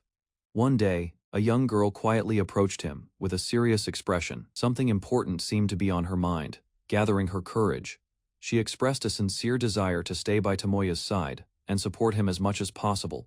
Before leaving, the young girl gently shared her feelings with Tomoya. Holding onto his hand, she wanted him to remember that someone would always care deeply about him. With that farewell, another chapter in Tomoya's extraordinary journey came to a close, while the next adventure waited just beyond the horizon. Tomoya visited the pioneer village and observed how it had grown through the arrival of many immigrants. Soon after, he met Sharo, a former mercafolk immigrant. She reported that the village was peaceful and that everyone had enough work. Meanwhile, the discussion turned to transportation. Current plans focused on solving the shortage and supporting future growth. After reviewing the situation, an immigrant management system was implemented to help organize and protect the women living in the settlement. Rather than expanding his harem, Tomoya chose to share the benefits of his abilities and improve opportunities for the village's children. Tomoya explained that he had already proposed to everyone and had no intention of increasing the number of love slaves carelessly. Suddenly, villagers rushed in with alarming news. A large group of magical beasts was advancing toward the settlement. Panic spread across the area as non-combatants were ordered to return home, while the fighters prepared for battle. Seeking accurate information, Tomoya asked about the enemy force. Reports estimated nearly 300 Fenrirers moving toward the village. Without hesitation, he headed out with Isis. Although Fenrirers rarely attacked people, recent incidents suggested this pack could not be ignored. Tomoya and Isis observed the approaching Fenrirers from a distance. While confirming the threat, they noticed something unusual among the front ranks. Closer inspection revealed 3 wolfkin riding the beasts. Their behavior showed no signs of hostility. Rather than preparing for an immediate fight, Tomoya decided to redirect the group. Allowing the Fenrirers to continue would put the village's hard-earned farmland at risk. As they moved forward, a loud howl echoed across the plain. The leading Fenrir appeared to signal the rest of the pack. Moments later, the wolfkin stepped forward from the formation. Surrounded by towering Fenrirers, they calmly waited as Tomoya approached to learn their purpose. Standing before the wolfkin group, Tomoya examined the 3 girls who had arrived with the Fenrirers. Without warning, the youngest girl rushed forward and embraced him. Her reaction left Tomoya completely stunned. Soon afterward, the other 2 joined in, surrounding him with affection. Confusion quickly spread as Tomoya struggled to understand what was happening. Amid the unexpected welcome, the girls continued clinging to him. Their excitement contrasted sharply with his bewildered expression. The wolfkin had not recently arrived in the area, revealing that the situation was far more complicated than Tomoya first believed. Still overwhelmed by the sudden attention, Tomoya denied having children. Isis suggested learning the girls' identities before jumping to conclusions. Realizing they had startled him, the 3 wolfkin stepped back and prepared to explain themselves properly. First, they revealed that their connection to Tomoya came through their mothers, who had conceived after receiving his help in the past. Shirayuri introduced herself and stated that she was searching for a husband to bear his descendants. Next, Priscilla cheerfully declared her intention to have children with him. Finally, Charlotte identified herself and thanked Tomoya for assisting the werewolf tribe long ago. Charlotte finally revealed the truth behind their origins. Her explanation connected the 3 girls to powerful figures Tomoya had encountered in the past. To Tomoya's shock, they were descendants of the former Silver Wolf Emperor and the Phantom Silver Wolf Emperor. For a moment, he could only stare in disbelief. Even Isis was left speechless by the unexpected revelation. After recovering from the surprise, the group moved to the village hall. There, they prepared to hear the full story behind the girls' journey. During the discussion, Charlotte explained that both she and Priscilla had once died. Their survival, she claimed, was linked to Tomoya's past actions. The 3 girls explained that their return to life was connected to Tomoya's awakening. His divine powers had unknowingly influenced events long after his previous encounters. Hearing the explanation, Tomoya immediately noticed contradictions in the timeline. The details did not seem to match what he remembered about the former wolf emperors. As the discussion continued, the girls pointed toward a sacred forest and identified Tomoya as Priscilla's father, adding another layer to the confusing story. Without hesitation, Priscilla announced her plan to have children with him and strengthen her bloodline. Charlotte admitted teaching her descendants, prompting Tomoya to blame her for the strange family education. According to ancient rules, those carrying exceptional potential were naturally drawn to his lineage. To support her claim, she explained that fate itself guided these individuals together. Their meeting was not coincidence, but the result of forces beyond ordinary understanding. Although surprised, Tomoya listened as she pointed out several talented people already living around him. After giving it some thought, he began naming candidates. Maria stood out because of the dormant Dragon Ken power hidden within her. Next, attention turned to Ariel and Soniel. One possessed remarkable growth potential, while the other carried sealed transcendental abilities from a lost nation. Charnalot continued listing the extraordinary individuals connected to Tomoya. Among them were Misha, a rare divine beast, and Tina. The explanation expanded further as she mentioned Lululu, Alicia, and Zahark. Each possessed an unusual background that set them apart from ordinary people.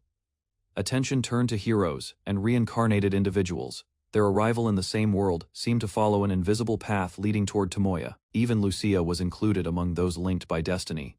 Her connection strengthened the idea that many important figures had gathered around him. After reviewing every example, Tomoya reflected on the pattern. What once appeared to be random encounters now seemed guided by fate itself. According to the story, her previous life had been tied to someone who deeply loved both him and Shirayuri. Curiosity quickly shifted to another mystery. Tomoya questioned why the girls had come seeking him, and what they meant by wanting children. A past catastrophe had wiped out most of the pack, leaving only a small number of females alive. Faced with the consequences of his earlier actions, Tomoya agreed to hear them out.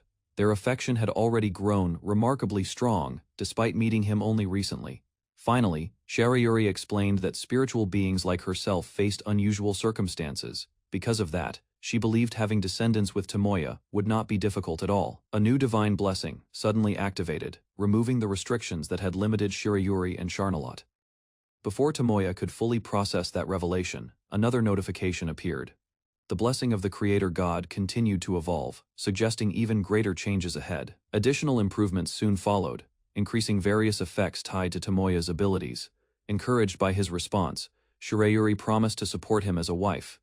Meanwhile, Priscilla enthusiastically declared that she would do her best as well. With the atmosphere growing more serious, the girls presented their request. They asked Tomoya to form an official bond with them. After listening to the Wolfkin's explanation, Tomoya was interrupted by Maria, who had quietly arrived and learned about the situation. Soon afterward, she reported a surprising discovery. The Fenris that had accompanied the three girls had transformed into women. Meanwhile, Tomoya considered how the newly transformed Fenrirs could contribute to the village. As the discussion continued, the three Wolfkin waited calmly. Attention gradually shifted toward the future and the changes their arrival would bring. Tomoya gathered the group and suggested using Fenrirs instead of horses for transportation. Several princesses supported the proposal and believed the Fenrirs could work well with his plans. Concern arose about whether the Fenrirs would accept the arrangement, prompting further discussion. Attention shifted to Priscilla, who was expected to become empress in the future and held influence among the Fenrirs. With responsibility resting on her shoulders, Priscilla agreed to handle the matter and ensure the decision reached the Fenrir community. After discussing the Fenrirs, the group decided to meet Hilda and arrange for several mothers to stay near Tomoya.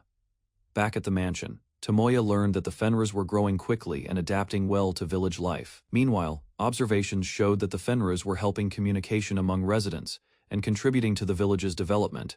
Using collected records, Tomoya reviewed population trends and confirmed that recent growth remained manageable. Later, Tomoya approached him with another matter, shifting attention from village management to the upcoming nighttime visit. One of the Fenrir women eagerly approached Tomoya, hoping to strengthen their bond through a special ritual. Soon, the planned activity began, with several companions assisting, while Tomoya fulfilled their expectations. By morning, the exhausting session had finally ended, leaving everyone satisfied despite their fatigue.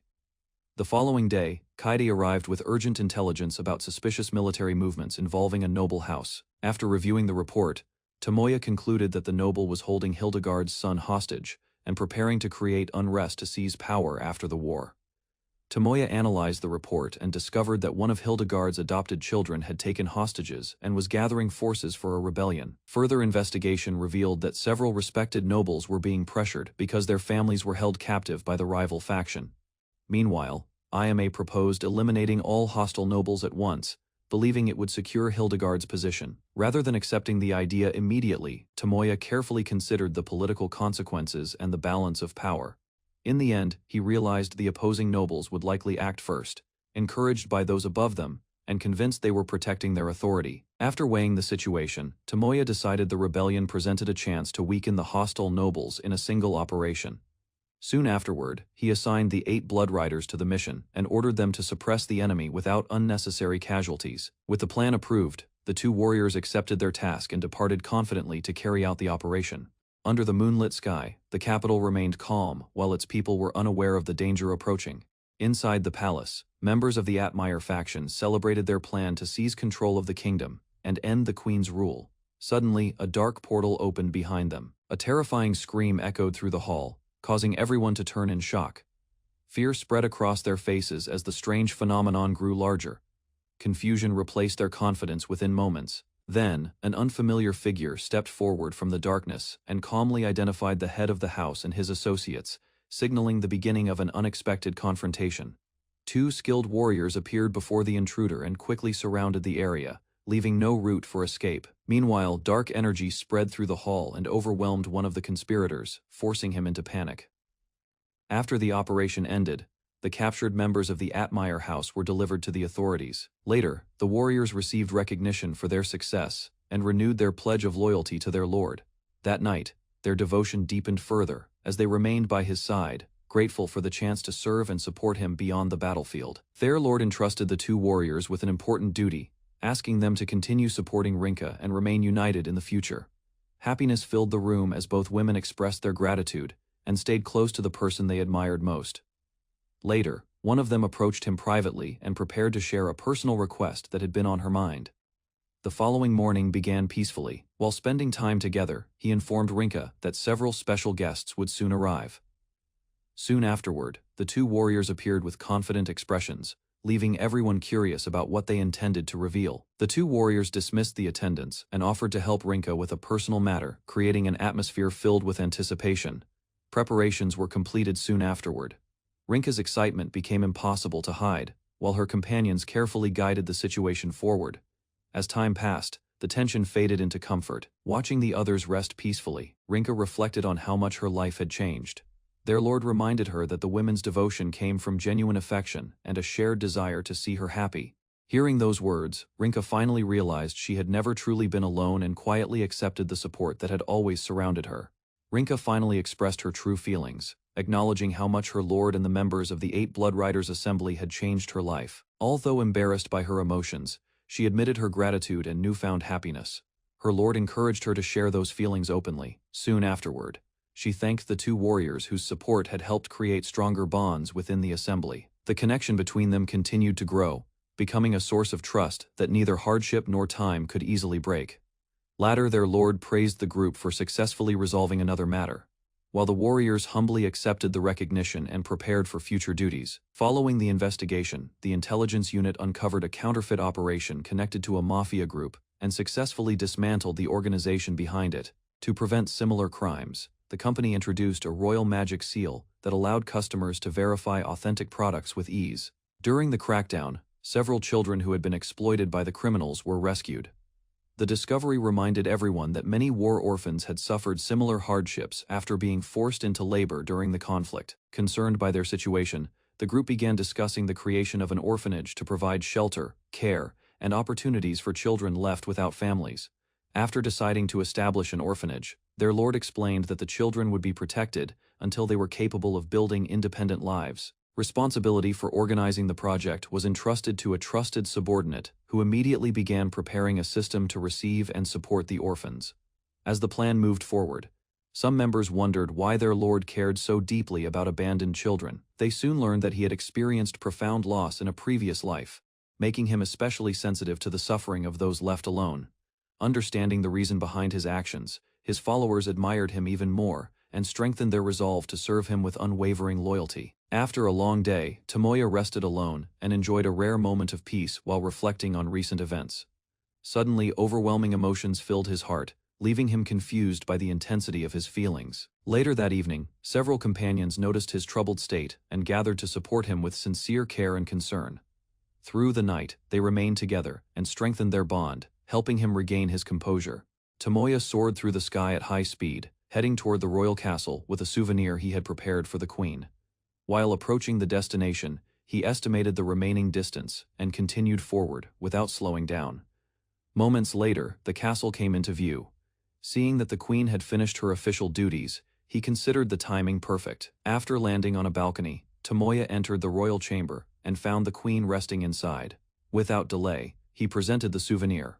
Although she reacted with her usual annoyance, he calmly placed the gift on the table for her to inspect. The queen examined the gift and quickly realized it was a legendary elixir treasured by the royal family for generations. Surprise spread across her face when Tomoya casually revealed that he had created the medicine himself.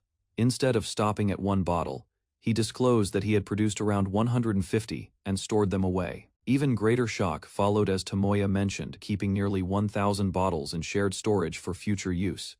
To prove his claim, he presented an even more advanced version. The upgraded medicine possessed extraordinary restorative effects, leaving the queen completely speechless. Tomoya handed over the upgraded medicine and encouraged the queen to test its effects for herself. After drinking it, a brilliant light surrounded her body as the medicine's power spread through every part of her. Moments later, her appearance changed dramatically. Youth returned, her condition improved, and an overwhelming vitality filled the room. Seeing her reaction, Tomoya explained that the transformation was only temporary and designed to restore her closer to her prime years. The unexpected change left her wondering what outcome Tomoya had truly intended with such an extraordinary medicine. Rather than keeping her on the throne forever, Tomoya suggested that the queen enjoy a peaceful retirement while she still had the chance. When the topic turned to successors, she explained that although she had no children of her own, 3 adopted sons remained under her care. Expecting that answer, Tomoya revealed that he had already investigated a noble house causing trouble behind the scenes. Evidence soon followed. He exposed a conspiracy involving rebellion, hostage-taking, and a plan to seize control of the kingdom. With the threat removed and the truth uncovered, Tomoya encouraged the queen to choose one of her capable sons to inherit the throne. The queen fell silent for a moment, caught off guard by Tomoya's unexpected proposal and concern for her future. Soon afterward, a genuine smile appeared on her face. For the first time in years, the idea of retirement no longer seemed impossible. Tomoya explained that helping her settle her affairs was simply his way of repaying a long-standing debt of gratitude. As the discussion continued, sadness surfaced beneath her smile. Most of her old companions were gone, leaving only a few people she could still trust. Not wanting her to face loneliness, Tomoya hinted that another important person remained by her side. Without warning, Tomoya opened a dark portal inside the chamber. The queen turned toward the unfamiliar presence with growing curiosity. From the portal emerged a woman from the queen's distant past. The unexpected reunion left her frozen in disbelief as old memories resurfaced. Tears gathered in the queen's eyes when the visitor expressed a wish to stand beside her once more.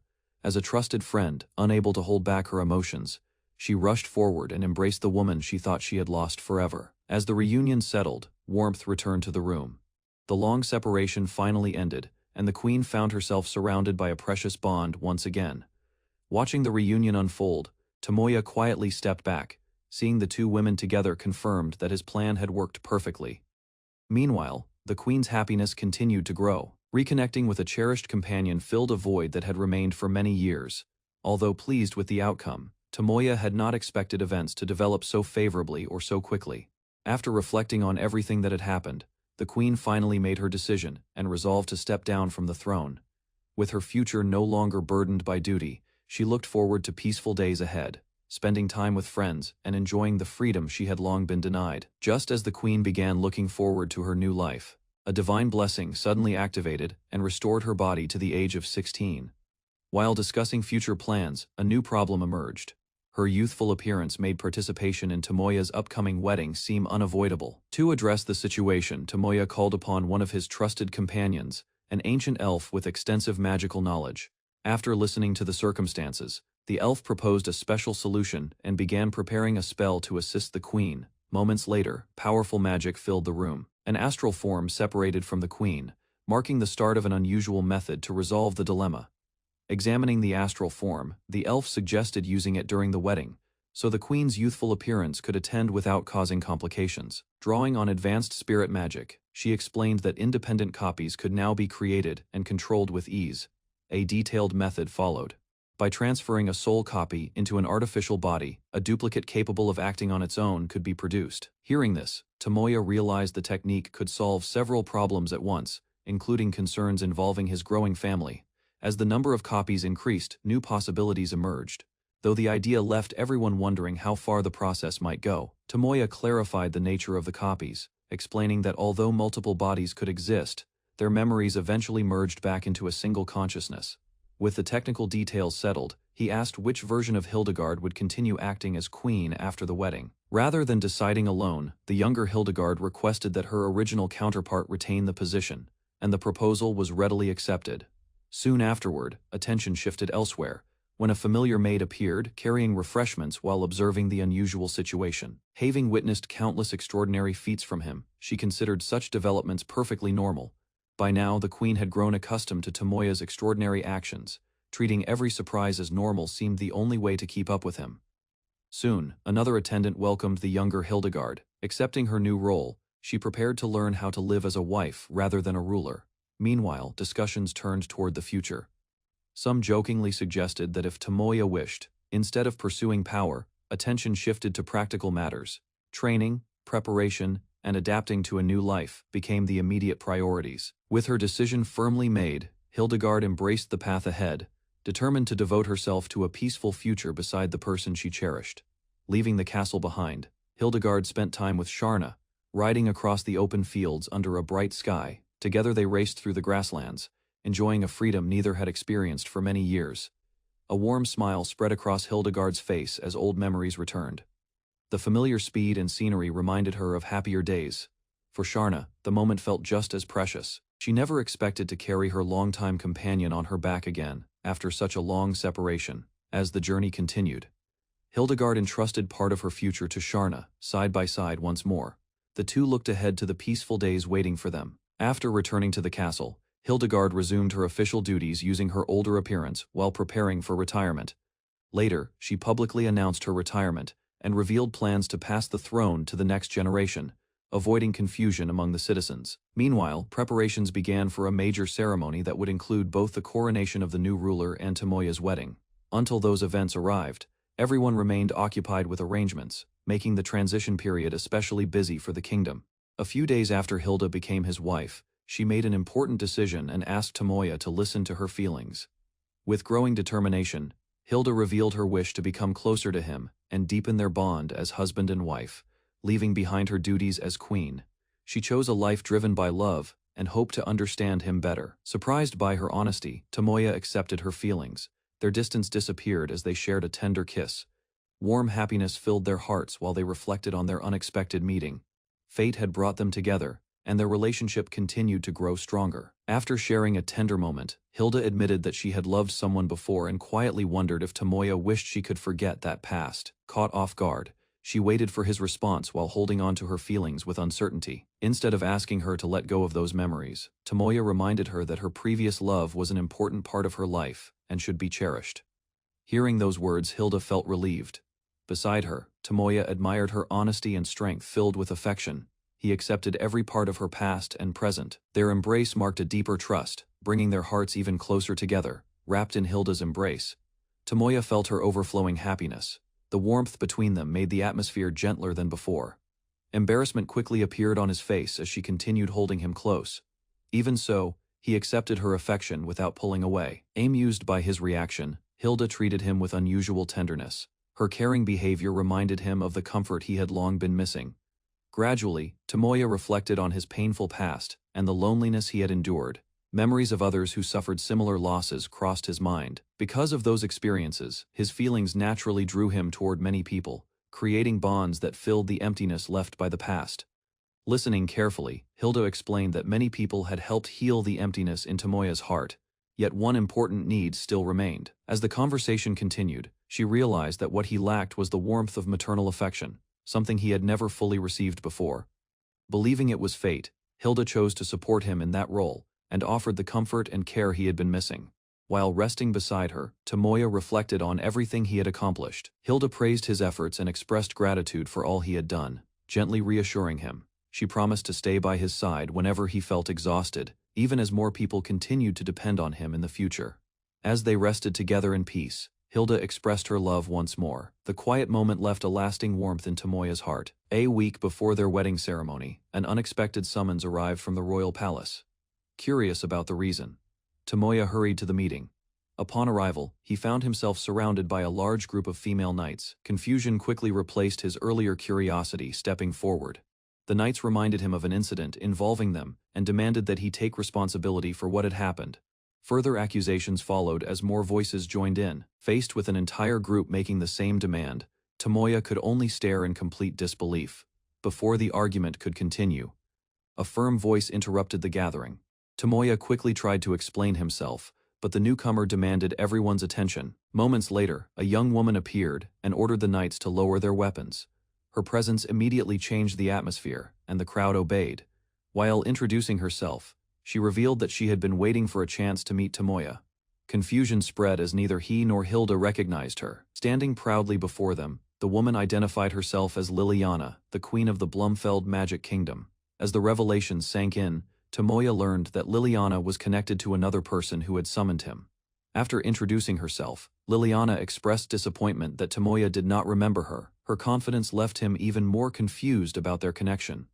Rather than giving a clear explanation, she began listing unusual details from a past encounter.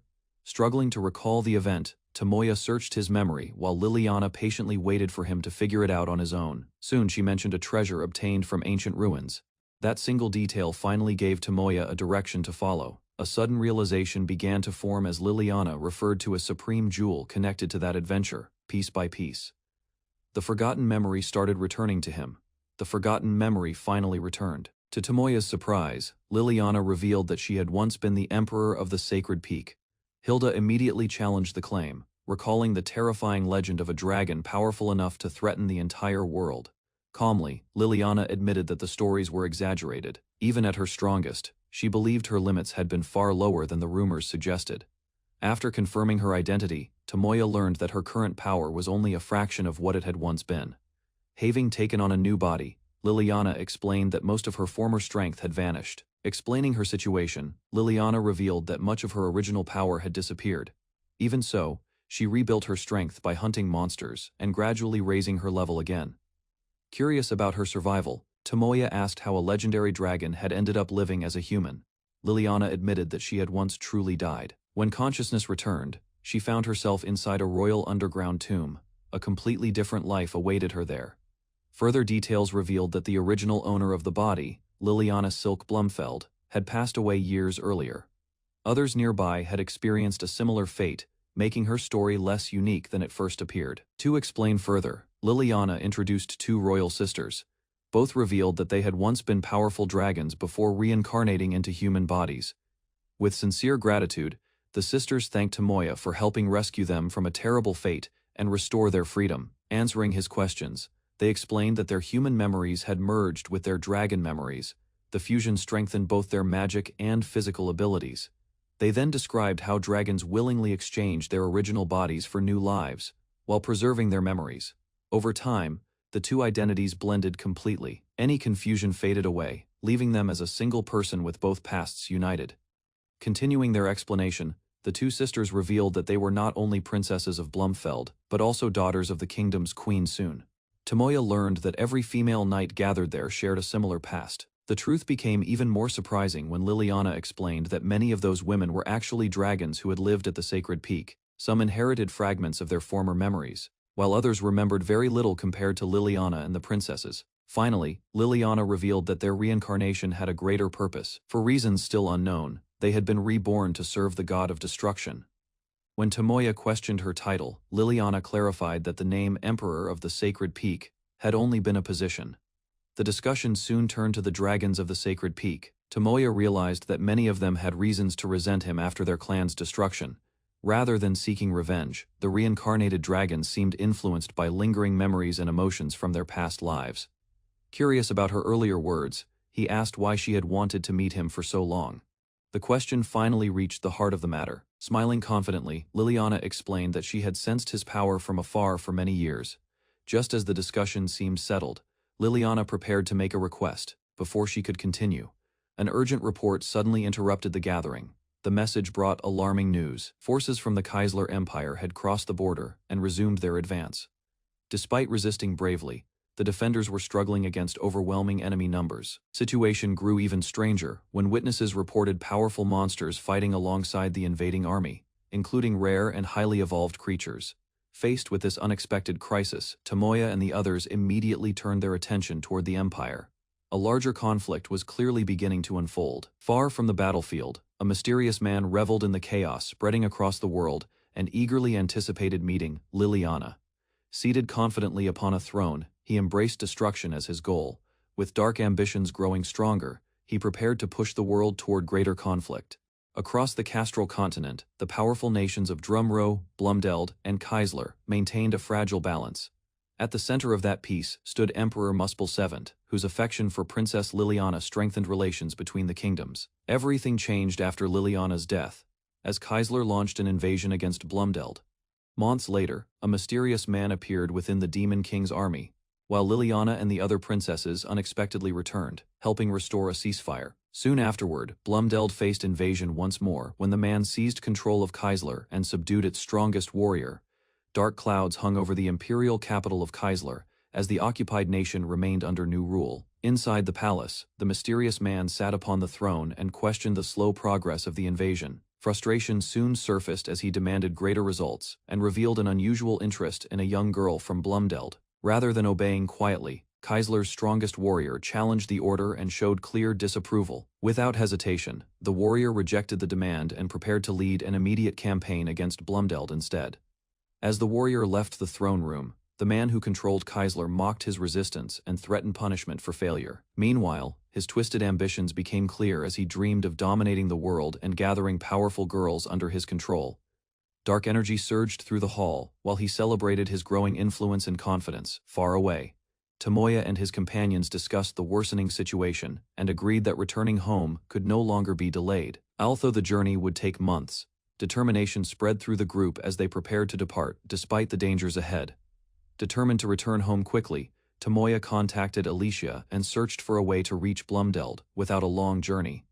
After explaining the situation, he asked whether teleportation magic could be used despite never having visited the kingdom. Unfortunately, Alicia revealed that Blumdeld had already fallen during the Demon King's campaign, leaving Tomoya without a destination he knew. Soon, a hidden function expanded his teleportation ability, allowing travel through locations stored within shared memories. With a new solution available, Tomoya immediately used the required method and gained access to the information needed for teleportation.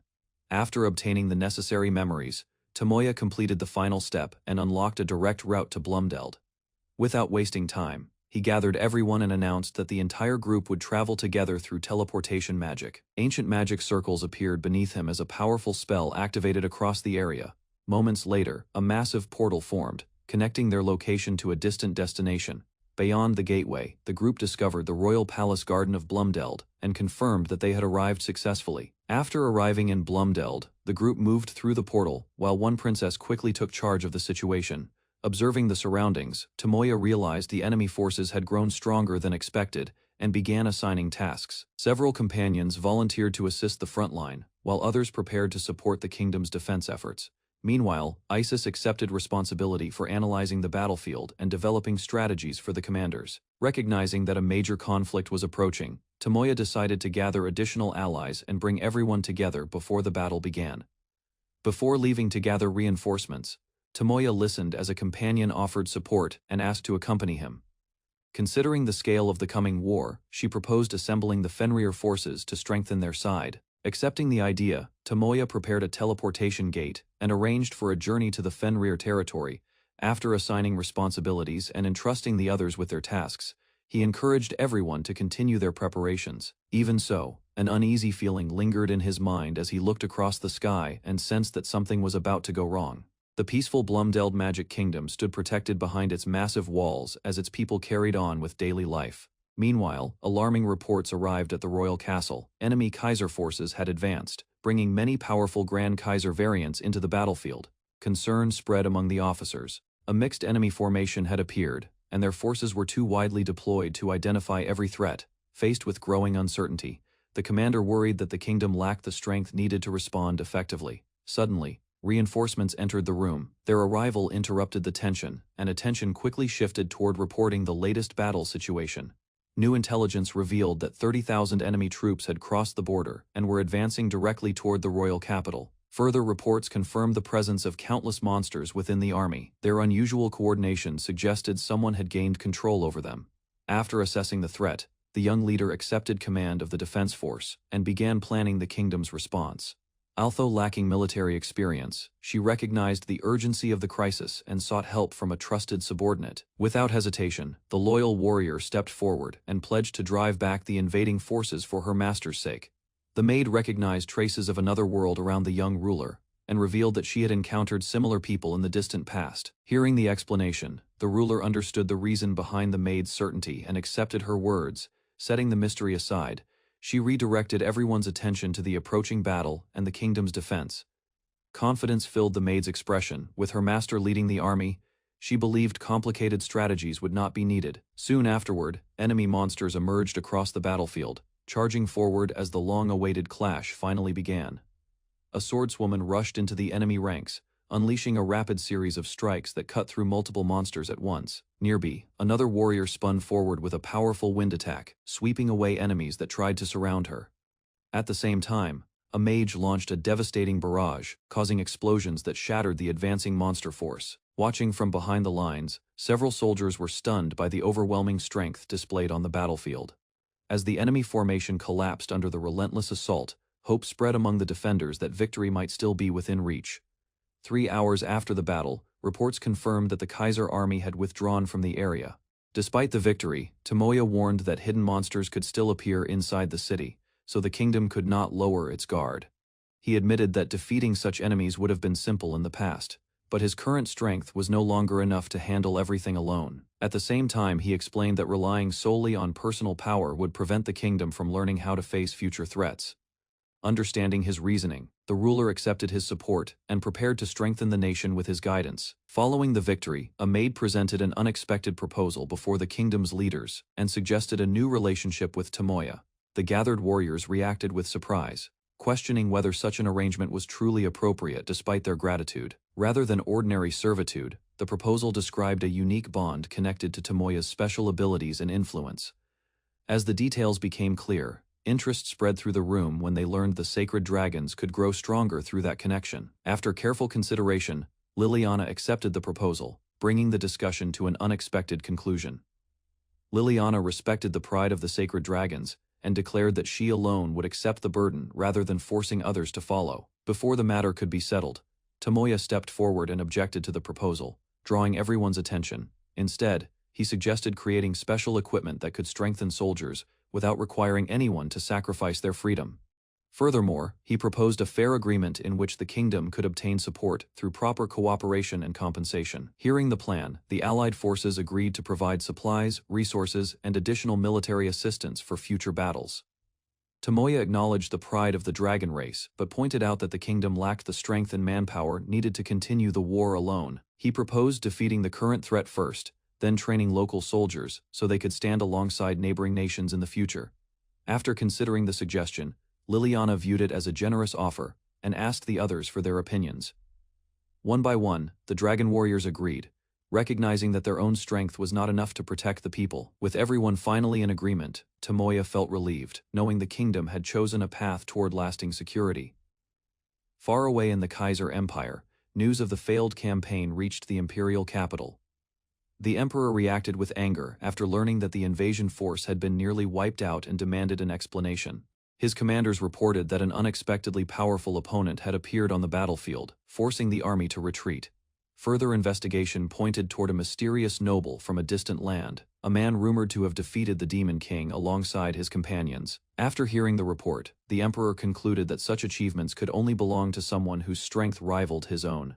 Seeking more information, the emperor questioned his subordinate about the powerful individuals who had accompanied the mysterious noble. The report revealed that the group included renowned heroes and adventurers from several races, all possessing remarkable reputations. Descriptions of their battlefield performance showed overwhelming power, with even high-ranking monsters falling almost instantly before them. After hearing the details, the emperor recognized them as dangerous opponents and decided that a direct confrontation would be unwise. Nevertheless, resentment remained in his heart, and he resolved to deliver retaliation before considering any future course of action. While preparations continued elsewhere, the emperor decided to leave personally and head toward the battlefield, determined to act on his own. Dark energy gathered around him as he departed, and his followers could do nothing but obey his command. Meanwhile, peace briefly returned to Blumdeld Castle. Tomoya spent the evening resting in his assigned guest room. Before long, an unexpected visitor arrived at his door. The woman introduced herself as Liliana and requested permission to enter. Once inside, Tomoya quickly noticed her unusual appearance and began to wonder if she was truly the same Sacred Peak Queen from before. Inside the guest room, the mysterious visitor revealed that the real Liliana remained asleep, while she had only recently awakened through an external influence. She explained that Liliana's heart had become exhausted long ago, causing her consciousness to fall into a deep slumber. Lowering her head, the woman expressed gratitude to Tomoya, acknowledging that the kingdom would have been destroyed without his intervention. Tomoya accepted the thanks calmly, insisting that he had merely acted according to his own beliefs and intentions. As their conversation continued, he questioned how someone who had died centuries earlier could stand before him once again, but no clear answer was given. The woman admitted that she did not understand why she had returned to life, but believed it was connected to the kingdom's growing crisis. After revealing her uncertainty, she explained that her visit had a purpose and came forward with a request for Tomoya. Kneeling before him, she earnestly pleaded for the protection of the Sacred Peak, its ruler, and the people of the nation. He listened as she described years of silent concern for Liliana, whose struggles had weighed heavily on her heart.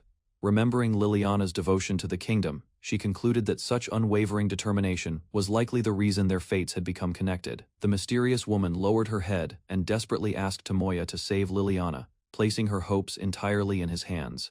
To explain her faith in him, she revealed that Tomoya possessed a rare divine power and carried the qualities of a chosen savior. Although surprised by the claim, Tomoya listened carefully as she connected his unusual abilities to that extraordinary origin. With unwavering determination, she pleaded once more for the safety of the kingdom, Liliana, and her daughters. After a moment of thought, Tomoya finally accepted the request and agreed to help them.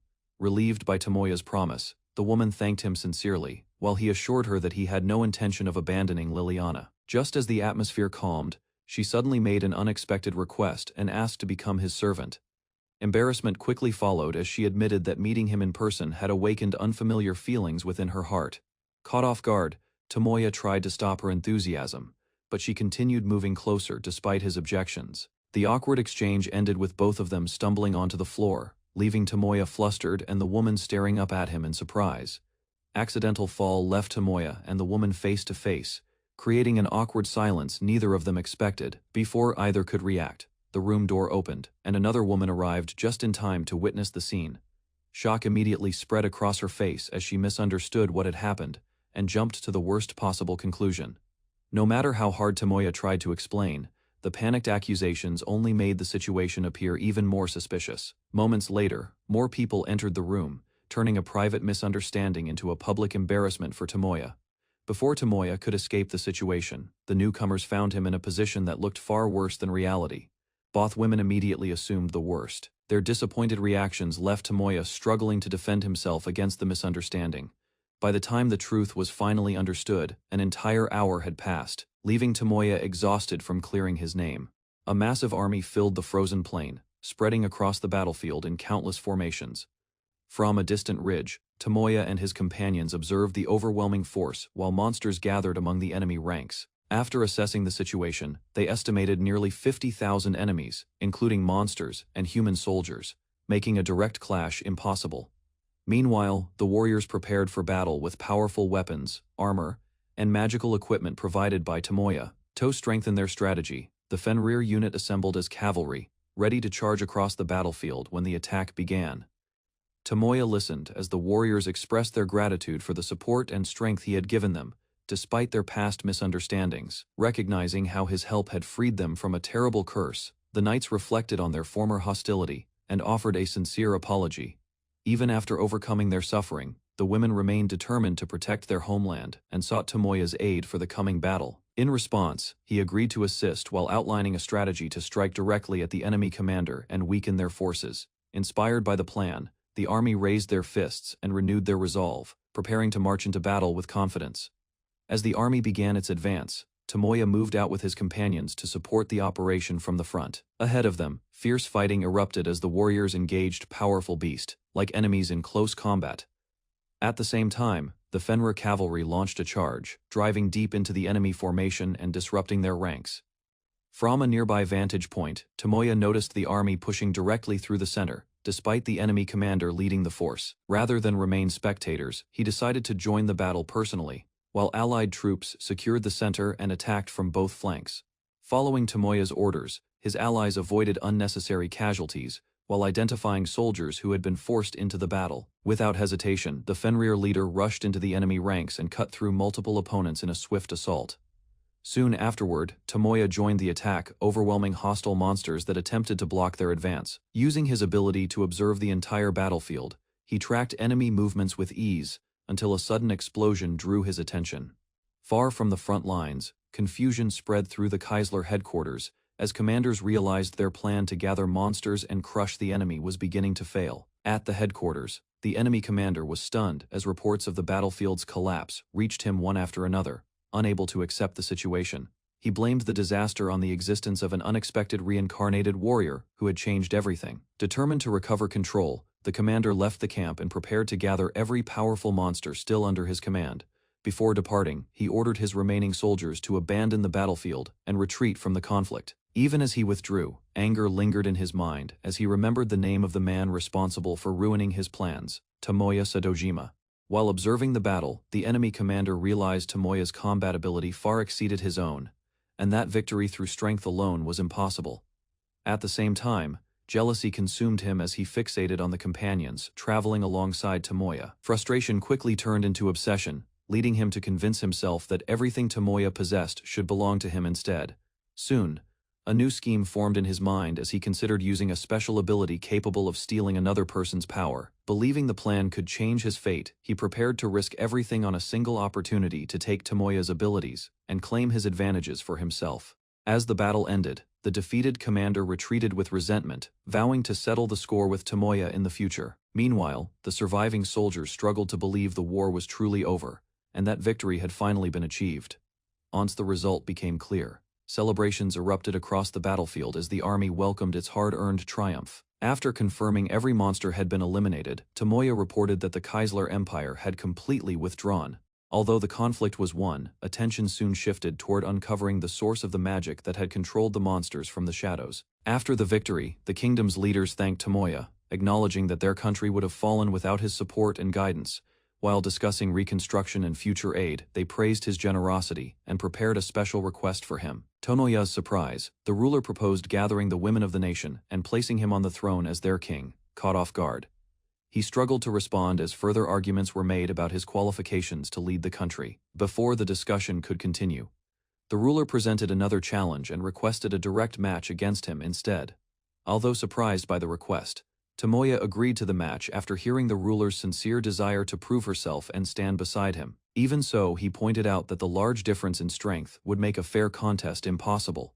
Rather than give up, the ruler suggested creating special conditions that would allow both sides to compete on equal terms. After considering the proposal, Tomoya accepted and left the details of the match in her hands. Several days later, preparations were completed as the promised contest drew near. A few days before the promised match, Tomoya noticed unusual behavior among his companions and suspected they were hiding something from him. His doubts were confirmed when a large group suddenly gathered and blocked his path with determined expressions. Rather than hostility, their goal was to challenge him, believing they had never truly measured their strength against his won. By one, the women explained their reasons, hoping to test the limits of their abilities, despite their respect for him. Soon, the gathering turned into a friendly competition as everyone eagerly prepared to face their master firsthand. When the match finally began, Tomoya discovered that all of his companions intended to challenge him together instead of one at a time. Before he could properly react, the group launched a coordinated attack and surrounded him from every direction. Confident in his usual defenses, Tomoya prepared to withstand the assault while magic and attacks closed in around him. Suddenly, he learned that special rules had reduced his defensive abilities to 0 as part of the handicap. Caught completely off guard, Tomoya hurried to evade the attacks while wondering why such a critical detail had been revealed so late. As the battle continued, Tomoya was reminded that his overwhelming strength had often made him careless in dangerous situations. Meanwhile, his opponents advanced confidently, working together under Isis's plan to keep constant pressure on him. Watching their coordination, Tomoya realized the match was becoming far more difficult than he had expected. Relentless attacks forced him to keep moving, leaving little opportunity to recover or launch a counterattack. Over time, exhaustion accumulated while the imposed handicaps disabled more of his abilities, turning the contest into a grueling test of endurance. Despite the relentless pressure, Tomoya noticed that his opponents continued recovering and returning to the fight without slowing down. As fatigue mounted, he began questioning why Isis had deliberately designed conditions that placed him at such a severe disadvantage. Suddenly the battlefield shook as a massive surge of energy gathered at a single point and transformed the atmosphere. At the center of the phenomenon, Isis revealed that all the power generated throughout the battle had been collected for a greater purpose. Moments later, the stored energy awakened the Sacred Peak's Emperor, and an enormous dragon emerged before the stunned spectators. As the gathered energy poured into her body, Isis stood calmly at the center of the storm while her power continued to rise. Watching from nearby, Tomoya was shocked as the blessing of the Creator God activated and accelerated her evolution. Moments later, Isis completed her transformation, reaching a level of strength far beyond that of an ordinary ruler. The ground shattered beneath her feet as waves of energy erupted outward, reshaping the battlefield around her. Facing the transformed Emperor, Tomoya sensed a presence even more overwhelming than anything he had experienced from her before. Standing in her transformed state, Isis realized she had forgotten the weight and danger that came with overwhelming power. After witnessing Tomoya's struggle, she removed every restriction placed on him and restored his ability to fight at full strength. At the same time, all of the experience gained throughout the battle was transferred to Tomoya, causing a tremendous surge of energy. Empowered by the accumulated strength, he underwent a dramatic increase in power that shook the battlefield. With his abilities restored and enhanced, Tomoya expressed his gratitude to Isis as he prepared for the battle's next stage. After gaining immense power, Tomoya reflected on how he had relied on strength granted by others without fully understanding its burden. Facing an opponent of equal might finally made him realize the responsibility and growth required to control such power. With renewed determination, he accepted the lessons learned and resolved to continue improving through his own efforts. As the battle reached its conclusion, Tomoya and Isis stood facing each other, both recognizing how much they had grown from the experience. On the night before the battle, Isis proposed that Liliana fight beside Tomoya to support his growth. According to her, Tomoya often solved every problem himself, which slowed his development. As a result, Isis suggested that Liliana become Tomoya's rival and push him to improve. Unlike ordinary opponents, she believed only an equal rival could challenge him, since his overwhelming power left little room for growth. After hearing the plan, Liliana accepted the proposal, while also wondering whether Misaki and the others would agree to take part. Isis pointed out that Tomoya's greatest weakness was his inability to resist temptation. Rather than opposing him directly, Hild accepted the harem situation and volunteered to challenge him for his own growth. Meanwhile, Elsie and Lindsay agreed that the plan had merit. Both decided to support it, believing it would benefit Tomoya in the long run. Soon after, Yae, Hilde, and the others pledged to take on difficult roles, even if it meant becoming targets of criticism. Seeing everyone unite so quickly, Isis felt satisfied, convinced that Tomoya was deeply loved by those around him. Isis explained that strength alone was not enough. For partners who would spend their lives together, genuine feelings were equally important. After hearing her reasoning, the group agreed to unite their efforts for Tomoya's sake and move forward with one purpose. Soon afterward, they discussed helping Tomoya awaken more of his true potential through cooperation and rivalry. Before long, the plan was put into action as Liliana launched a powerful attack, shaking the battlefield with tremendous force. In response, Tomoya rushed forward without hesitation, meeting her charge head on as their clash erupted with godlike intensity. Liliana exchanged blows with Tomoya and was amazed by the overwhelming power he now possessed. As the battle continued, she realized they had both reached a level far beyond ordinary beings, making the fight feel destined. Amid the clash, Liliana reflected on how Tomoya had saved her from despair and changed her life. Because of that gratitude, she chose to face him with all her strength, driven by her own determination rather than obligation. Once the exchange ended, the intensity faded. Standing across from Tomoya, Liliana asked to be called Lilia, marking a new step in their relationship. After accepting the nickname, Tomoya listened as Lilia presented a proposal that caught him off guard. Without hesitation, she declared that victory would allow her to form a bond with him and become his husband's partner in life. Rather than being surprised by the promise itself, Tomoya questioned how her condition differed from what she had already offered. In response, Lilia explained that success would make him hers alone, separating him from his current wives and changing their relationship entirely. Determined to achieve that outcome, she resumed the battle, while Tomoya charged forward, confident he would not be defeated. Lilia unleashed a fierce barrage of attacks, forcing powerful shock waves across the battlefield as she pressed Tomoya without pause. Despite the overwhelming assault, Tomoya endured every strike and remained focused on the fight. While exchanging blows, he explained that the battle was not about victory alone, carrying the pride of those who trusted him. He resolved to answer Lilia with everything he had. Hearing his determination, Lilia welcomed the challenge and urged him to prove the strength of that resolve. Moments later, she launched another powerful attack, but Tomoya seized an opening and caught her by surprise. Seizing the opening, Lilia landed a direct strike on Tomoya's chest, and believed the battle had finally been decided. Instead of collapsing, Tomoya calmly surrendered the match, explaining that he preferred not to injure her, despite being able to recover from the damage. Surprised by his response, Lilia could only stare as he praised her kindness and composure even in the middle of battle. A moment later, Tomoya revealed that he had arrived in time to complete what he intended to do. Without warning, an immense divine power erupted from his body, and the destruction god descended, transforming the battlefield with overwhelming force. After awakening the destruction god's power, Tomoya's injuries rapidly healed, restoring him to full strength in an instant. At the same time, additional blessings enhanced his abilities, causing his battle power to rise far beyond its previous limits. Before Lilia could fully react, Tomoya seized her arm and disrupted her attack, forcing her onto the defensive.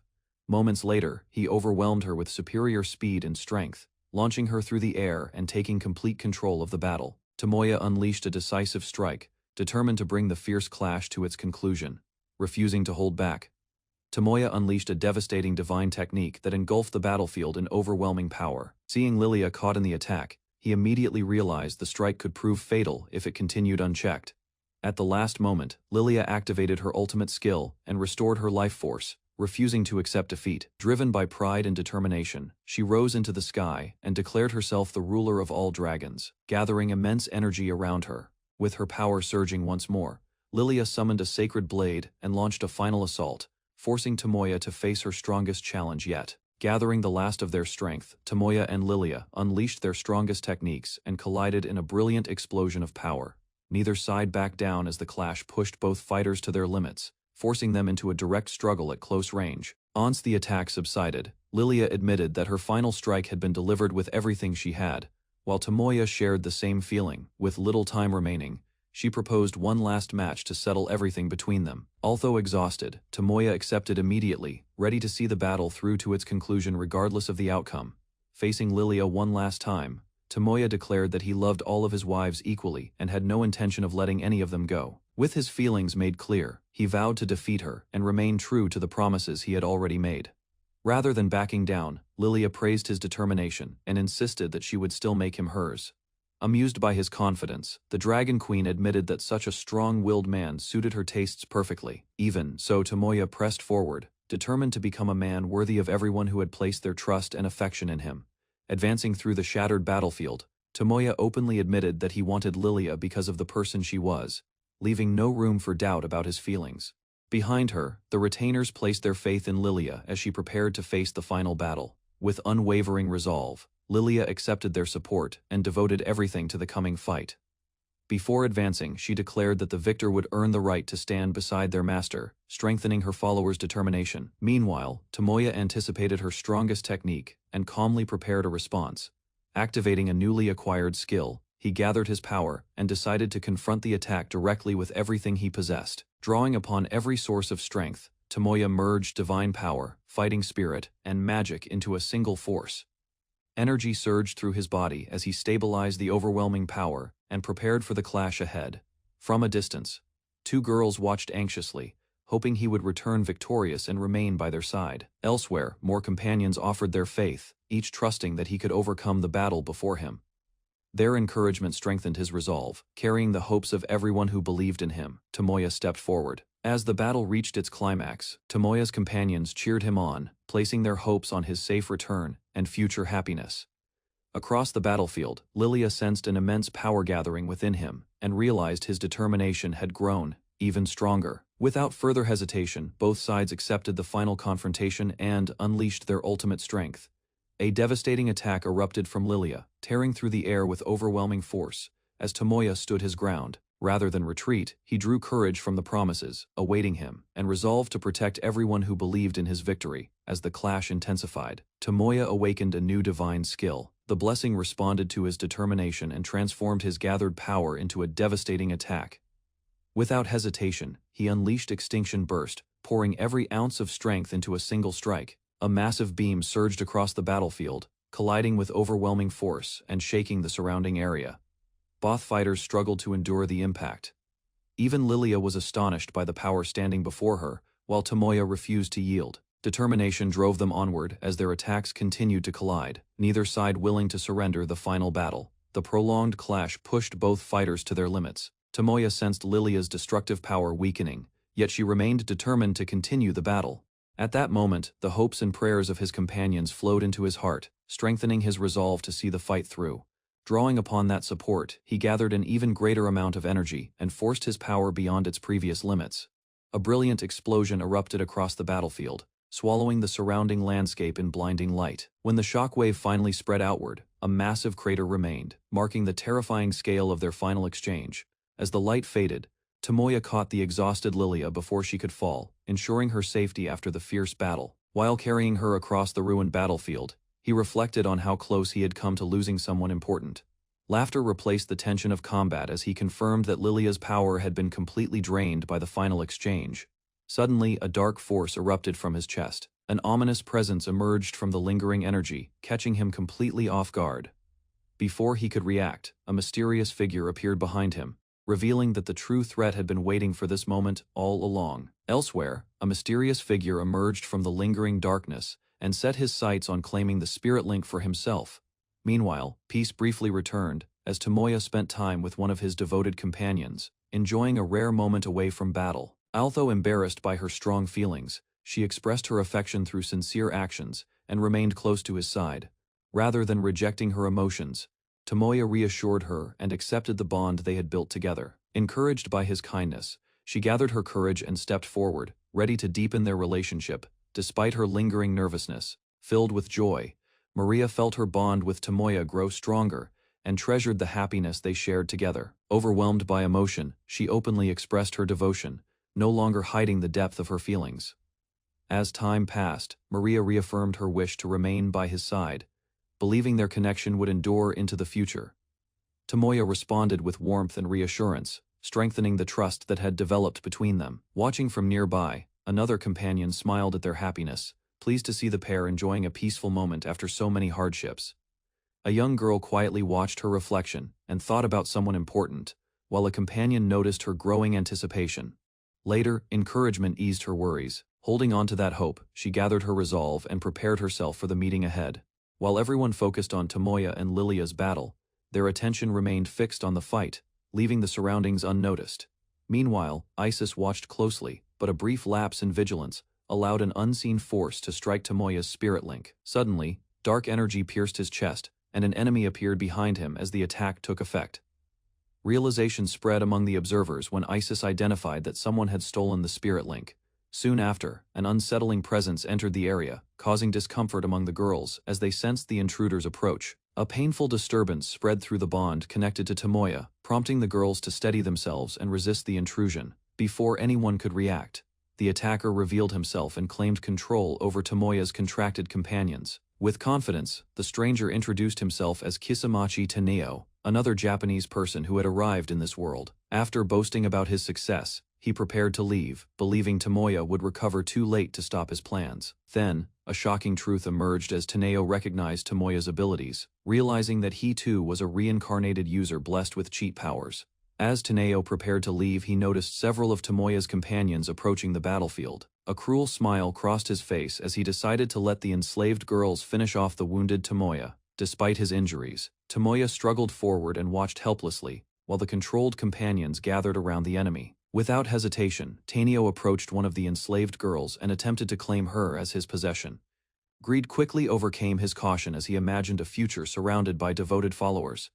The moment Taneo reached for the cat-eared girl, a powerful strike sent him crashing backward across the ground. Shock spread across his face as the girls gathered before him and openly rejected his authority. Confusion quickly turned into panic when they identified him as the thief responsible for stealing the spirit link and harming Tomoya. Standing calmly, one of the companions explained that Tanio had misunderstood the nature of their connection from the beginning. Soon after, Isis revealed the truth. Spirit link bound hearts and souls together, but it could never seize control of another person's will, leaving Tanio speechless. The girls firmly rejected Tanio's belief, explaining that their feelings for Tomoya came from genuine affection, rather than the spirit link itself. Several companions then challenged his claim, pointing out that none of them showed any attachment toward him despite possessing the same connection. Before Taneo could respond, Tomoya appeared behind him, fully recovered, and ready to continue the fight. Disbelief filled Taneo's face, as Tomoya revealed that his abilities had completely restored both his body and Lilia's condition. Finally, the others condemned Taneo's actions, declaring that true love could never be stolen through a simple skill. Fury erupted among Tomoya's companions, as they condemned Taneo for corrupting the bond they treasured with him. United by the same feelings, the girls unleashed their power together, directing an overwhelming attack toward the stunned intruder. Their emotions resonated through the spirit link, causing the connection to strengthen and release a surge of energy that struck Taneo head on. At the same time, the amplified bond awakened a new ability within Tomoya, greatly enhancing the power shared between him and his loved ones. Moments later, Tomoya faced the fallen enemy with calm confidence, while Taneo realized that his entire plan had completely failed. Instead of accepting defeat, Taneo burst into laughter and praised the strength of the bond shared between Tomoya and his companions. Moments later, his expression darkened as admiration twisted into disgust and resentment. Driven by hatred, he unleashed a final threat, vowing to drag the people of Blumfeld and Keisler into destruction. A sudden report then arrived, revealing that countless monsters had appeared across Blumfeld, creating a crisis on an enormous scale.